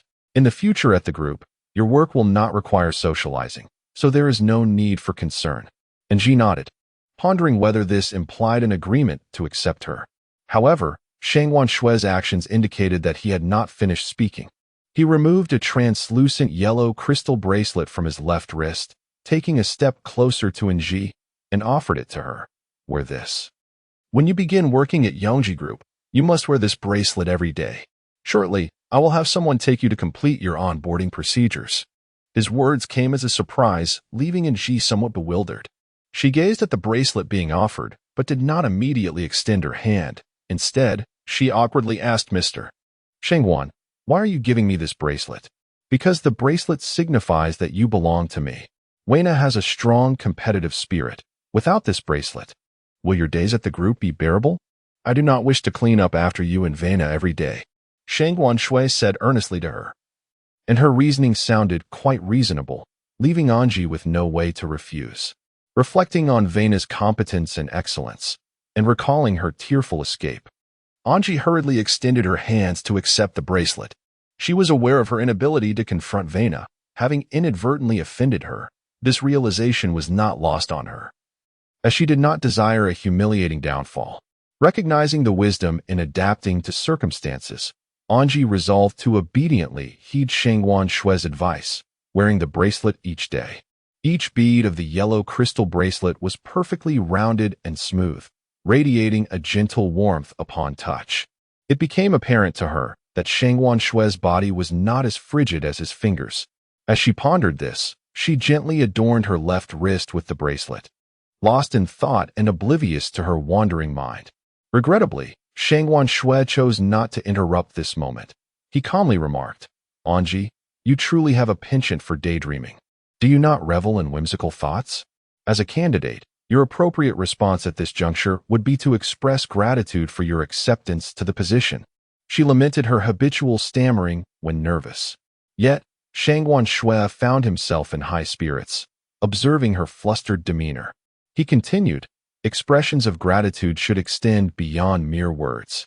Since you possess such sincerity in wanting to convey your thanks, why not treat me to a meal? There is no need to indulge in extravagant dining. A simple meal will suffice, for I am quite easygoing. She mused about the peculiar preferences of Shangwan Shui and Ning Yi, two men akin to deities. Upon their initial encounter, both individuals unabashedly requested others to treat them to a meal, exhibiting a remarkable lack of modesty. Take, for instance, the person before me, Shangwan Shui, who dares to claim he is easygoing. Truly, he must possess an inflated sense of self-worth. I recall perusing his profile at my elder brother's residence, which was laden with numerous unfavorable records detailing how picky and difficult Shangwan Shui is to engage with. There were eyewitness accounts of him expelling a male subordinate from the conference room merely due to a distaste for the scent of smoke clinging to the man. Furthermore, it was reported that during a year-end gathering, he rejected the dishes served, insisting that the kitchen prepare an entirely separate meal tailored to his specific palate. Could such a person genuinely be described as easygoing? Even the most gullible would not believe such a claim. Chapter 57. The invitation. Shangwan Shui is indeed the favored second son of the Yongji Group, accustomed to a life of luxury, having encountered every conceivable delicacy and experience. Inviting someone of his stature to dine is a formidable challenge. Setting aside the financial implications, Merely selecting a suitable venue for the meal poses a significant dilemma for NG. He might find extravagant establishments to be pedestrian, while more serene and elegant locales could strike him as insipid. Popular and well-reviewed eateries would likely fail to pique his interest as well.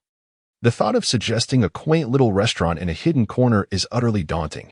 Hosting him for a meal seems like a surefire way to invite disaster upon oneself. NG, not wishing to impose undue stress upon herself, embarked on her internship at Yongji Group with the sole aim of uncovering clues regarding the missing girls.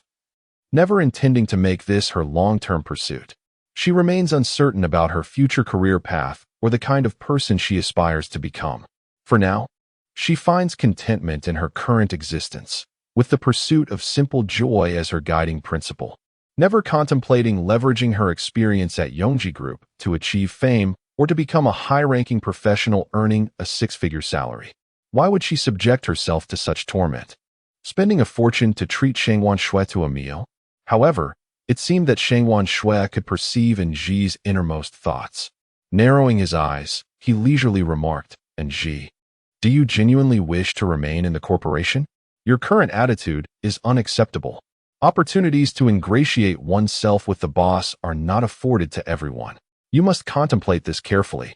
NG hastily defended herself. "Mr. Shangwan, I truly wish to stay with the company. It's just that I lack the funds." Shangwan Shui responded, "I have heard that your scholarship is quite substantial. If you cannot afford to treat me, why not borrow from your living expenses or scholarship? The fabric of your attire appears exquisite, suggesting it is rather costly. Forgo purchasing a new skirt, and you would have enough for a meal. Besides, you would gain a bracelet from this transaction. It is hardly a loss." A bead of sweat formed on NG's forehead as she inhaled sharply, realizing that Shangwan Shui was even more shameless than Ningyi. To expect a student without a salary to utilize her living expenses or scholarship to treat him, a man of his stature, was indeed audacious. The very audacity of his words was remarkable. "Have you never received a significant scholarship? Are you implying that our Yongji Group has made an erroneous choice in hiring you?" Shangwan Shui inquired, suppressing a smirk. No, Mr. Shangwan. That is not what I meant. It is undoubtedly correct that the corporation hired me. They did not err in their selection. In truth, I have received some scholarships, though they pale in comparison to those of the top scholars. Would it be acceptable if I treated you to a more modest meal?" Encountering a boss as brazenly shameless as Shangwan Shui left her feeling utterly despondent. In pursuit of clues regarding the missing persons case, NG forced a smile and gritted her teeth. Upon hearing this, Shangwan Shui reigned in her amusement, adopting a serious demeanor as she replied, "Very well. If you are so earnest, I shall accompany you for a modest meal. As for treating, dear NG, do not feel compelled. I am quite easygoing and do not dwell on gains or losses. Please, Mr. Shangwan, allow me to treat you. I insist it is a sincere invitation." As NG uttered these words, she felt a pang of anguish in her heart. Just moments ago, she had gifted him a bracelet, and now she was compelled to treat him to a meal, all while he claimed to be so easygoing and indifferent to such matters. Shangwan Shui truly was a cunning fox. The outside world hailed him as a financial genius, an elite, yet with such calculative nature and integrity. What merit was there to celebrate? NG yearned to weep in Li Ming's embrace, realizing that one must be beholden to those who provide. To secure an internship at Yongji Group, she must endure being at his mercy. Frustrated, NG thought that once she uncovered the clues to the case, the first thing she would do is return the bracelet to Shangwan Shui and promptly resign, freeing herself from being coerced. Shangwan Shui, observing her sulking demeanor, felt an immense sense of satisfaction. He was determined to draw closer to her, employing any means necessary. His confidence in his own judgment was unwavering, and an instinctive feeling urged him to seize NG without delay. He was certain that anyone he deemed worthy would also attract the attention of others. Although he was unaware of the type of man who might emerge in NG's life, he believed that taking the initiative was always prudent. Skilled at seizing opportunities and making swift decisions, Shangwan Shui consistently excels in the stock market, applying the same fervor to matters of love. Once he commits, he dedicates himself entirely. Shangwan Shui remarked, "Regarding your internship position, You will serve as the assistant to the executive assistant, and the duties will be quite intricate and demanding. Therefore, I trust that your personal relationships will not interfere with your work or emotions. Personal matters must not encroach upon professional responsibilities. And Ji nodded in agreement, saying, "Understood. Mr. Shengwan, I assure you that personal matters will not affect my work, and I currently do not have a boyfriend." "Oh, may I inquire, do you not have a preference for men?" Shengwan Shui asked, a hint of curiosity in his tone. And Ji shook her head, replying, "No, not at all. It's simply that I haven't encountered the right one. My orientation is perfectly normal." Shengwan Shui responded, "Oh, then there is no need for concern. Please wait by the entrance. I will send someone to accompany you for your onboarding process." And Ji replied, "Certainly, Mr. Shengwan," seated at her desk. Shengwan Shui did not lift her gaze as she stated, "Because I wish to know. Hello, is Mr. Shengwan inside?" A man inquired, his voice gentle and soothing. And Ji responded, "Yes, he is inside." The plump man smiled warmly at her, exuding a sense of kindness, and gently knocked on the door before waiting a moment to enter. Inside the office, Shengwan Shui, upon his arrival at her desk, quietly instructed, "Xiao Yong. The girl at the entrance is named Ji. Please escort her to complete her onboarding procedures, as she will be your assistant. Be sure to guide her well. She is my girlfriend and needs your care, as she is quite inexperienced." Shi Yong, the secretary by Shengwan Shui's side, had worked alongside him for many years, cultivating a bond akin to that of close friends. Upon hearing the news, Shi Yong expressed his astonishment. "Shui Xiao, is she your girlfriend? I've never seen her before." "No wonder she is so beautiful, exuding a unique charm." Shengwan Shui replied with a smile, "Oh, that is because she doesn't yet know she will be my girlfriend. But she will soon find out. Just keep this to yourself for now, and take good care of her at work." Shi Yong responded affirmatively, "Understood, Shui Xiao." "Are the others in the group aware?" After a moment of contemplation, Shengwan Shui stated, "They will likely know soon enough. I'll find an appropriate occasion to make the announcement. Until then, you need not mention it deliberately. I have already gifted her a yellow crystal bracelet. Anyone with discernment will notice. You must do your utmost to protect her." Shi Yong nodded, his expression now returning to calmness. He quietly waited for a brief moment, and seeing that Shengwan Shui had no further instructions, he gracefully exited the room. He then accompanied the unsuspecting Ji to report to the Human Resources Department of the group. Chapter 58. Shi Yong. The Human Resources Department was located on the 15th floor, where the staff was well-trained, professional, and meticulous, efficiently processing her onboarding procedures. Approximately half an hour later, all formalities were completed, and Ji received her employee card for access to the Yongji building, along with her newly assigned office key. In the corridor, Ji excitedly remarked, "The efficiency of Yongji Group is truly remarkable. The numerous onboarding processes, when conducted in Anali, would require no less than a week or even 10 days to complete. You cannot fathom the level of bureaucracy exhibited by the administrative staff at the school. The group's Human Resources Department astonishingly distributes office keys to newcomers, a practice nearly unfathomable in other settings." Shi Yong remarked to Ji with a smile, "Do not think it is only you. It will soon be us as well. The group's priority is profit, and thus efficiency is of paramount importance. Now you understand just how capable General Shengwan truly is, do you not? However, do not rejoice too soon, for there remains a plethora of onboarding tasks awaiting you, which General Shengwan is eager to rectify." Ji's eyes widened in surprise. "Ah, there is more? This is quite troublesome. How will I manage in the future? You will accompany me in my work, and should you encounter anything unclear or require assistance, feel free to approach me at any time," Shi Yong said gently, gazing at her. Upon hearing his words, Ji beamed with joy. She was unafraid of hard work, but dreaded the uncertainty of how to strive effectively.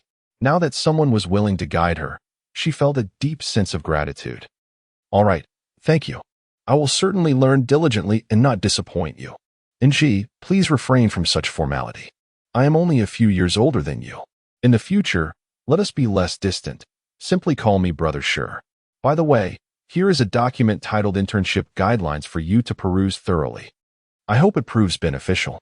However, it is strictly internal material and must not be disclosed, Shi Yong said with utmost seriousness. In terms of appearance and demeanor, Shi Yong was an ordinary individual with little presence among the likes of Ning Yi and Shang Shui. However, in contrast to the ethereal and exalted deities of the male realm, his rather ordinary appearance and demeanor exuded an inexplicable sense of security. His smile radiated warmth and sincerity, reminiscent of a beloved older brother from the neighborhood with whom one had grown up, rendering his presence exceptionally approachable and amiable. In the face of such a person, Inji felt no trace of apprehension. Instead, an innate trust blossomed within her. She promptly extended her hand to accept the materials, expressing her gratitude with an enthusiastic nod, saying, "Thank you, Brother Shi. I will certainly study diligently. However, this is merely the essential intern guidelines for newcomers. Why is it labeled as internal information? Is it permissible for you to share this with me? Will there be any repercussions?"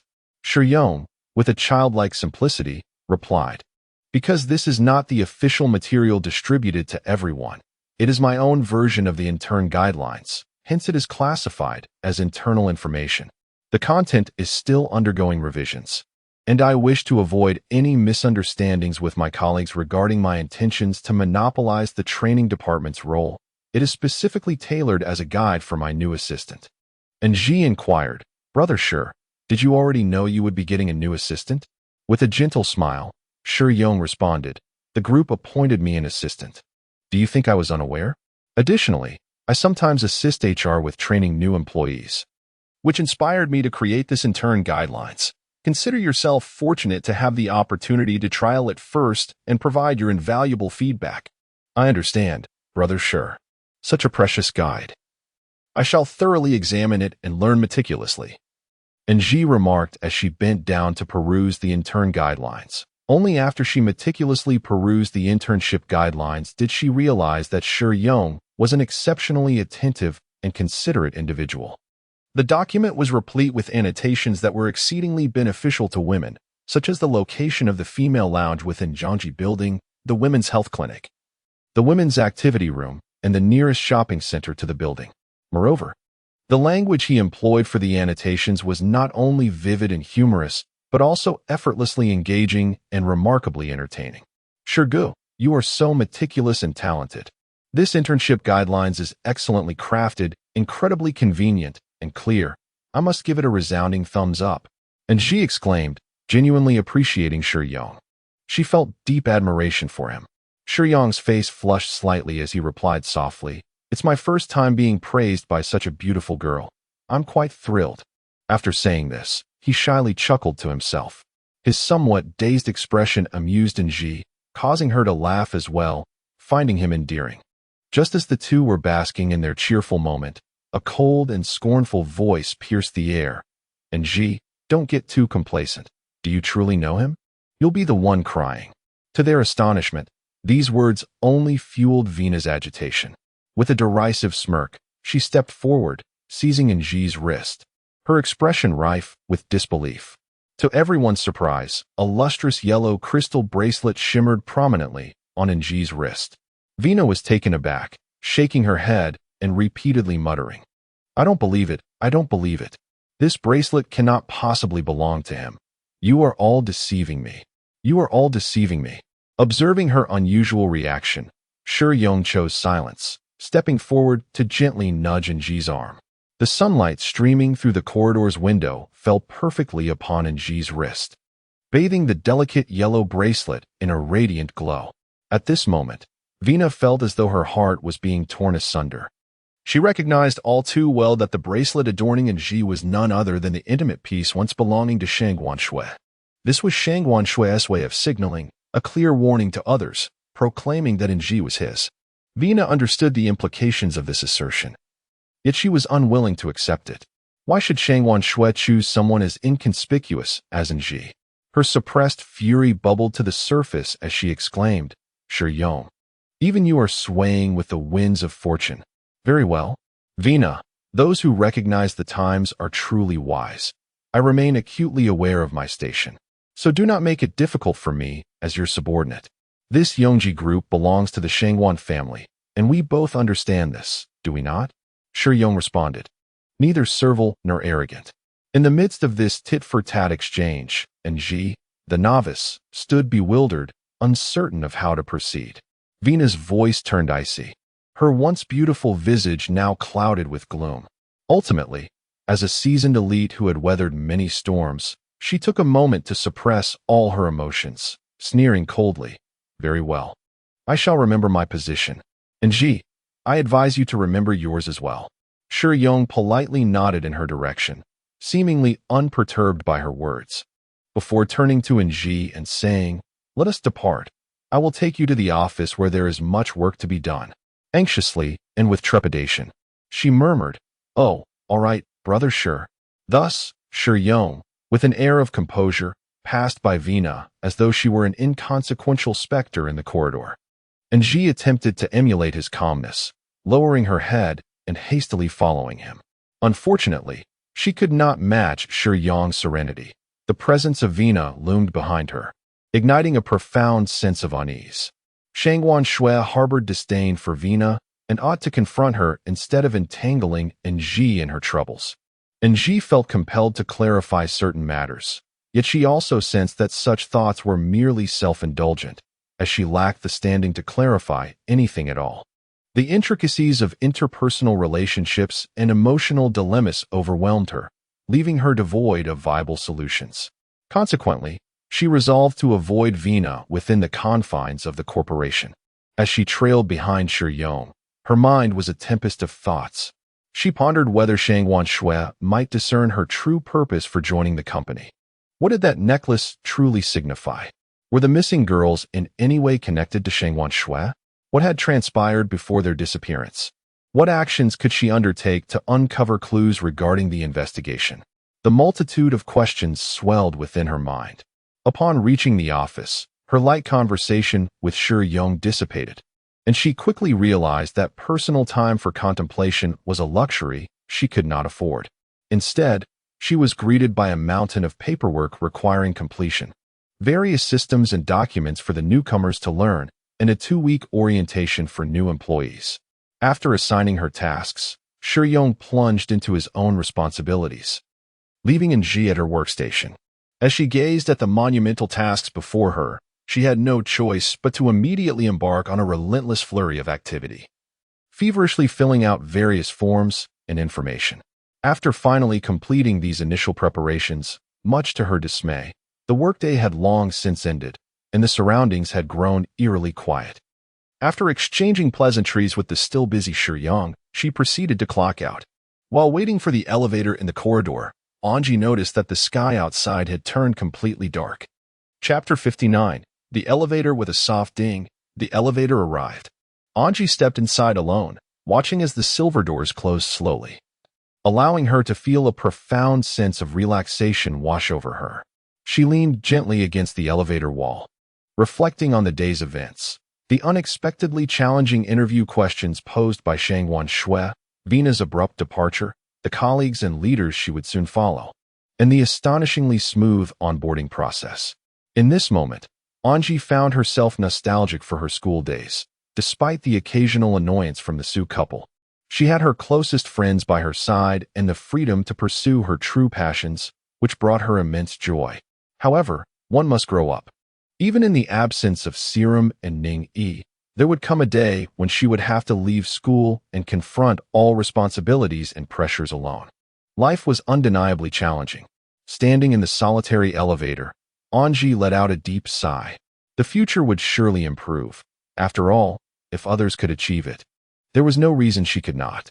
With this thought in mind, Ji smiled brightly at her reflection in the elevator mirror and exclaimed, "Let's go."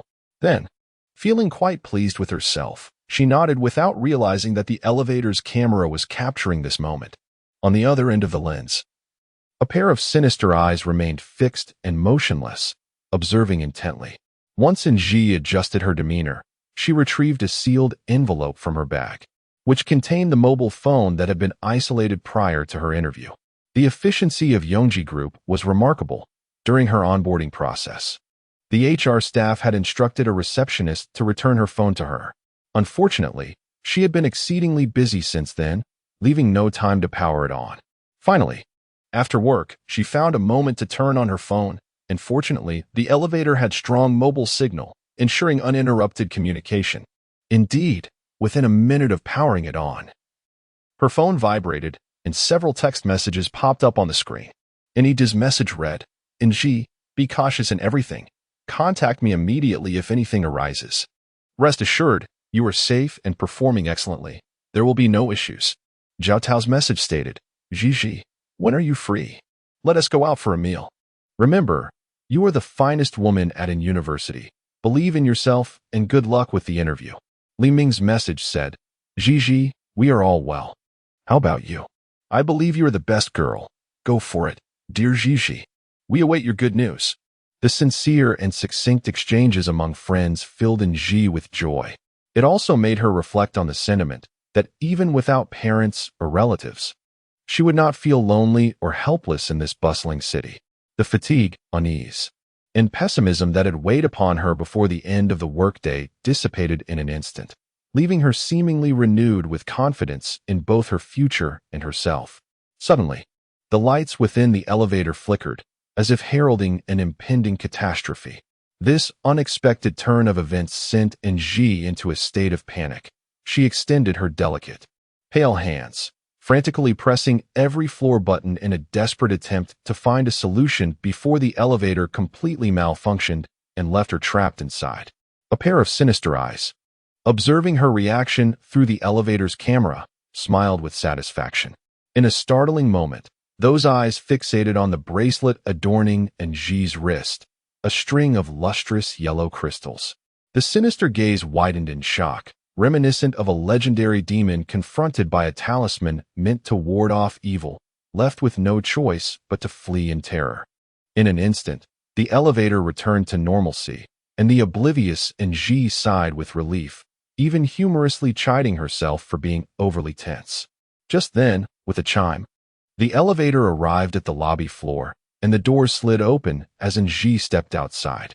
Almost simultaneously, Vina, clad in an expensive professional ensemble, entered the elevator with a cold expression, her pale face set in determination, her red-soled heels clicking assertively against the floor. As the two women were about to pass each other, Nji, aware that fortune and misfortune are often intertwined, slightly bowed her head and greeted, "Hello, President Wei." "Humph. Who do you think you are? Stay away from FENG SHUI." Vina replied icily, not even sparing her a glance, her gaze fixed on the distance. With a soft chime, the elevator door closed, leaving Anji standing in a daze. She was still questioning her own ears. Was that sound truly emitted by Vina? In Anji's eyes, Vina was the epitome of beauty and perfection, remarkably capable and intelligent, her voice exquisitely sweet and melodious. Yet, that recent sound bore an uncanny resemblance to the haunting cries of Kayako from the film Juon. It struck the ears with a harsh, grating quality, akin to steel scraping against iron, a stark contrast to the usual timbre of Vina's voice, filling Anji's heart with confusion and bewilderment. She simply could not fathom why FENG SHUI might harbor disdain for Vina. Anji had never experienced romance herself, yet she had witnessed countless couples on campus, their tender stories of love and affection. She had observed many relationships that were deemed well-matched. However, the reality often presented a plethora of love stories that shattered conventional perceptions and defied expectations. Perhaps this was the essence of fate, reflecting on those couples once admired by others, who ultimately became adversaries, contrasted with those deemed mismatched, yet found their way into matrimony. Anji felt a sense of relief. Perhaps FENG SHUI possessed an unusual taste, having encountered so many fine things that he no longer found them remarkable. Yet, she remained perplexed and disinterested in unraveling his thoughts, instead secretly wishing for her own future romantic journey to unfold with joy and ease. Most importantly, she yearned for a partner whose appearance could captivate her heart and with whom she could grow together. As Anji was lost in her thoughts, a security guard, who had just finished his shift, approached her and said, "Young lady, why are you still here? It's dark outside. You've been standing here in a daze for quite some time. Is there an issue with the elevator?" Anji glanced at the clock in the building, which indicated it was just past 7 p.m., and with a hint of confusion, she replied, "Sir, it's only a little after 7. Why is there no one around?" Nodding, she said, "All right, thank you." With that, she turned and left the Yongji Group building, feeling that there was something enigmatic about the security guard. The place she resided in was a property purchased for her by X Awakening, situated in a pleasant community, conveniently close to Yongji Group. Anji was well aware of the area's circumstances. It boasted convenient transportation and high property prices, representing a thriving district where elites congregated, and the public safety was consistently commendable. Chapter 60. The restaurant Zhao Tao was quite pleased with his discovery and recommended a nearby restaurant to Anji, suggesting it as a reliable option for late-night meals when the housekeeper was away. The restaurant, named Wang Hai Eatery, was located in the heart of the food street. Its exterior was rather modest, and the interior decor was quite ordinary, making it appear unremarkable. However, those who dined there were seasoned patrons with discerning palates. The owner of the establishment was diligent and capable, selecting only the finest and freshest ingredients from the market each day for the dishes prepared. Remarkably, this small eatery featured a fully transparent kitchen, and under the meticulous management of the owner, both the interior and exterior cleanliness were maintained to an exceptional standard. Moreover, the two chefs at this establishment are not ordinary individuals. They are distinguished top chefs who have retired from five-star hotels. This eatery operates under a unique schedule, open for merely 3 hours each day, specifically from 6 to 9 in the evening. The dining area is modest, featuring approximately 6 rectangular tables that can accommodate around 24 to 25 patrons. Reservations, takeout, and banquet services are not offered, and guests dining in the establishment are prohibited from smoking or consuming alcohol. Despite these stringent conditions, the restaurant's clientele continues to grow. By 6 o'clock, a throng of eager patrons can often be seen queuing at the entrance. Indeed, the allure of exquisite cuisine transcends mere accessibility, as true quality attracts discerning diners. The stir-fried dishes at Wang Hai restaurant are exceptionally delectable, and she longs to order a takeout of her favorites, the stir-fried clams and the savory flour clams. However, at this hour, typically around 7 or 8 in the evening, the restaurant is bustling with long lines of customers. The thought of the densely packed crowd prompts Anji to persuade herself to seek alternative dining options. At this moment, the number of patrons inside the restaurant is relatively sparse. A young couple occupies a table near the entrance, engrossed in tender conversation over their meal. As a solitary individual, Anji decides to distance herself from them and walks a few steps further into the establishment. She notices 2 men seated against the wall, frequently glancing toward the entrance, their demeanor unsettling her. Seeking to redirect her gaze, she finally spots a small table tucked away behind a pillar. This spot is ideal, close enough to the entrance yet discreet, allowing her to observe her surroundings with ease while remaining inconspicuous. Anji felt quite content with her chosen seat, promptly settling beside a small table. She ordered her favorite dish, stir-fried clams and savory flour clams. After placing her order, she retrieved her headphones from her bag, preparing to immerse herself in tranquility while she awaited her meal. At that moment, the enthusiastic voice of the proprietor echoed from the entrance. "Uncle Joe, you're here." Instinctively, Anji glanced towards the door, only to discover that the Uncle Gio referred to by the owner was none other than the security guard she had encountered in the lobby of her office building earlier that day. This revelation astonished her. Although the restaurant's exterior was modest, its prices were rather steep, and the owner possessed a distinct personality. The regular patrons typically boasted a certain financial standing. Given the security guard's income, it seemed quite improbable for him to be a frequent visitor to such an establishment. Thus, Anji perked up her ears, continuing to eavesdrop on their conversation. The owner, still warmly welcoming patrons at the door, continued, "Uncle Gio, Zhangzi and the others are over there. Come on in. Today we have our beloved hometown dishes, and as usual, no smoking or drinking allowed." Instantly, Anji relaxed. It turned out that the security guard shared a hometown connection with the owner, which explained his status as a regular. The guard made his way towards the 2 gentlemen, who appeared to be in their 40s or 50s. Upon seeing him, they expressed immense joy, and the trio quickly engaged in lively conversation. Although they spoke in a dialect rather than Mandarin, and Ji found she could understand their exchanges, which revolved around mundane daily matters. Hearing this, and Ji couldn't help but chuckle to herself, realizing how absurdly paranoid she had been regarding her investigation. She took out her phone, intending to listen to her favorite songs. Anji relished dining here. Each time she settled into her seat, a wave of relaxation washed over her. Compared to solitary dinners at home, the Wanghai restaurant enveloped her in the warmth of human connection. Before long, the owner brought forth her beloved dishes, and she donned her headphones, savoring her meal while immersed in music. Occasionally, she glanced at the nearby security guard, engaged in lively conversation, and felt a profound sense of happiness in this simple act of dining. However, just as she switched songs, she caught a glimpse of the security guard's discussion, which mentioned the Yongji group, igniting her curiosity. Chapter 61. Uncle Gio at the guard's table. A somewhat portly man wearing a black cap remarked, "Uncle Gio, do indulge in more of this fish. Once you leave Nanyang City, this culinary delight will be but a distant memory." Another chimed in, "Indeed, Ajin's culinary skills are unmatched. This fish will be sorely missed." The guard known as Uncle Gio sighed deeply, his chopsticks suspended in midair, ultimately lowering them with an expression of palpable anguish. Listening to their words, Uncle Gio sighed even more, bowing his head in silence. It appeared that he was preparing to resign, yet his words hinted at financial struggles at home. Given the generous salary of a security guard at Yongji Building, why would he choose to leave?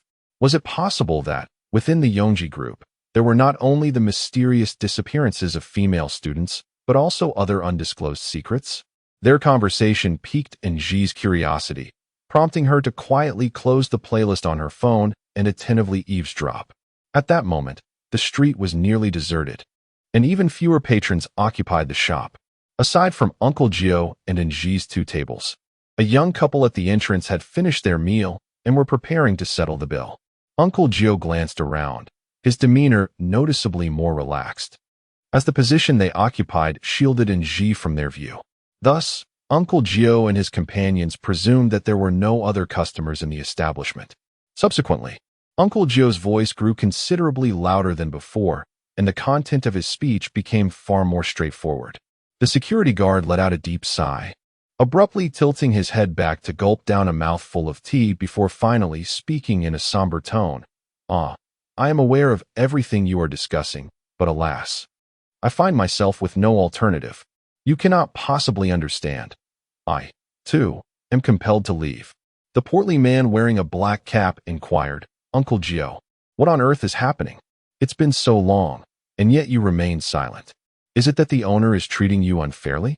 Or has your superior been making things difficult for you? Why must you insist on departing?"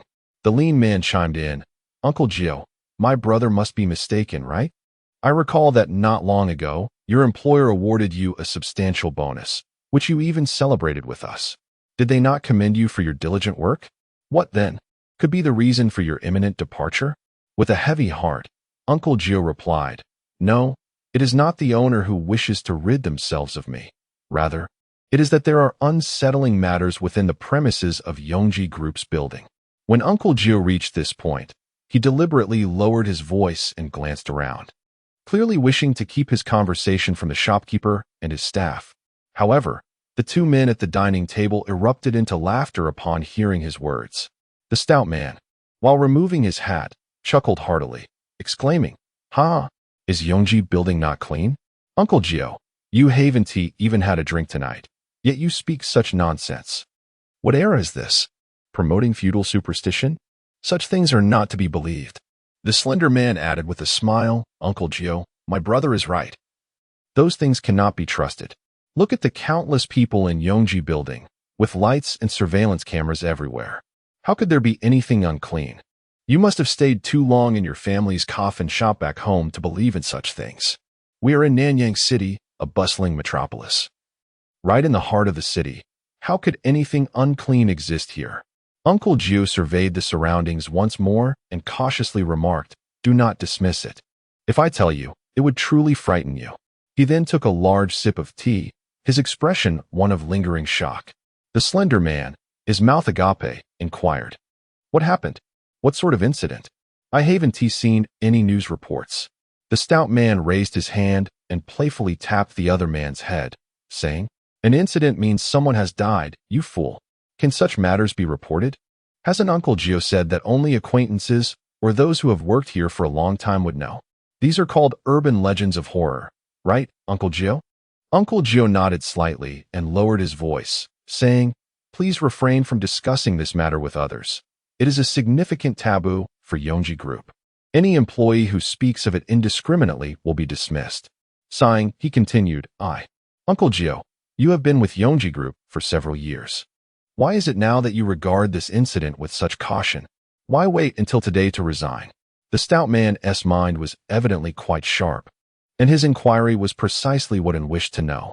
Chapter 62. That night, Chapter 63. The sound of knocking was neither hurried nor sluggish, clear and resonant. After 3 firm knocks, silence enveloped the exterior. The nerves of the security personnel were instantly on high alert. Chapter 64. Yang Jingwen Uncle Gio fell silent, and the others followed suit, gazing at him with wide eyes. Suddenly, he recalled having seen someone training monkeys back in his hometown. Chapter 65. A frightening moment. Uncle Gio gently sighed and said, Brothers, we are all suffering individuals, unable to offend the leader, Yang Jingwen. Is there not an old saying warning against provoking those we cannot afford to anger? Chapter 66. A split tongue. Once they reached the corridor, they finally discerned the situation outside. The building had unexpectedly lost power, with only a few emergency lights still aglow. Uncle Gio and another security guard. Chapter 67. Flee quickly. At that moment, the lights in the underground level began to flicker incessantly, accompanied by a faint yet unsettling sound echoing in the surroundings. Chapter 68. Anomalies. However, this batch of nighttime security personnel is particularly distinctive. Each of them is tall, stoic, and exudes a sense of strict discipline and remarkable skill in their demeanor. They seem. Chapter 69. Good night. After they departed, Anji donned her headphones, feigning ignorance, and settled the bill with the proprietor before exiting. As she made her way home, her mind was heavy with thoughts. Chapter 70. The leap today marks her official first day at work. In contrast to the formal interview attire she wore yesterday, Anji has opted for a tailored outfit of superior quality, exuding a gentle elegance. Chapter 71. The meeting, however, today in the elevator. Despite being filled with colleagues heading to Yonji Group, the atmosphere is remarkably quiet. Not a soul utters a word. Everyone is. Chapter 72. The consultant. Chapter 73. Lunch. The esteemed Ning Yi has even garnered the support of Sheng Guanshue's mother. What manner of man is he, truly? Anji feels as though everything unfolding around her is akin to. Chapter 74. The Ani, the beautiful girl, continued. Indeed, they are all quite handsome. Haven't you noticed? Why did President Shangwan choose to dine in the cafeteria today?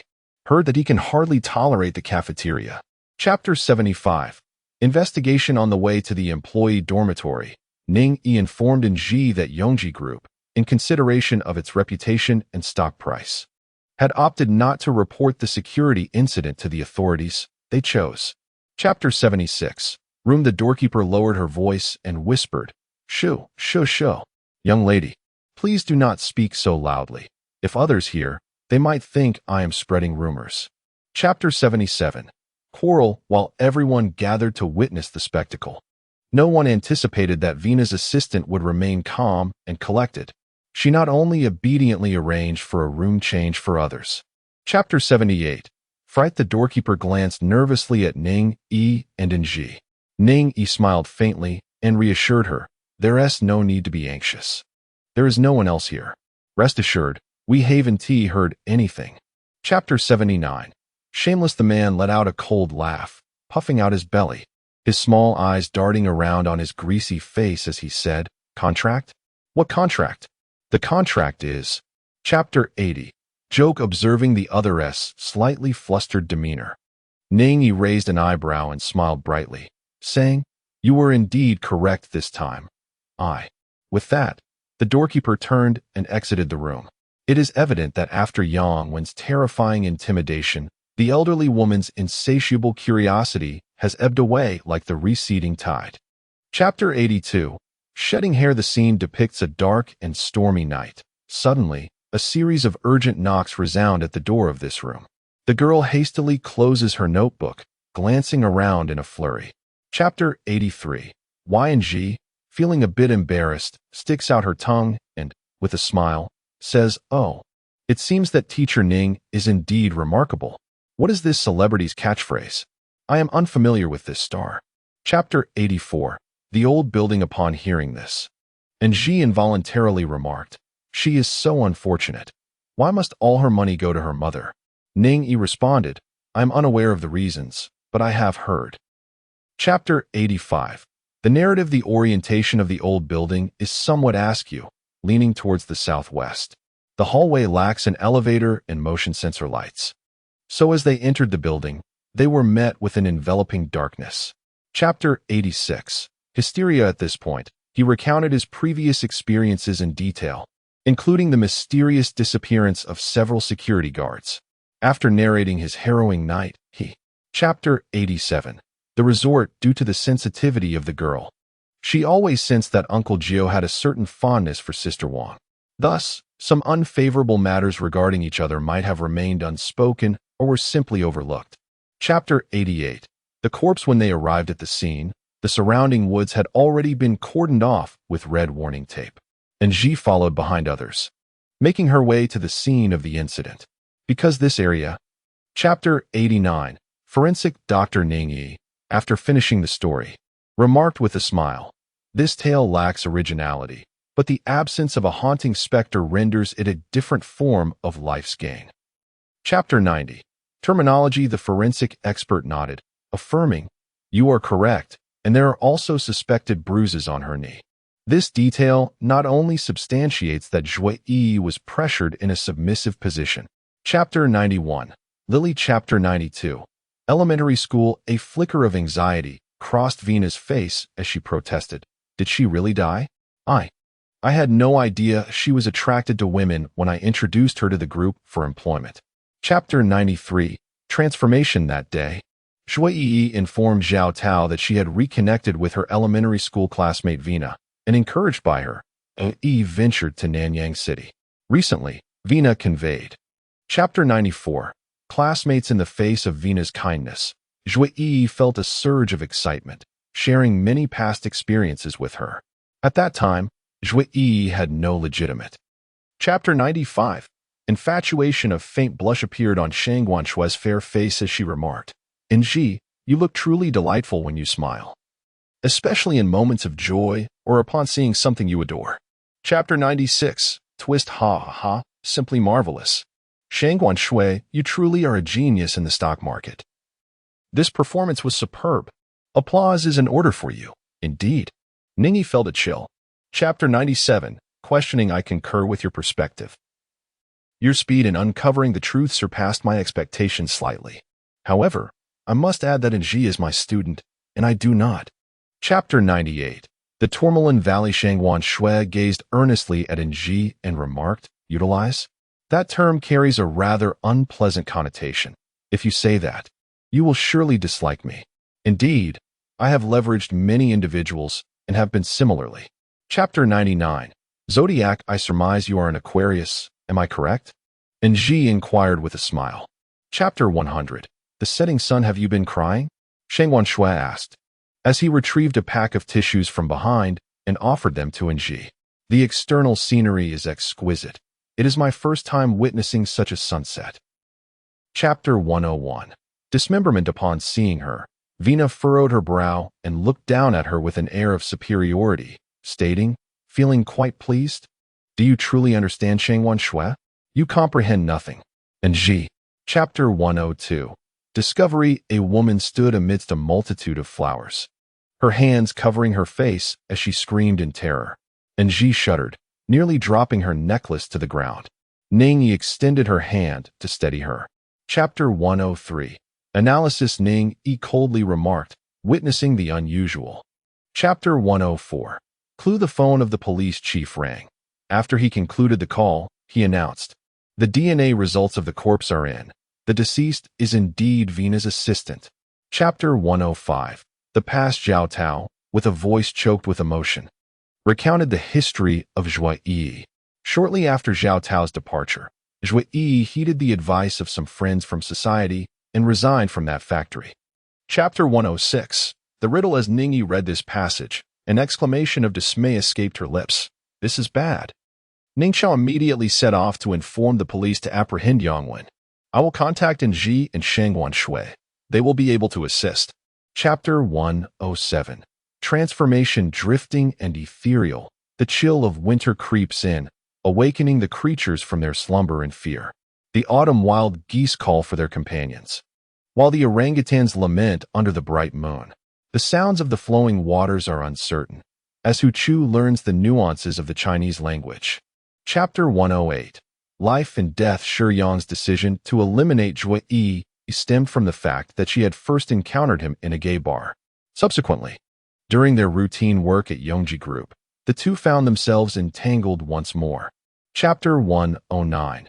A new case. Ning Chao continued, and Ji, you must gather your strength. You cannot let his sacrifice be in vain.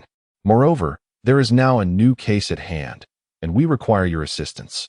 Along with the Shaos. Chapter 110. Harmony and society. Ning Yi offered a faint smile and fell silent. And Ji shot him a glance, visibly displeased, and retorted, Uncle Jiao, every individual is born equal. One should not be judged by their income or status. Chapter 111.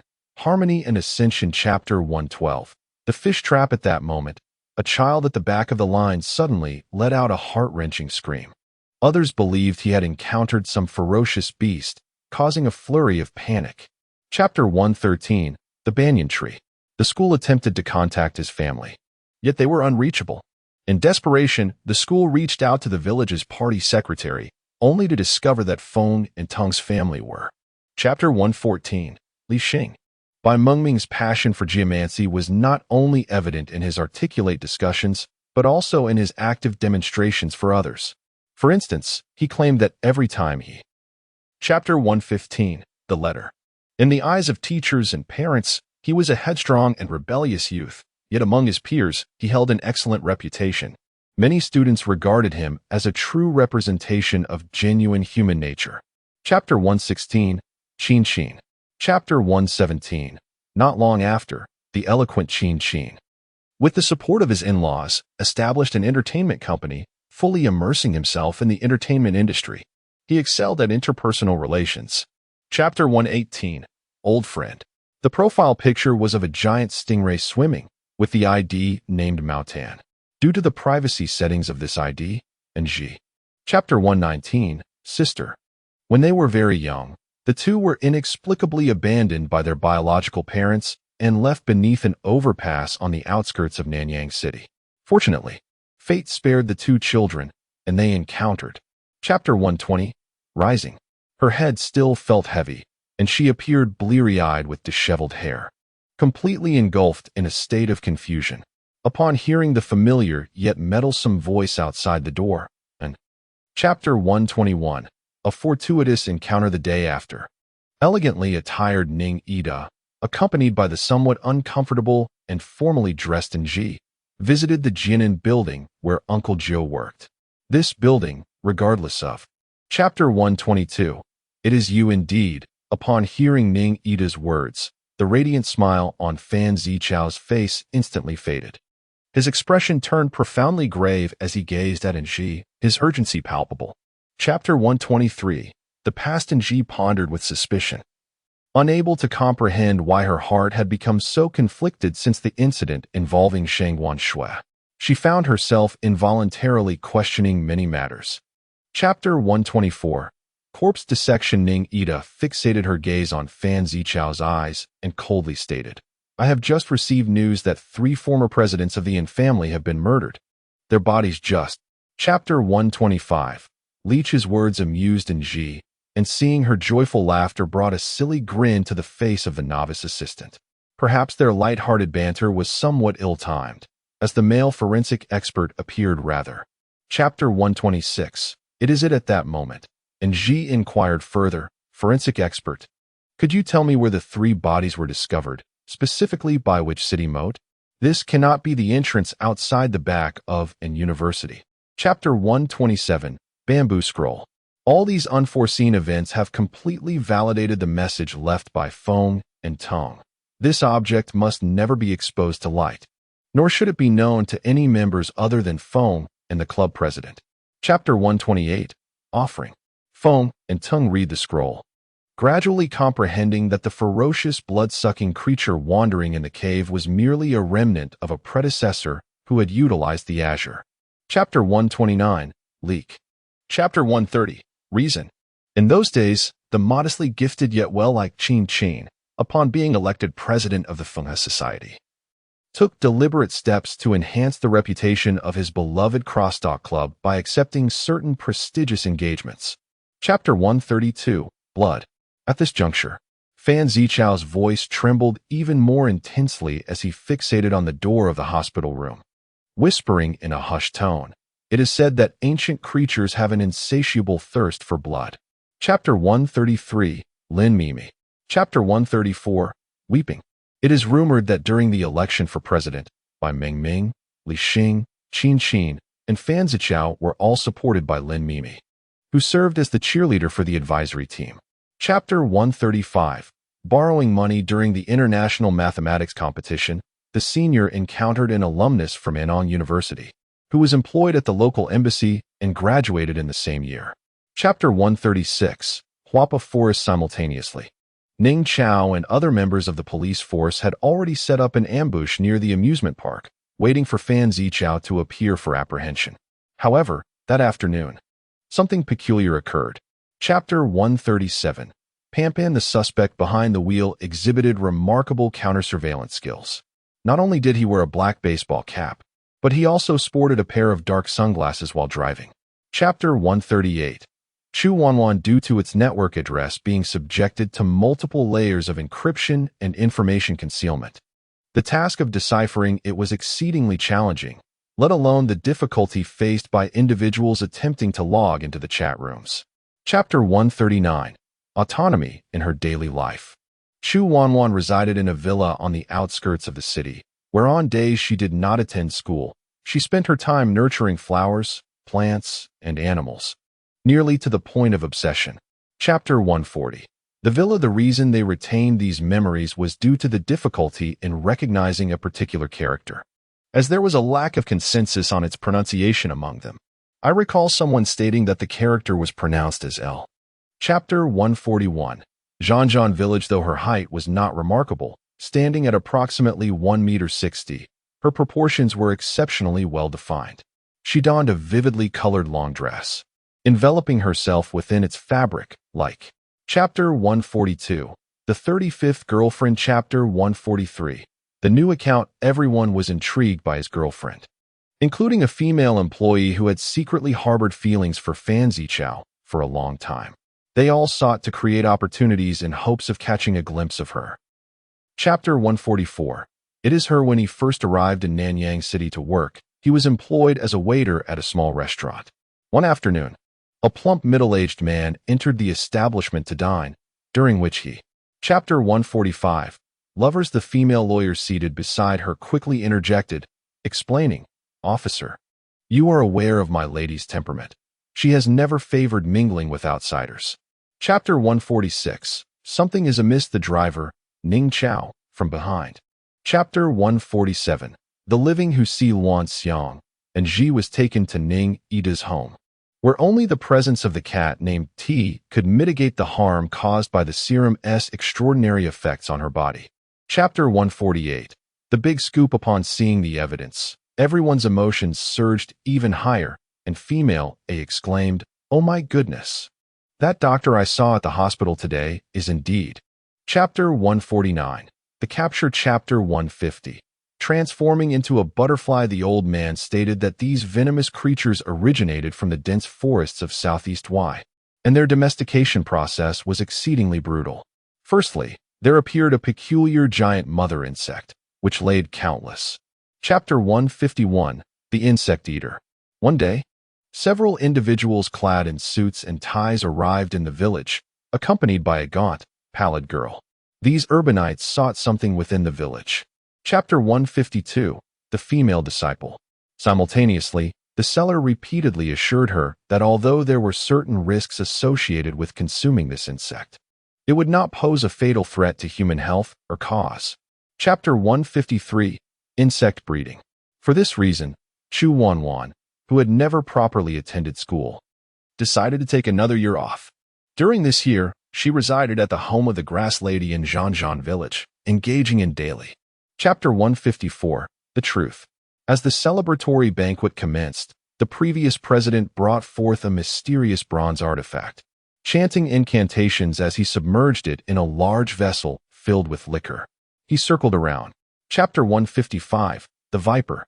However, Li Xing, now the president, was clearly unwilling to relinquish what he had acquired, nor did he wish to forfeit the favorable circumstances bestowed upon him by the enigmatic object.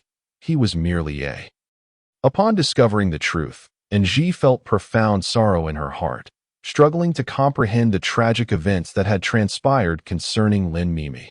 Everyone is indeed good friends. She is so sincere. Chapter 157. Dining. As Ji recalled being deceived, a fire ignited within her, and when she thought of Ning Yida's previous criticisms, her anger intensified, stirring her emotions. Chapter 158. The Neighbors. Ji hastily approached the front, kindly reminding, all right, Professor Ning. Please take your time. The ground is particularly dirty, and your attire. Chapter 159. The Homicide. The two continued to eavesdrop with unwavering focus, experiencing an unprecedented sense of unspoken understanding. After a brief exchange, a short-haired individual at the neighboring table. Chapter 160. Heart to Heart. The recent events, from the disappearance of FENG Shui, the unfortunate encounters of Lin Mimi and Chu Wanwan, to the tragic case of the beautiful proprietress, all bore a rather negative connotation. Chapter 161. Gathering. Ning Yida smiled gently, assuring, rest assured, I will accompany you in finding the antidote. You shall be fine. However, no one can accompany another for a lifetime. Ji, you must grow up swiftly. Chapter 162. Mother Chui. At that moment, the doorbell at Ji's home rang again. It was the delivery person bringing the substantial order Li Ming had placed online. The three of them received it. Chapter 163. Mysterious Illness. Li Ming gazed at Ji, furrowing his brow, and remarked, Dear young lady, you seem utterly oblivious to the world outside the classroom, solely engrossed in your studies of esteemed texts. Chapter 164. The 13th Dormitory. The 13th dormitory, as described by Ji and Ning Yi, is a distinctive girls' dormitory building within a university, shaped like the number 13, exuding a unique architectural charm. Chapter 165. Gastric Changes. The forensic assistant nodded, remarking, Oh, I see. That explains the missing piece of the skull, doesn't it, master? The forensic expert glanced at him with a knowing expression. Chapter 166. Virus. Just as Ji finished her inquiry, Ning Yi's cool voice resonated, speaking in a measured tone. In adults, intestinal intussusception often presents as incomplete bowel obstruction. Chapter 167. Dormitory Management. The current dormitory supervisor not only mandates that the trash in each dormitory be cleared 3 times a day, but also insists that every girl maintains cleanliness in the shared areas of the dormitory building. Chapter 168. Superficiality. Chapter 169. Midnight. As a distinguished student at a university, Ji's focus was evidently quite different from her peers. For instance, upon hearing declarations about excelling, she felt an involuntary shiver run through her. Chapter 170. Somnambulism. At least in that moment, her roommate remained steadfast in the belief that a girl must have been sleepwalking to engage in such irrational behavior. Little did they know, just then. Chapter 171. Opening the door upon hearing this, Ji let out a soft sigh and continued, Alas, this matter is indeed rather eerie. I hope we all remain unharmed. Chapter 172. Hobbies. Rumor has it that the restless spirit in question is none other than the niece of Aunt Xuanhai, a student from an university who tragically took her own life years ago. The circumstances surrounding her demise stem from. Chapter 173. Gluttony Aunt Shuai, consumed by fury, unleashed her wrath in front of the crowd by vehemently berating her niece and the female proprietor, her words laced with venom and her insults exceedingly harsh, leaving everyone in shock. Chapter 174. Whimsical Thoughts. Chapter 175. That room at this moment. The terrified girl had completely forgotten the rules that must be adhered to while engaging in horror games. Trembling uncontrollably, she stammered, "There's a ghost, there's a ghost." Chapter 176. MFDV virus. The files on the computer contained the freshly released test report, which the forensic expert, at Ning Yi's request, promptly forwarded to him for review. Chapter 177. The coffin. The aged security guard, upon hearing these words, was momentarily taken aback. He gasped for breath, cautiously removing his dust mask, squinting his small eyes. Chapter 178. The homeowner. She appeared to be the owner of the residence, and on the very first morning that Uncle Gio commenced his duties, he encountered her alone, registering while carrying a lunchbox brimming with dumplings. Chapter 179. The neighborhood. Upon hearing Professor Ning Yi's inquiry, Uncle Gio displayed a somewhat perplexed expression, scratching his head as he replied, "Professor Ning, what specifically do you mean by the other matters you mentioned?" Chapter 180.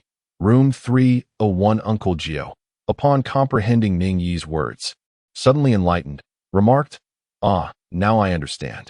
Allow me to guide you. If memory serves me correctly, that particular apartment." Chapter 181. The plastic bag. Ning Yi shared the circumstances of the kitchen with her. Ji, upon hearing this, widened her eyes in disbelief, weakly leaning against the sofa, her expression one of incredulity. After a moment, she raised.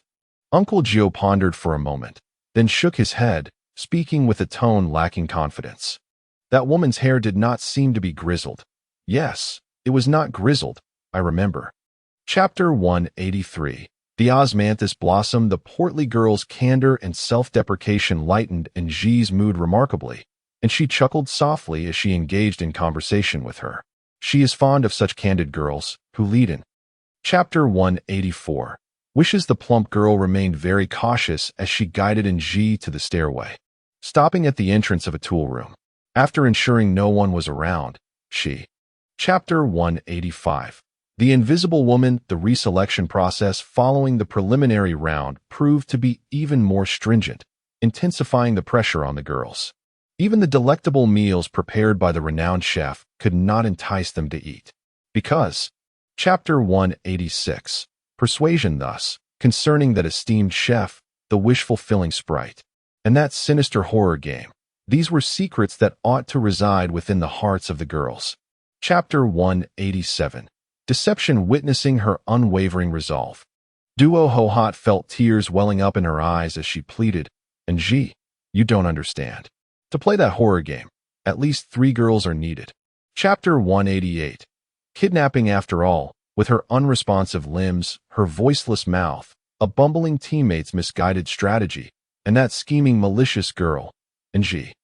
Chapter 189. The fraud. The women in these companies are seasoned veterans, adept at navigating social intricacies, and skilled in reading the room. They tossed the 2 girls into Li Ming's. Chapter 190. Rescue. The chubby duo Hohat nodded vigorously, saying, "Yes, that's why we brought her here. We want to save her. I truly hesitate to disclose anything to those at school, fearing that they might take Ji away." Chapter 191. Tenderness. Chapter 192. The killer. Perhaps fate has intervened. Several years ago, my tyrannical father unearthed a clue that led him to this very city. Thankfully, my mother reacted swiftly, working through the night. Chapter 193.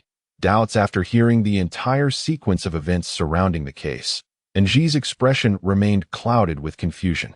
She inquired of Professor Ning, "Do you genuinely believe this case?" Chapter 194. Clouds of suspicion. Upon absorbing the full narrative of the case, Ji's face was still etched with perplexity, and she questioned Ning Yi with a hint of bewilderment. "Professor Ning, do you truly believe this case?" Chapter 195. Cortisol. The prime suspect, Shui XX, although endowed with the virus in capsules by a mysterious individual, is utterly oblivious to the circumstances surrounding this enigmatic figure. Chapter 196. A feast countless towering edifices stand tall here, while the streets bustle with incessant traffic and throngs of people, akin to a tide that never recedes, perpetually flowing, both illusory and tangible. Chapter 197.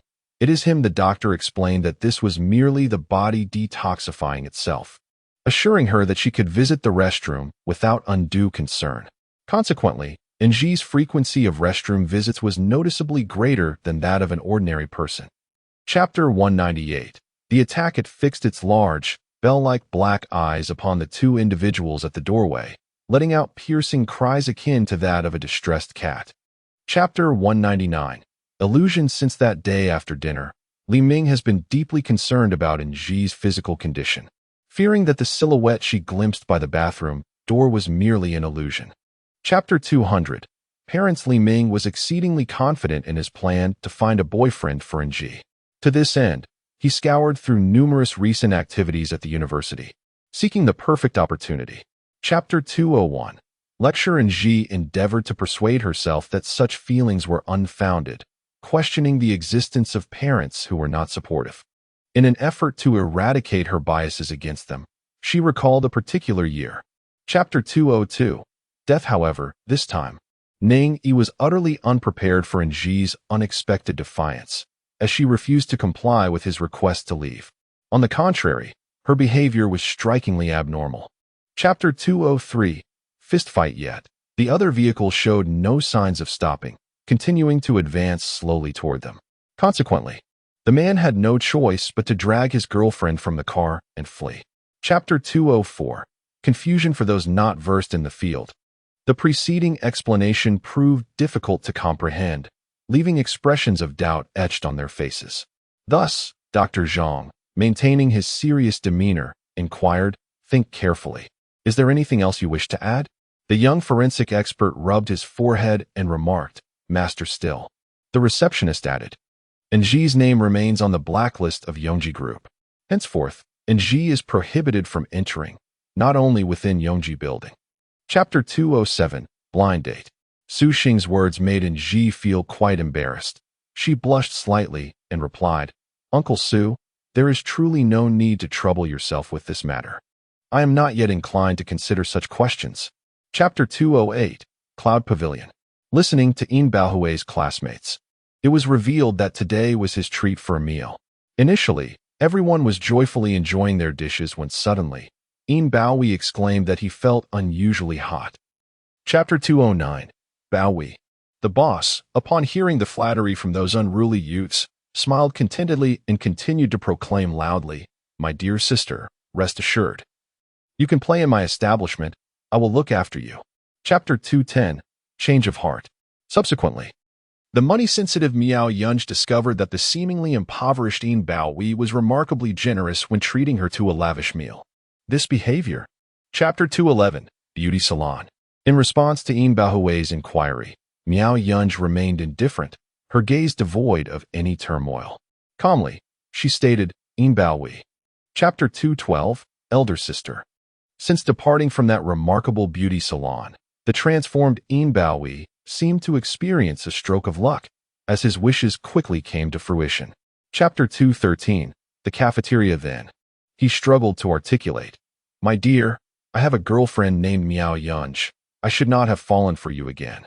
Yet, I find myself utterly unable to control my feelings since that day." Chapter 214.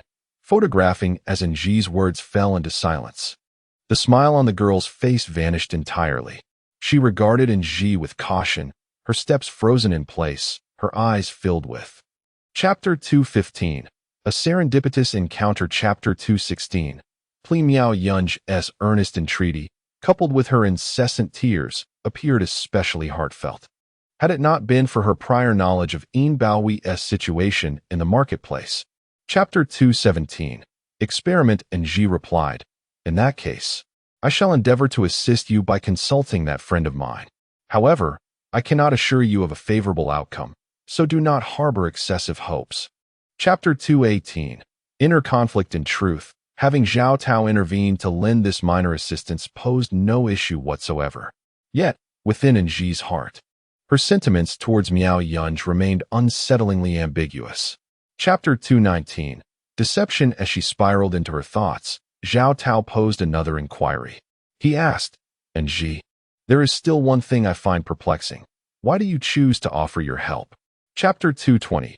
Joint training. The so-called joint training students, such as Miao Yunj, are also referred to as joint training master's degree candidates, representing a novel educational philosophy and model emerging in the country. Chapter 221.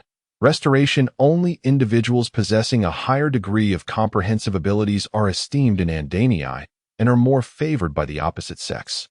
It is evident that Miao Yunj lacks such capabilities. Chapter 222. Entanglement. Although Nji lacks direct evidence linking the suspicious Miao Yunj to the two charred corpses, she has no leads to unveil the sudden occurrences. Nji begins to grasp the situation, stating that unless the child must remain hidden, it could provide Miao Yunj with greater benefits, such as her role as a surrogate mother. Chapter 224. Witness. These two elongated black objects are identical in size, shape, and length, and they were discovered positioned parallel to the corpses beneath them. Chapter 225. Threads. Chapter 226. Right and wrong. After all, through the safe yet distant veil of a screen, the innermost desires of individuals are magnified and revealed to varying extents. Subsequently, people express themselves through their keyboards. Chapter 227. Transformation. At that moment, the male protagonist who initiated the post unexpectedly deleted it.